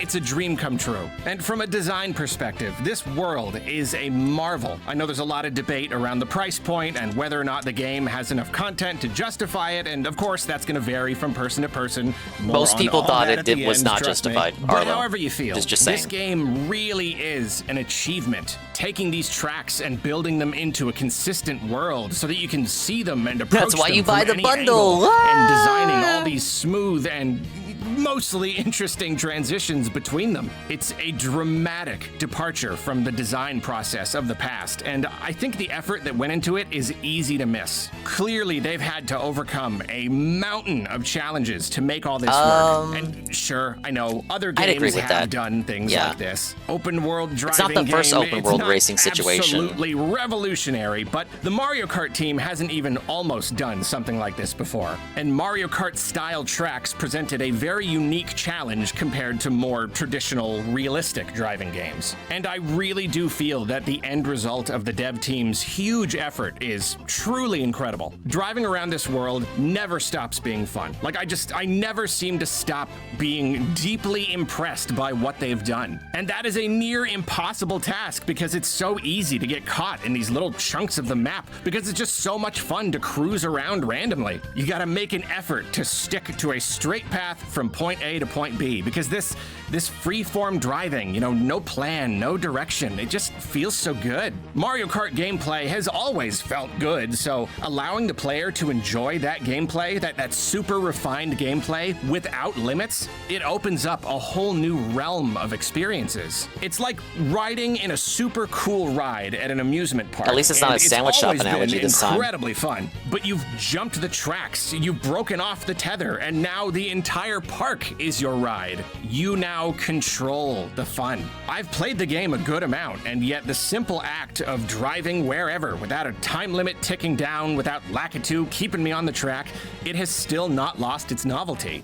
And man, the feel of this world is incredible. From the very first moments I first sat down with the game, I just fell madly in love with this world. There's just something about it. It's the more natural lighting and visuals. It's looking out over the landscape. It's the music cycling through all these classic song arrangements, radio style. It's all the NPCs and cars and I don't think anyone shit on the music. Parachuting item boxes just all over the place, making the world feel so vibrant and alive. With an open world game, one of your main goals should be simply making the world fun to be in, making it feel good to be in, making it a place you just want to spend your time. And I feel like they have absolutely knocked it out of the park in this department.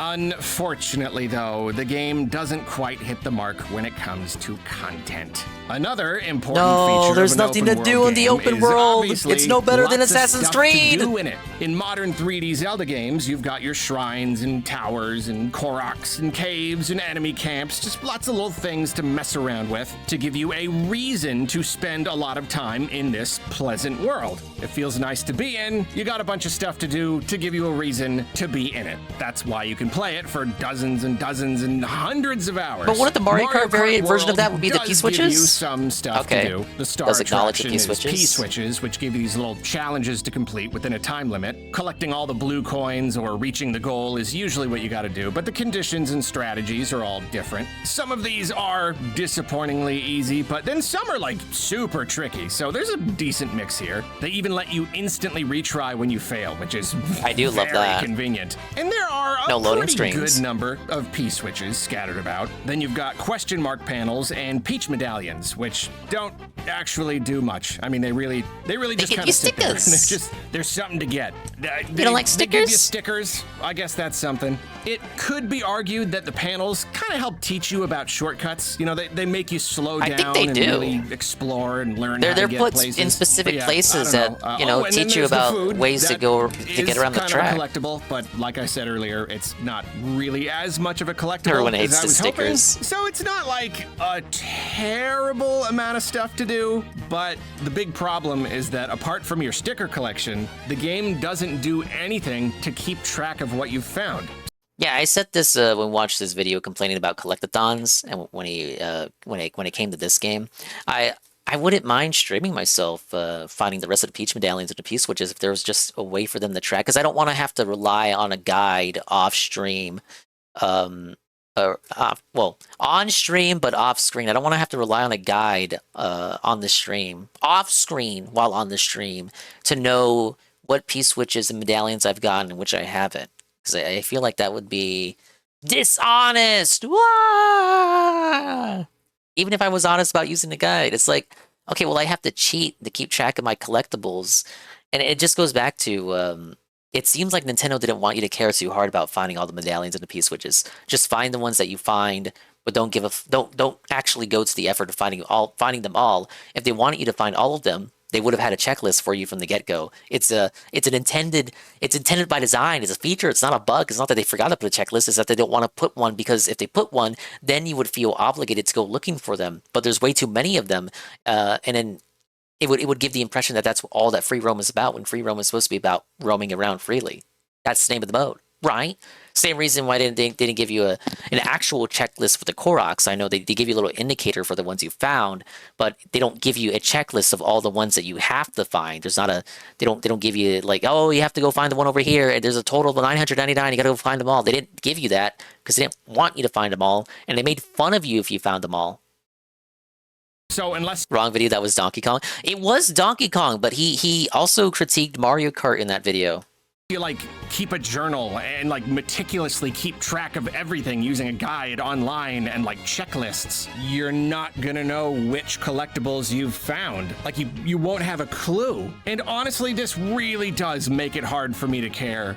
Like at all. I'm not gonna scour every inch of the map looking for this stuff when it just doesn't do anything. Exploring is fun, Where's my reward? collecting things is fun, doing it just for the sake of doing it is kind of fun in its own way, but like trying to get everything in this case would be horribly tedious, and if I know for a fact that I am not going to get everything and nothing does anything anyway, then I am not particularly motivated to get any of it. Like a collectible has got to do something. He's lazy. Or I've He's got to be able to keep unmotivated. track. Like you've got to have at least one of those things. I feel like at least the P switches should give you a little checklist or something. At the very least those, because those really are like the main thing. Clearing them all is something I would genuinely like to do. Like that's real content right there. But I do not want to use an online guide and track them all down. Man, they could even put like a little leaderboard for each one. How fun would that be? You'd be able to compare your scores with everyone else. I don't know. As it is, there's just not really any incentive to do them beyond, you know, having something fun to do when you're just kind of cruising around.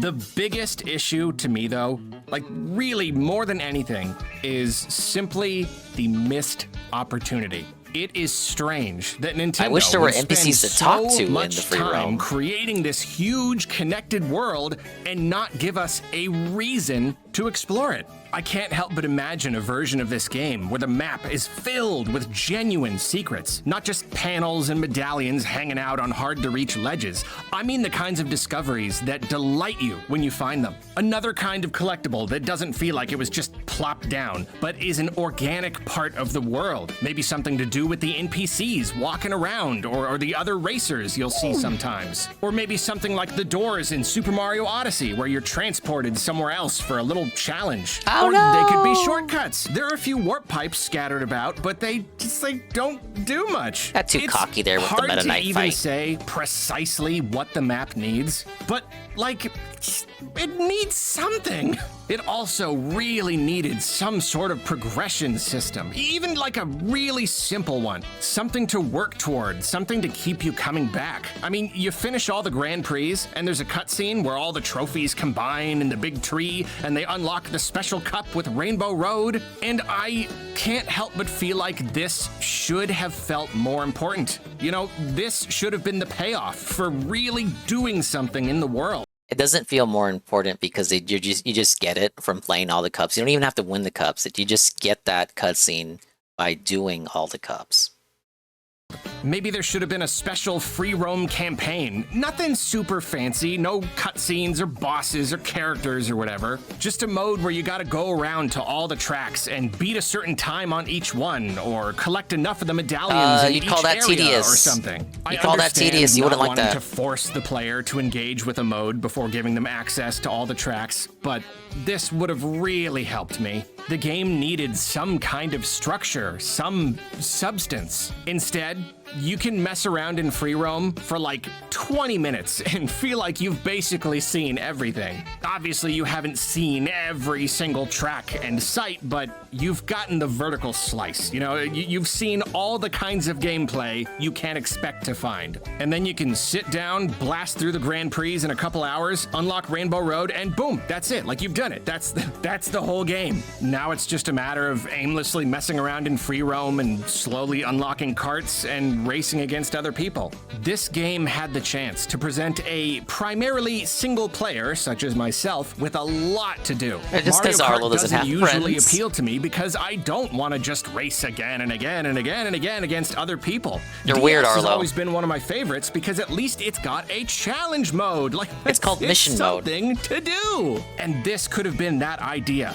fully realized, just absolutely exploded. It could have been the first Mario Kart to appeal equally to all kinds of players. But it really doesn't. It's not all bad. I can't even say I'm like incredibly disappointed or anything. I do still love the world. It really is so much fun just to be in, even if there isn't much to do. I still feel like it adds a tremendous... I feel like people say there's not much to do in the world, but I never see anyone say that the world itself is empty. There is like the world in it. It's very cohesive. There's life in the world and it feels lived in. There's just not much to do within it. So people say there's not much to do, but I never hear anyone argue that it's lifeless or empty. So it does speak to the amount of effort that they put in. Like it certainly was no easy feat creating the world in the game and then making tracks within that world and then connecting them all together. Amount of value to the game. It still does make this the most fun Mario Kart game I have ever played by a wide margin. It's just a shame to see the wasted potential. I will say though, again, it's tough to judge the game right now when Nintendo could end up updating the heck out of it. For all we know, they'll eventually populate the world with way more stuff to do, or at least implement a system for tracking our collectibles. I could easily see Nintendo randomly telling us that they've hidden something cool in the world. Go find it. It's perfect for little random events like that. But honestly, it does kind of feel like if they were gonna get this right, if they were gonna you missed the final boss, Jesse. It was some Kirby Souls shit. Way, you missed it. I think I'm doing arena now. Needed to happen before launch. You can't boss relock rush. all the Grand Prix and Rainbow Road. You can't undo the experiences I've already had and the collectibles I've already grabbed. So I think it's too late for Mario Kart World to be the game it should have been, which is a real shame. But I'm hoping that they can at least improve it. We certainly can't get our hopes up that over the next 8 years, they'll just like transform this landscape into this gargantuan wonderland of fun. But we can certainly hope. And I guess while we're complaining, it really doesn't help that Nintendo has imposed so many limitations. Oh, here's a health bar, the orchestra going ham. Yeah, exactly. It actually did go ham. There's no dedicated option to explore later, because I don't want you to leave now. Instead, you get automatically pushed into free roam. And Arlo is reviewing races. Mario Kart World. Juzzy, it's a 1-hour video of Arlo shitting on Mario Kart World.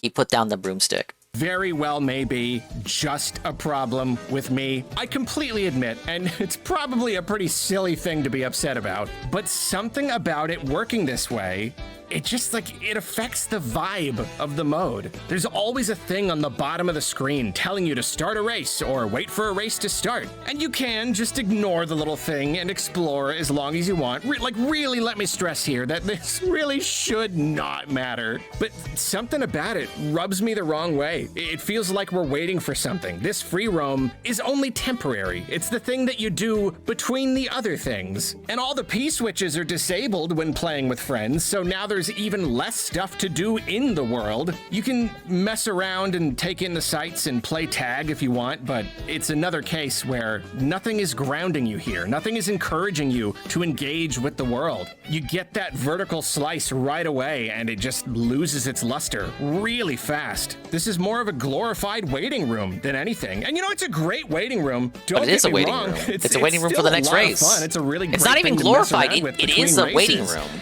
But the feel of it is off, and there just aren't enough reasons to engage with it. And then when playing offline, I was really disappointed to see that there's no split screen option. My 2 little nephews would probably love to explore together, but they're using my one Switch. But lo and behold, there actually is a way to free roam in split screen, but you gotta like create a multiplayer room and do like a secret code to enable this hidden LAN mode or something? Yeah, I'm not kidding. Split screen free roam is locked behind a magical secret code the game doesn't tell you about. I mean, I guess it's a relief that the option is there after all, but that's not the easiest thing for them to do. And also, do I even need to say it? How annoying is that? I assumed that no split screen was like a technical limitation or something, just something that the game couldn't handle. But nope, It's just something that the game pretends like it can't do because I don't know why. Even more, They didn't want to when make in free roam too there are complicated. really no customization options. You can't turn off the music because Nintendo is the only company in the entire world that still fails to give their biggest games simple audio options. And you can't even turn off the minimap. The screen is so clear otherwise. There's like no HUD, and it's really lovely and freeing and wonderful, but that map, for whatever reason, is permanent. And I know what you might be thinking right now. You might be thinking, wait a minute, Arlo. I have seen the turn off minimap option myself. Yeah, well, guess what? It doesn't work. What? Go try it for yourself. Broken options. options. Doesn't work. I think it refers to the overhead track minimap when you're doing actual races, but it does not affect the free roam minimap. Oh, so you just small read that thing, wrong. Admittedly, more of an annoyance than anything. Wait, but they just one read the of option many wrong. And yet another in a long It's not line broken, of he just examples doesn't of know the Nintendo option he's looking at. refusing to let us play the way we want. Let's get back to the good Rap was stuff, kind of though. funny. We haven't really talked. Was talking about how he was accepting money from that guy who was pretending to be a toxic individual, and then talking about how American Truck Simulator is over because he didn't make enough money for it, even though the money that he did make was $117, and he made $800 on a day stream because of the person that was very suspicious, but it was also obviously LARPing, giving him money. So because of this, American Truck Simulator is going away. Haha.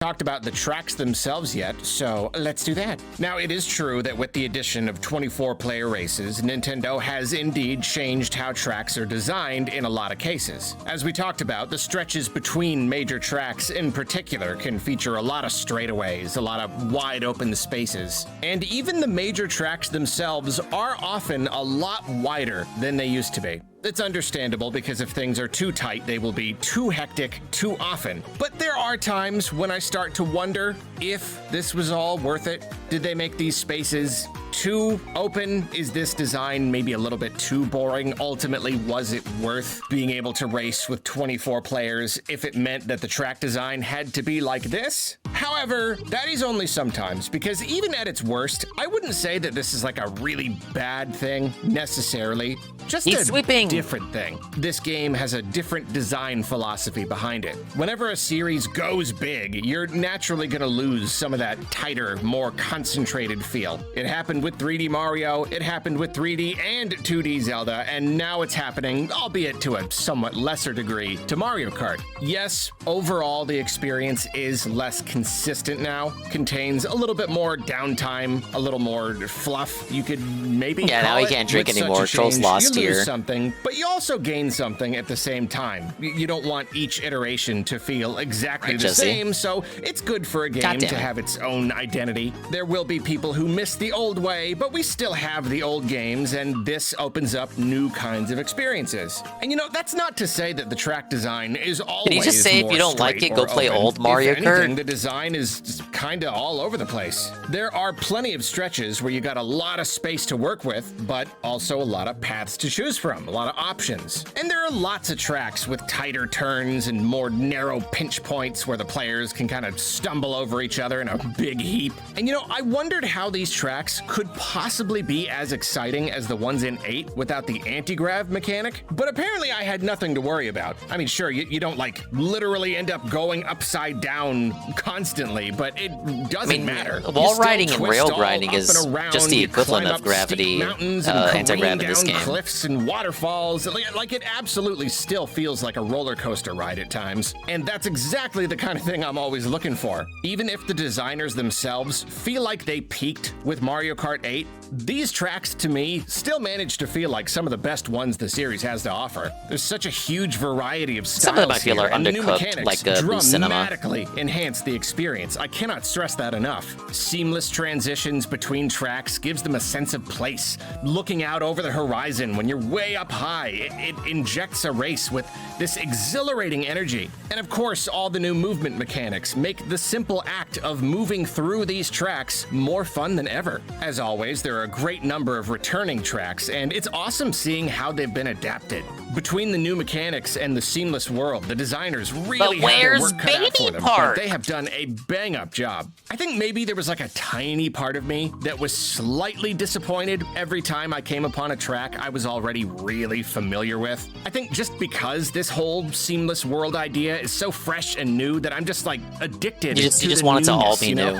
I want to be surprised around every turn. But I get that every Mario Kart game brings back loads of old tracks. It's tradition, and putting them in a real place and connecting them all together was in itself a unique design opportunity. It is particularly interesting to see changes in a course like Wario Shipyard, for instance. Not going underwater dramatically changes the whole experience, but then they've given us all this wreckage to move through, so it's this amazing mix of familiar and fresh. It's an old track, but it still feels very new. As for the brand new tracks, a couple of them feel maybe slightly underwhelming. The themes feel a little basic, like it's kind of hard to tell that they're even new because they're just so close to the stuff that came before them. But yeah, then like Peach Stadium reminds me way too much of Mario Kart Stadium. Block Ruins shoots you way up into the sky over the water, and it has you twisting around all these awesome, like overgrown, broken up ancient structures. DK Spaceport is a phenomenal showcase of all the game's new ideas. You got all these grinding rails and walls to ride on, and some big open areas that still manage to feel exciting because of all the hazards. Oh,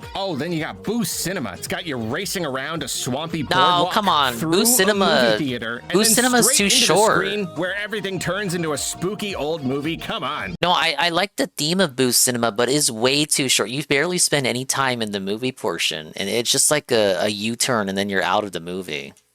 Like, this track in particular is an example of the kind of creativity I really hope we see more of in the future. It is just such a fantastic idea. And buddy, old pal, old friend, don't get me started on Rainbow Road. If you haven't played the game yet, you're going to want to skip ahead a bit. It feels a little weird to give a spoiler warning for a Mario Kart track, especially one that you will unlock pretty much immediately when you sit down with the game, but I'm telling you, DSV told me you'll unlock it in 3 hours. It doesn't really do anything new or incorporate the new mechanics very much, but it does use all the best elements of past Rainbow Roads and delivers an incredible, just definitive final track. It's everything as twisty and gravity-defying as a track from Mario Kart 8. It's got this massive, massive feel to it. It is a visual feast. It brings you through all these different gorgeous areas. I particularly love the crystalline river. And the music transitions perfectly between each section. I have no idea how they did it so seamlessly. It's amazing. And the way it brings you way, way up into space and then back down to the earth where you can see the whole world spread out before you. I never imagined I would ever play a Mario Kart track that would make me feel kind of emotional.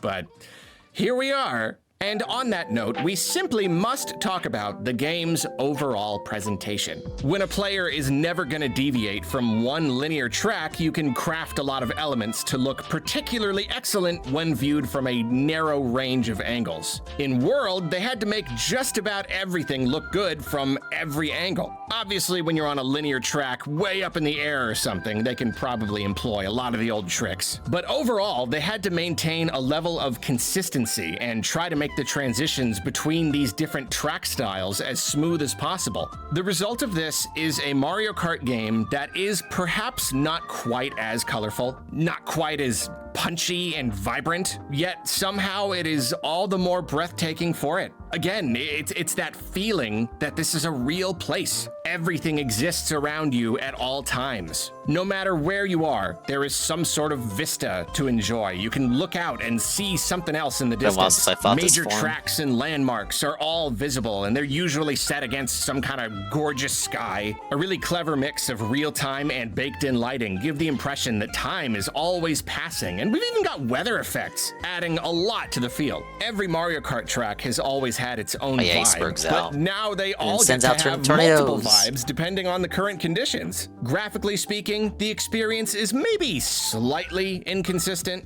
There are some times when I'm like, yeah, this doesn't look that much better than a Switch game. But then there are plenty of elements that do look really terrific, particularly when it comes to effects and certain textures. The shininess of your kart's wheels details and the glow of its headlights look particularly nice, I think. Whatever the case though, I think the simple fact that the game is running at a much higher resolution this time around does wonders. It's not native 4K or anything, so it technically could be better, but it is still a dramatic improvement. The image is so smooth, you can make out so many fine visual details, which makes the open vistas all the more breathtaking. Combined with the positively immutable 60 FPS frame rate, the game really comes alive on the screen and manages to feel satisfactorily modern in my eyes, considering this is still a handheld we're talking about. It's easy to forget that. And it's wonderful because even on top of a big seamless world and next-gen graphics and all that, the game is more packed with character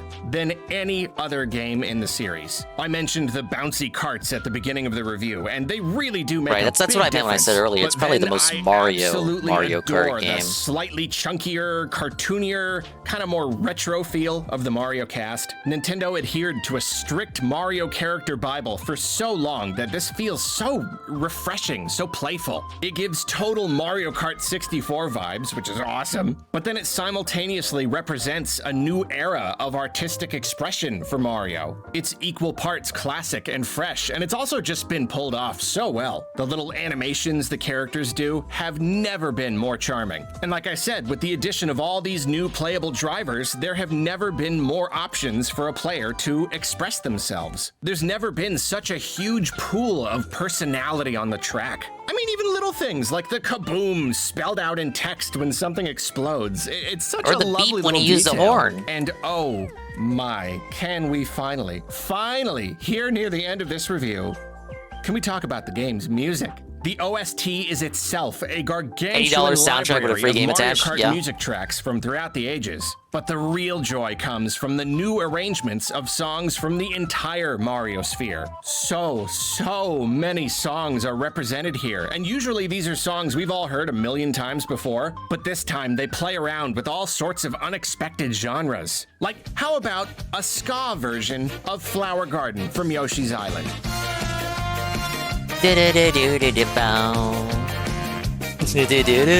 Or an easygoing version of Fossil Falls from Odyssey, heavily featuring both piano and what sounds like a sitar.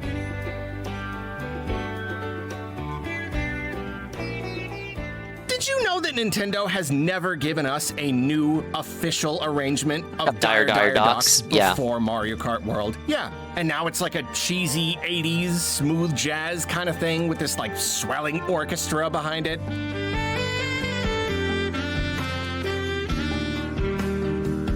That is a mere handful of the many, many examples I could give. And like I said, songs just play radio style when you're in free roam. And really, the slow discovery Why did he complain earlier about these songs not being able to turn them off, the music? Surprisingly significant part of the overall enjoyment factor for me. Like this one thing has genuinely uplifted the entire Mario Kart World experience. It's just so much fun. There are just so many fun arrangements. Music makes up for the entire game. Never done hearing new ones.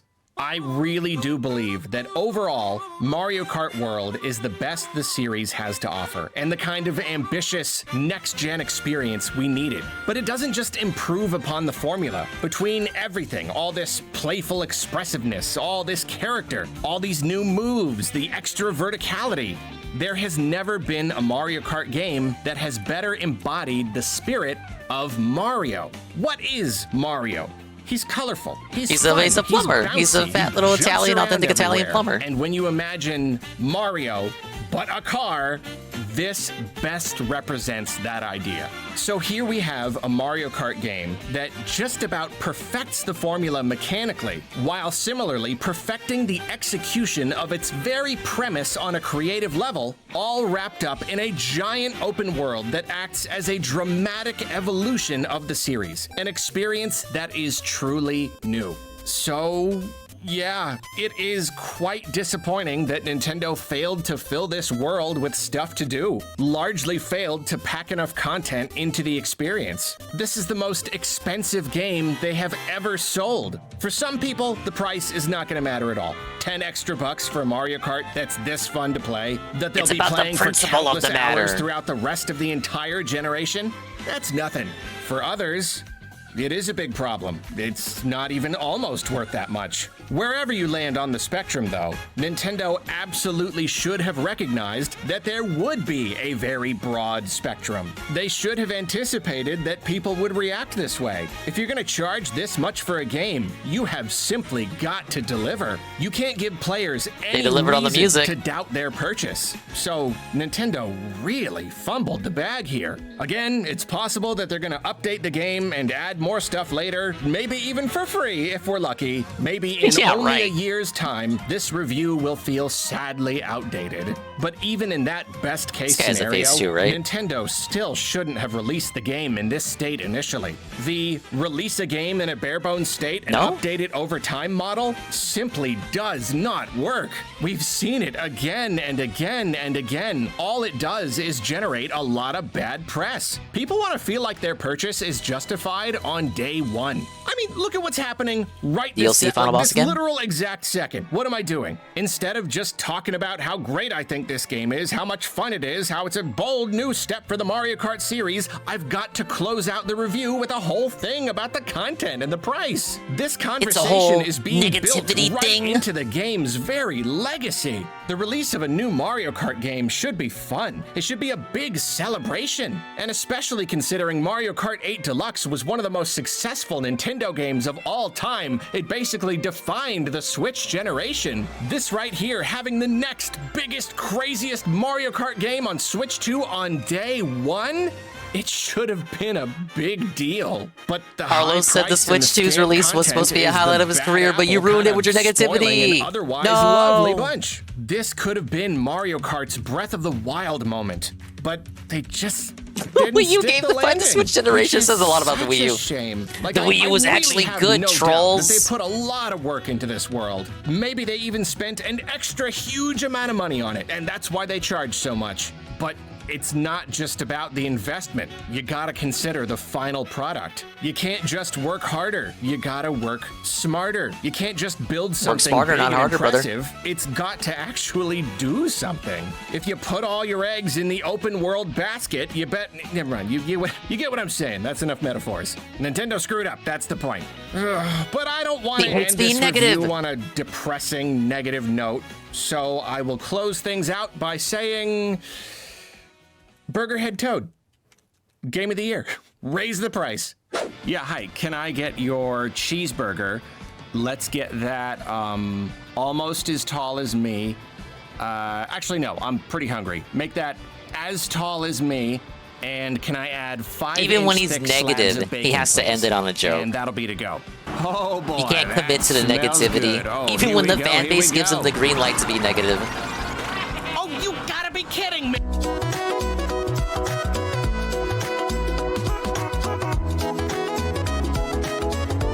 Oh, there you go. Arlo's review of Mario Kart World.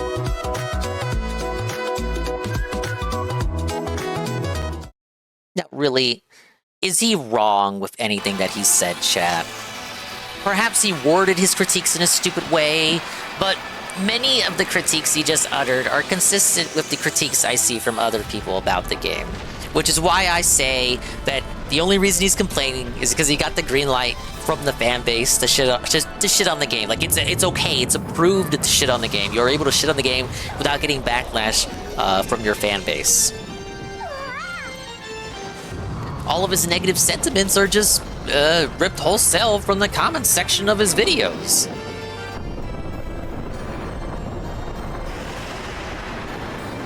It's unfortunate. I would have rather Arlo just double down and just defend it on the merits of it being a good game. And then just say the fans are ungrateful. Anyway, this is the final battle of the arena. Allegedly. Apparently I've got one more battle after this. What could it be, you guys? He's cheesing it. Hell yeah! What are you gonna do about it, Bish?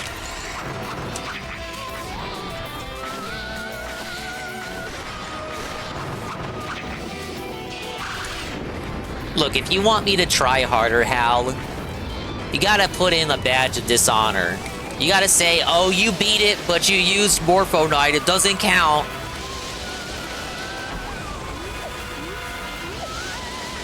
If Morphonite's detected, you just don't get the final battle.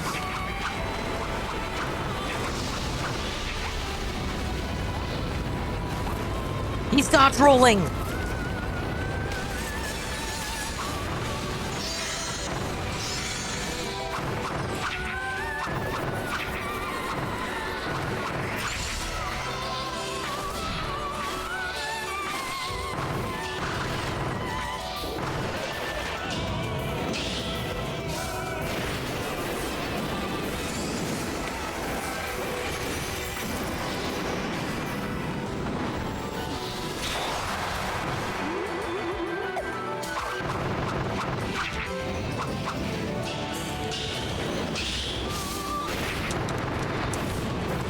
Oh, tornadoes reach! The tornadoes reach! Got him. Interrupted the building attack.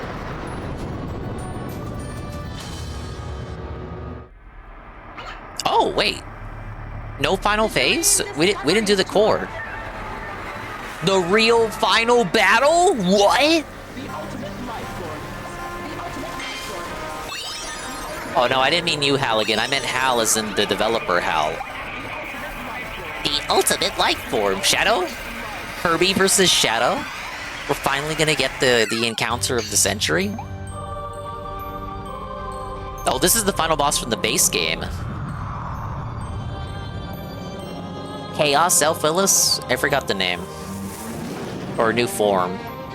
Species born of, Lord of Chaos, Chaos Elphilus. Yeah, base game final boss.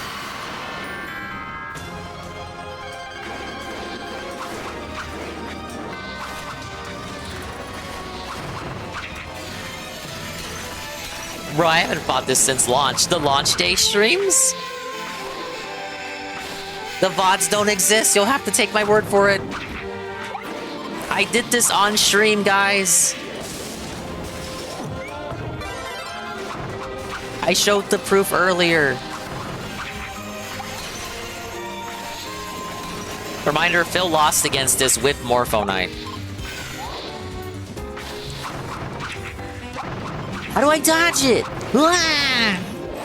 What?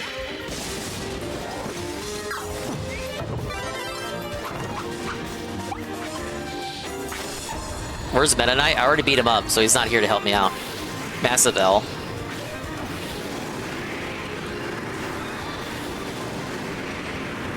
Alright, I forgot how this attack worked. There you go.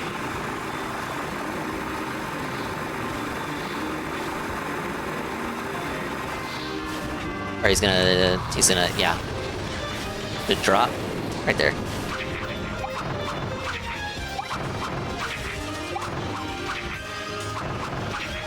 Do I get the ball phase in this fight?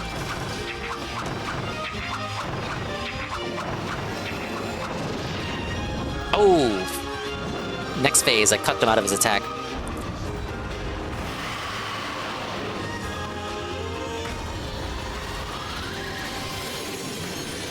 Yeah, this is the fight he rage quit, Casper. Well, not technically, because this is the DLC version. DLC wasn't out when he played it. He played the base game, Final Arena variant of the final boss. He did beat the final boss. He didn't rage quit the base game. He did see the credits. He rage quit the optional post-game arena from the base game. I gotta clear the misconception. Phil did beat the game. He just didn't beat the post-game content. You know, modern day Phil would not even touch the post-game content.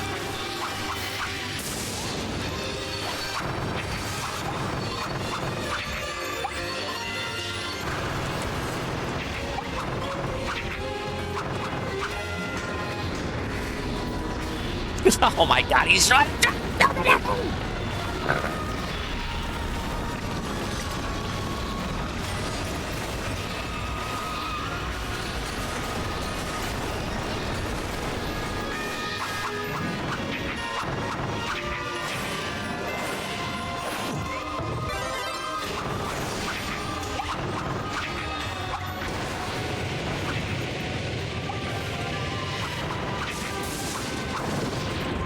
Alright, then you gotta exercise and get your friend out. Yeah, this part. Phil thought, when Phil first did the base game's final arena, he thought this was the end of the fight, and this was like, you know, the cinematic climax, and like this meant he won. He was so happy at this part. Oh my god.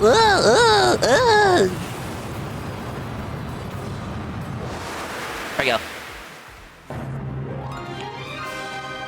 Wrong, idiot. One more phase, what? I'm fighting a ball? This part. It's still going? What? And dude, he was still already. Oh my god, wait! Wait, did he do this in the base game? I can't remember. Is this the does he do this in base game? I can't remember. What is this?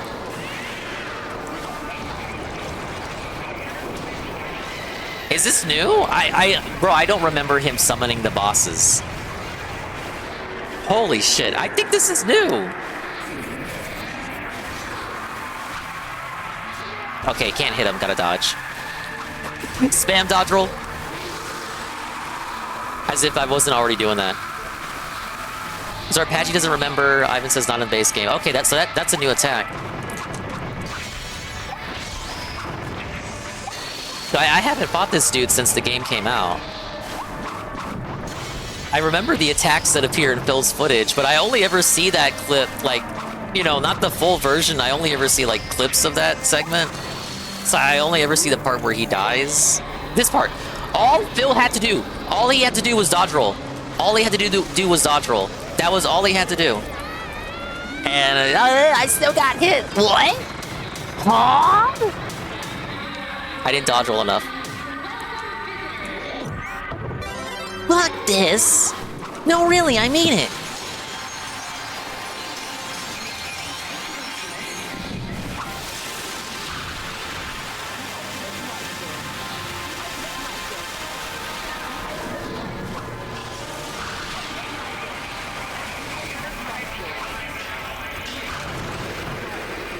How am I supposed to attack it? What do they want me to do? Huh?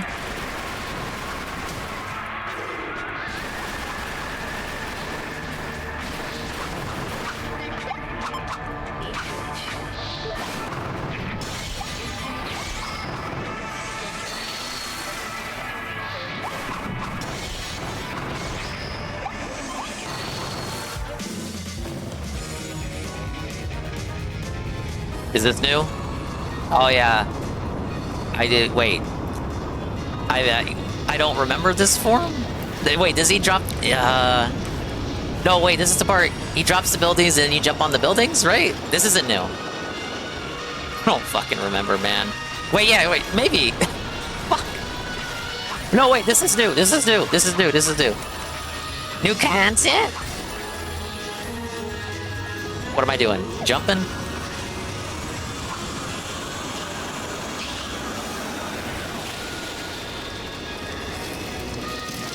Oh my god. Oh, that's kind of cool. I like this attack. He's roasting the world! Woo!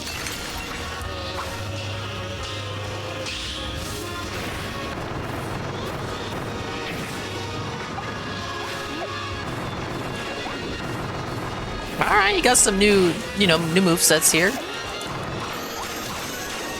Oh my god, I'm frozen! I might die. Don't count me out for losing, chat. I might die.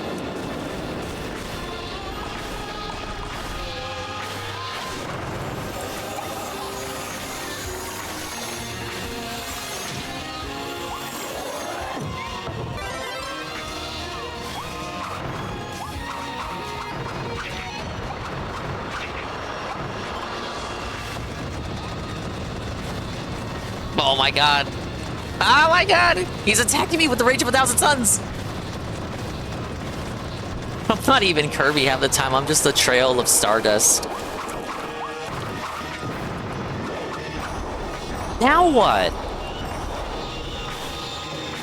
I don't know the moveset.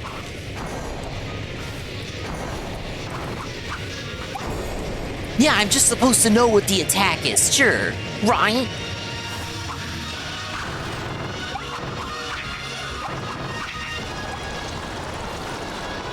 Two?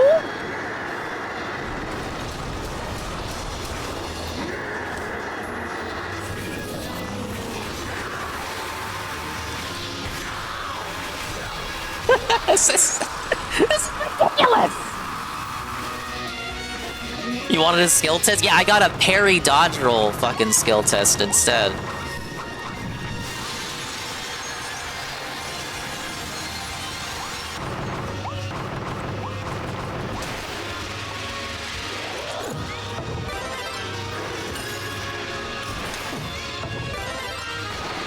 Did not mean to suck up the chakrams. I didn't even know you could suck up the chakrams.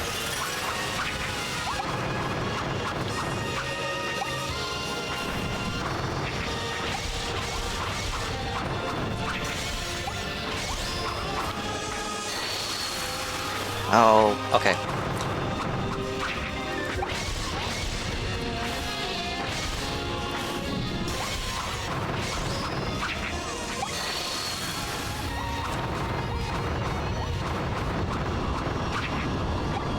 Oh man, I gotta do this phase one more time.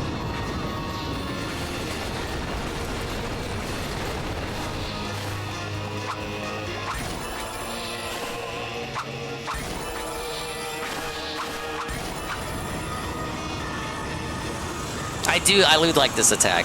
I do think this is unique.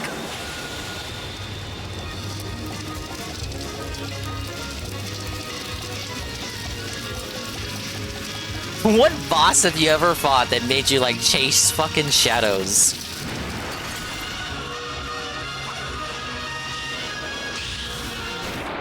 There it is. With one big old giant blade slash. Yeah, fucking Cutter. That's just trolling. No, one more phase. One more phase. One more phase. Fake out. Fake out. One more phase. One more phase. One more phase. No?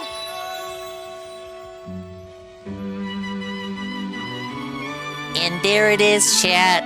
Cheesed with Morpho Knight. I'm not gonna run. That was... I can't do that with Morpho Knight. Maybe Seru can. Yell at Seru. Seru did not do Arena on stream. He know the fuck he did not. Yell at Seru next Seru stream to do Arena. Without Morpho Knight. I want to see him do it. You saw me try it.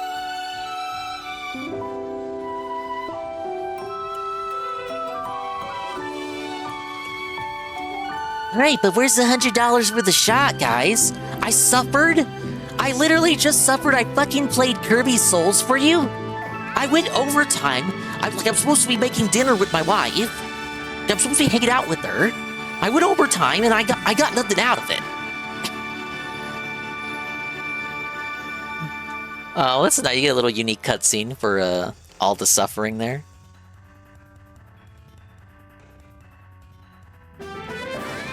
Time for Soul before Global Blow. Thank you everyone for that. Thanks for the engagement today. Alright, victory, but where's the badge of dishonor at? Where's the badge of dishonor at? Because we used Morpho Knight. Come on, punish me. I want to see some punishment. Delphin absorbed both of those. Think of the power in that little monster. Yeah, he's a little freak. He should not be in Kirby Air Riders. And look, even Meta Knight's applauding this. Alright, 26 minutes for the true Super Duper Ultra Mega Ultimate Cub Z AX Arena. I think I did pretty good. Kirby, you've accomplished an extra great feat. Congratulations. I can't believe you survived to emerge from that place. You really are Kirby of the Stars. Get it? Get it, Chief? Because that's the name of the series in Japan. Thank you, Catsper, Fear and Hunger 2, Termina, ScamQ Game Redeem. I offer this reward to you, a true hero who did nothing less than save all of existence. Alright, 1,500 star coins. 1,500 story coins. Hoshi no Kabi desu. 3 rare stones is pretty good. And a special figure.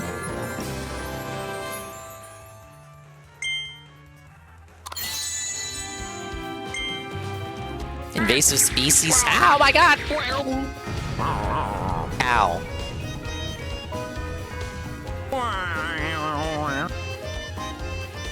Thank you, Catsper. 2 related invaders were born in a distant corner of the galaxy. Having seen the failure of his kin, who had gone to the planet earlier, the elder brother... It was a brother? Medio Delvilis followed, using these stories. He took a more advanced form. Thanks to Kirby's efforts, the long history of invasions is at an end. Oh, boo. An's not alive. He's doing his own stream. I might raid him. I don't know. Did he decide to do 24 hours? When I was listening to him, he was like, oh, I might go 24 hours, guys. Congratulations to all who claimed victory in a glimmering space. Now that the Ultimate Cup ZEX is cleared, the band can play more new songs.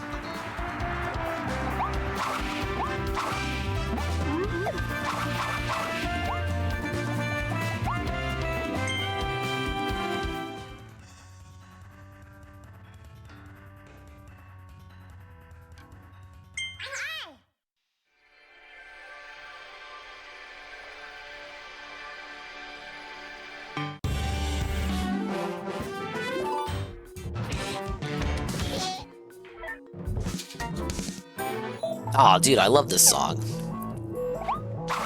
Oh, he's watching RTU stuff? I haven't watched that.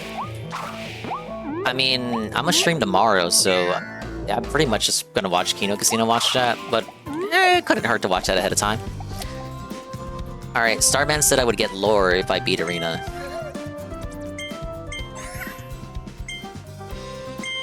Where's the lore at?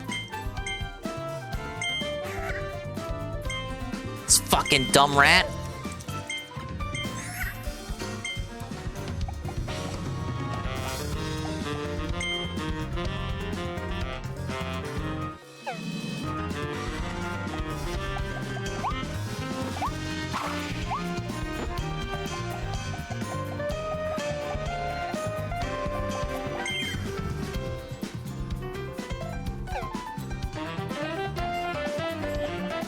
Well, at least we saved the day. God damn it, Kirby, stop falling off the bed.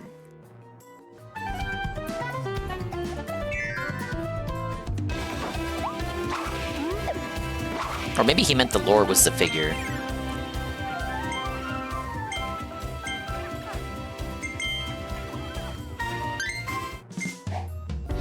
I'm missing one.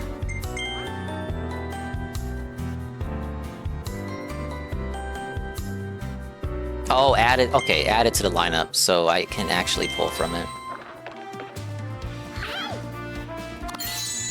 Yeah, there it is. Elfilus Spear, Antares, Medio Delphilus Spear, Ares? Like, what? Two spears, Antares and Ares. Elfilus, the invasive species that travel to this planet, forged one by absorbing materials, become complete. By grasping the other crystal spear Medio Delphilus left behind, they are able to gain the power of the Starries and become the ultimate Lord of Chaos. What? As a reward for collecting every EX figure, the music for the Figure Collection EX screen is now a special song. Kirby! You collected all the EX figures, and you saved all the Starries? Allow me to give you a gift as a token of our gratitude.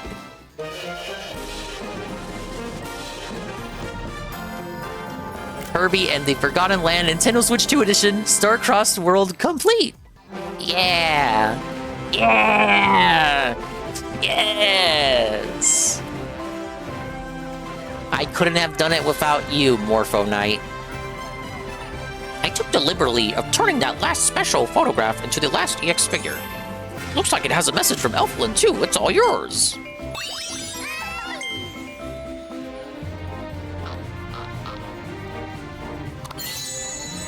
There it is. We did it again, didn't we? What an adventure. Kirby, do you remember when we first met? I was stuck and you saved me. Did I ever thank you for that? Well, thank you. Haha. We were so caught up in that moment. We danced and danced. We gotta do this again sometime. Kirby of the Stars. Get it? Your friend, Elfilin. Thank you, and congrats, Kirby Master. Wait, there was a reason I made this an emo. There it is. There it is. I took this from when I was playing Return to Dreamland Deluxe. Return to Dreamland Deluxe. Yes, I'm a true Kirby Master. Ladies and gentlemen, we fucking won. You fucking idiot.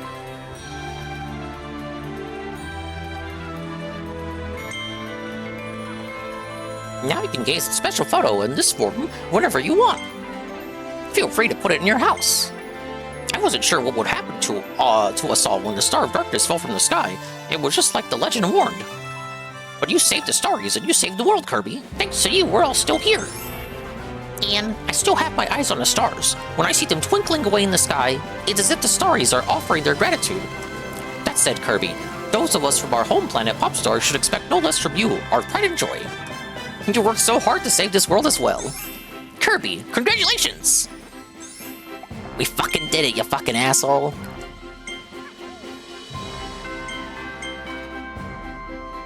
Oh my, it seems as though you've already collected every EX figure. Oh, but you can still draw for more figures if you want.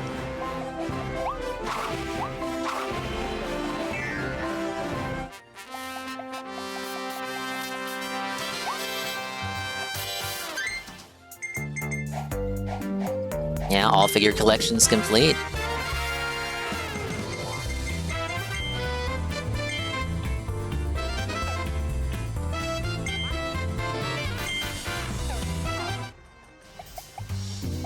There it is. Ain't it neat?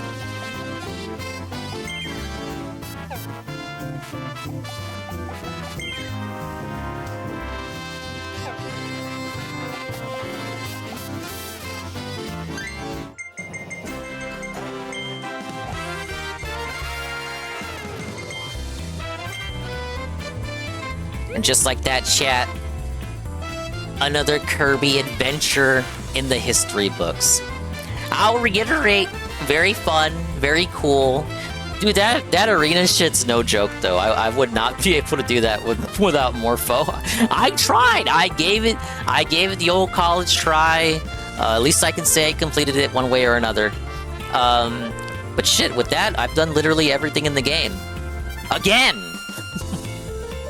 DLC 100%, base game 100%, every optional challenge felted, arena, the chill positive fishing, the little DoorDash minigame, the tilt and tumble minigame. It's done. It's done. All Waddle Dees found. Everything done. Post game complete.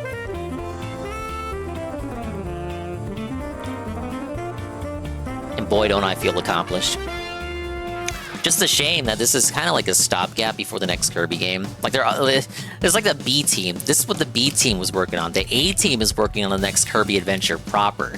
It does make you look forward to what the next Kirby game would look like. Like, what form is it going to take? Are we going to get 3D Kirby again? Did Forgotten Land being one of the best-selling Kirby games, if not the best-selling Kirby game, did it being the best-selling Kirby game inspire the devs to permanently go forward with the 3D Kirby format? Or are they going to continue doing 2D Kirby games to prove that Kirby games can exist in both 2D and 3D, like Mario and Zelda and Metroid? It will be interesting to see if this will be a permanent transition in gameplay format style, or if they're going to mix and match between the two forms. Either way, can't wait to see what's in store for the Pink Puff Ball. But, yeah, that's it. Chat,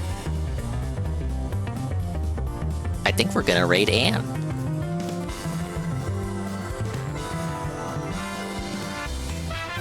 Oh, let me get this ugly Arlo video off screen. It's already off screen for you guys, but it was still on screen for me. Still got so many more videos to watch, though. Yeah, let's go raid Anne. We don't often get to raid him. Thank you so much, everybody. Since we're done with this DLC now, and honestly, again, I should have been done with it Friday, but I was so tired Friday. It was a long day. I had to conk out. But with this out of the way, I want to focus on finishing Jack 3 on Monday, which is today. I will do that with Kino Casino restreamed, and then Tuesday, Wednesday, I want to start Chapter 13 of Xenoblade. Man, I never did go back and watch that 4-hour DSP segment they did. 4 hours, and I think a lot of that was just a GTA scam. It's all out of date anyway. It don't matter. If I miss an episode and I don't restream it, well, you don't need me as a filter. Go watch it yourself. Go watch the clips on their amazing clip channel. Thank you, Night Zoomer. Thank you, Halligan. Very good game. Very good game. Again, if you've not already played Kirby and the Forgotten Land, please try it out. Maybe you'll like it. But with that, I am roosting. Where's the roost button? Oh, this is the wrong song. Pablo, what the hell, man?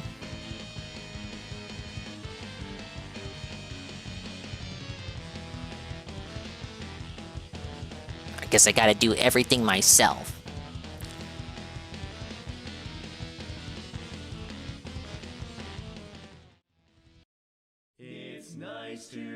That's more like it. Thanks for stopping by. It really makes me wonder what Nintendo has planned for September. You know, that was their that right there. What we just played. That in the wheelchair game. That was their offerings for the month of August, and both of them kind of hit like mid to late August. So you know, people have had their fill with Mario Kart, and they hate it, according to Arlo. People have 100% at Donkey Kong Bonanza.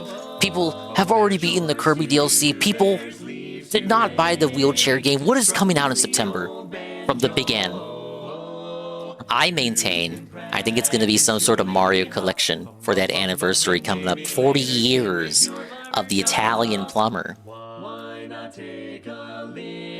It's going to shadow drop too. You guys aren't ready for it. You guys aren't prepared. Because, you know, Pokemon's in October, Kirby Air Riders is in November. December, it's probably going to be Hyrule Warriors. Or Metroid Prime.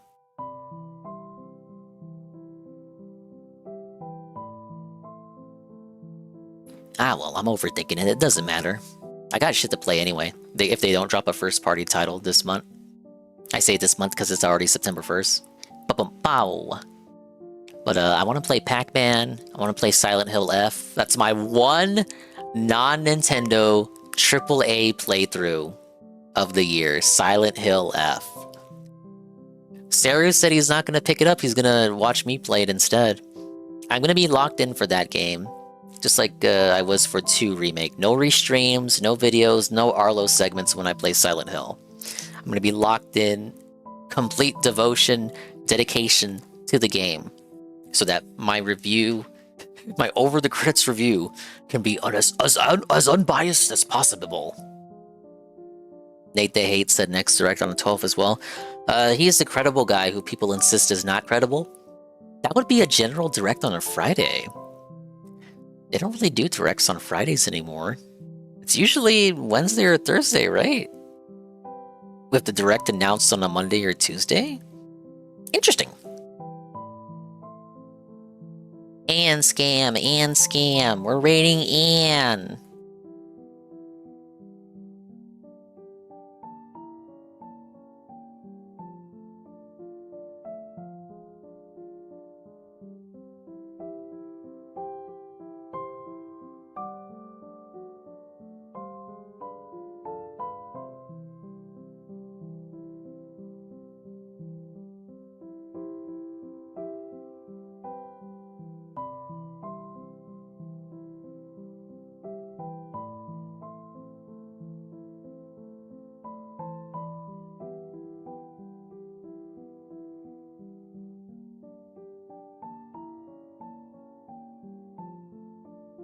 Alright, Anna's live listening to Review Tech USA crash out over some guy.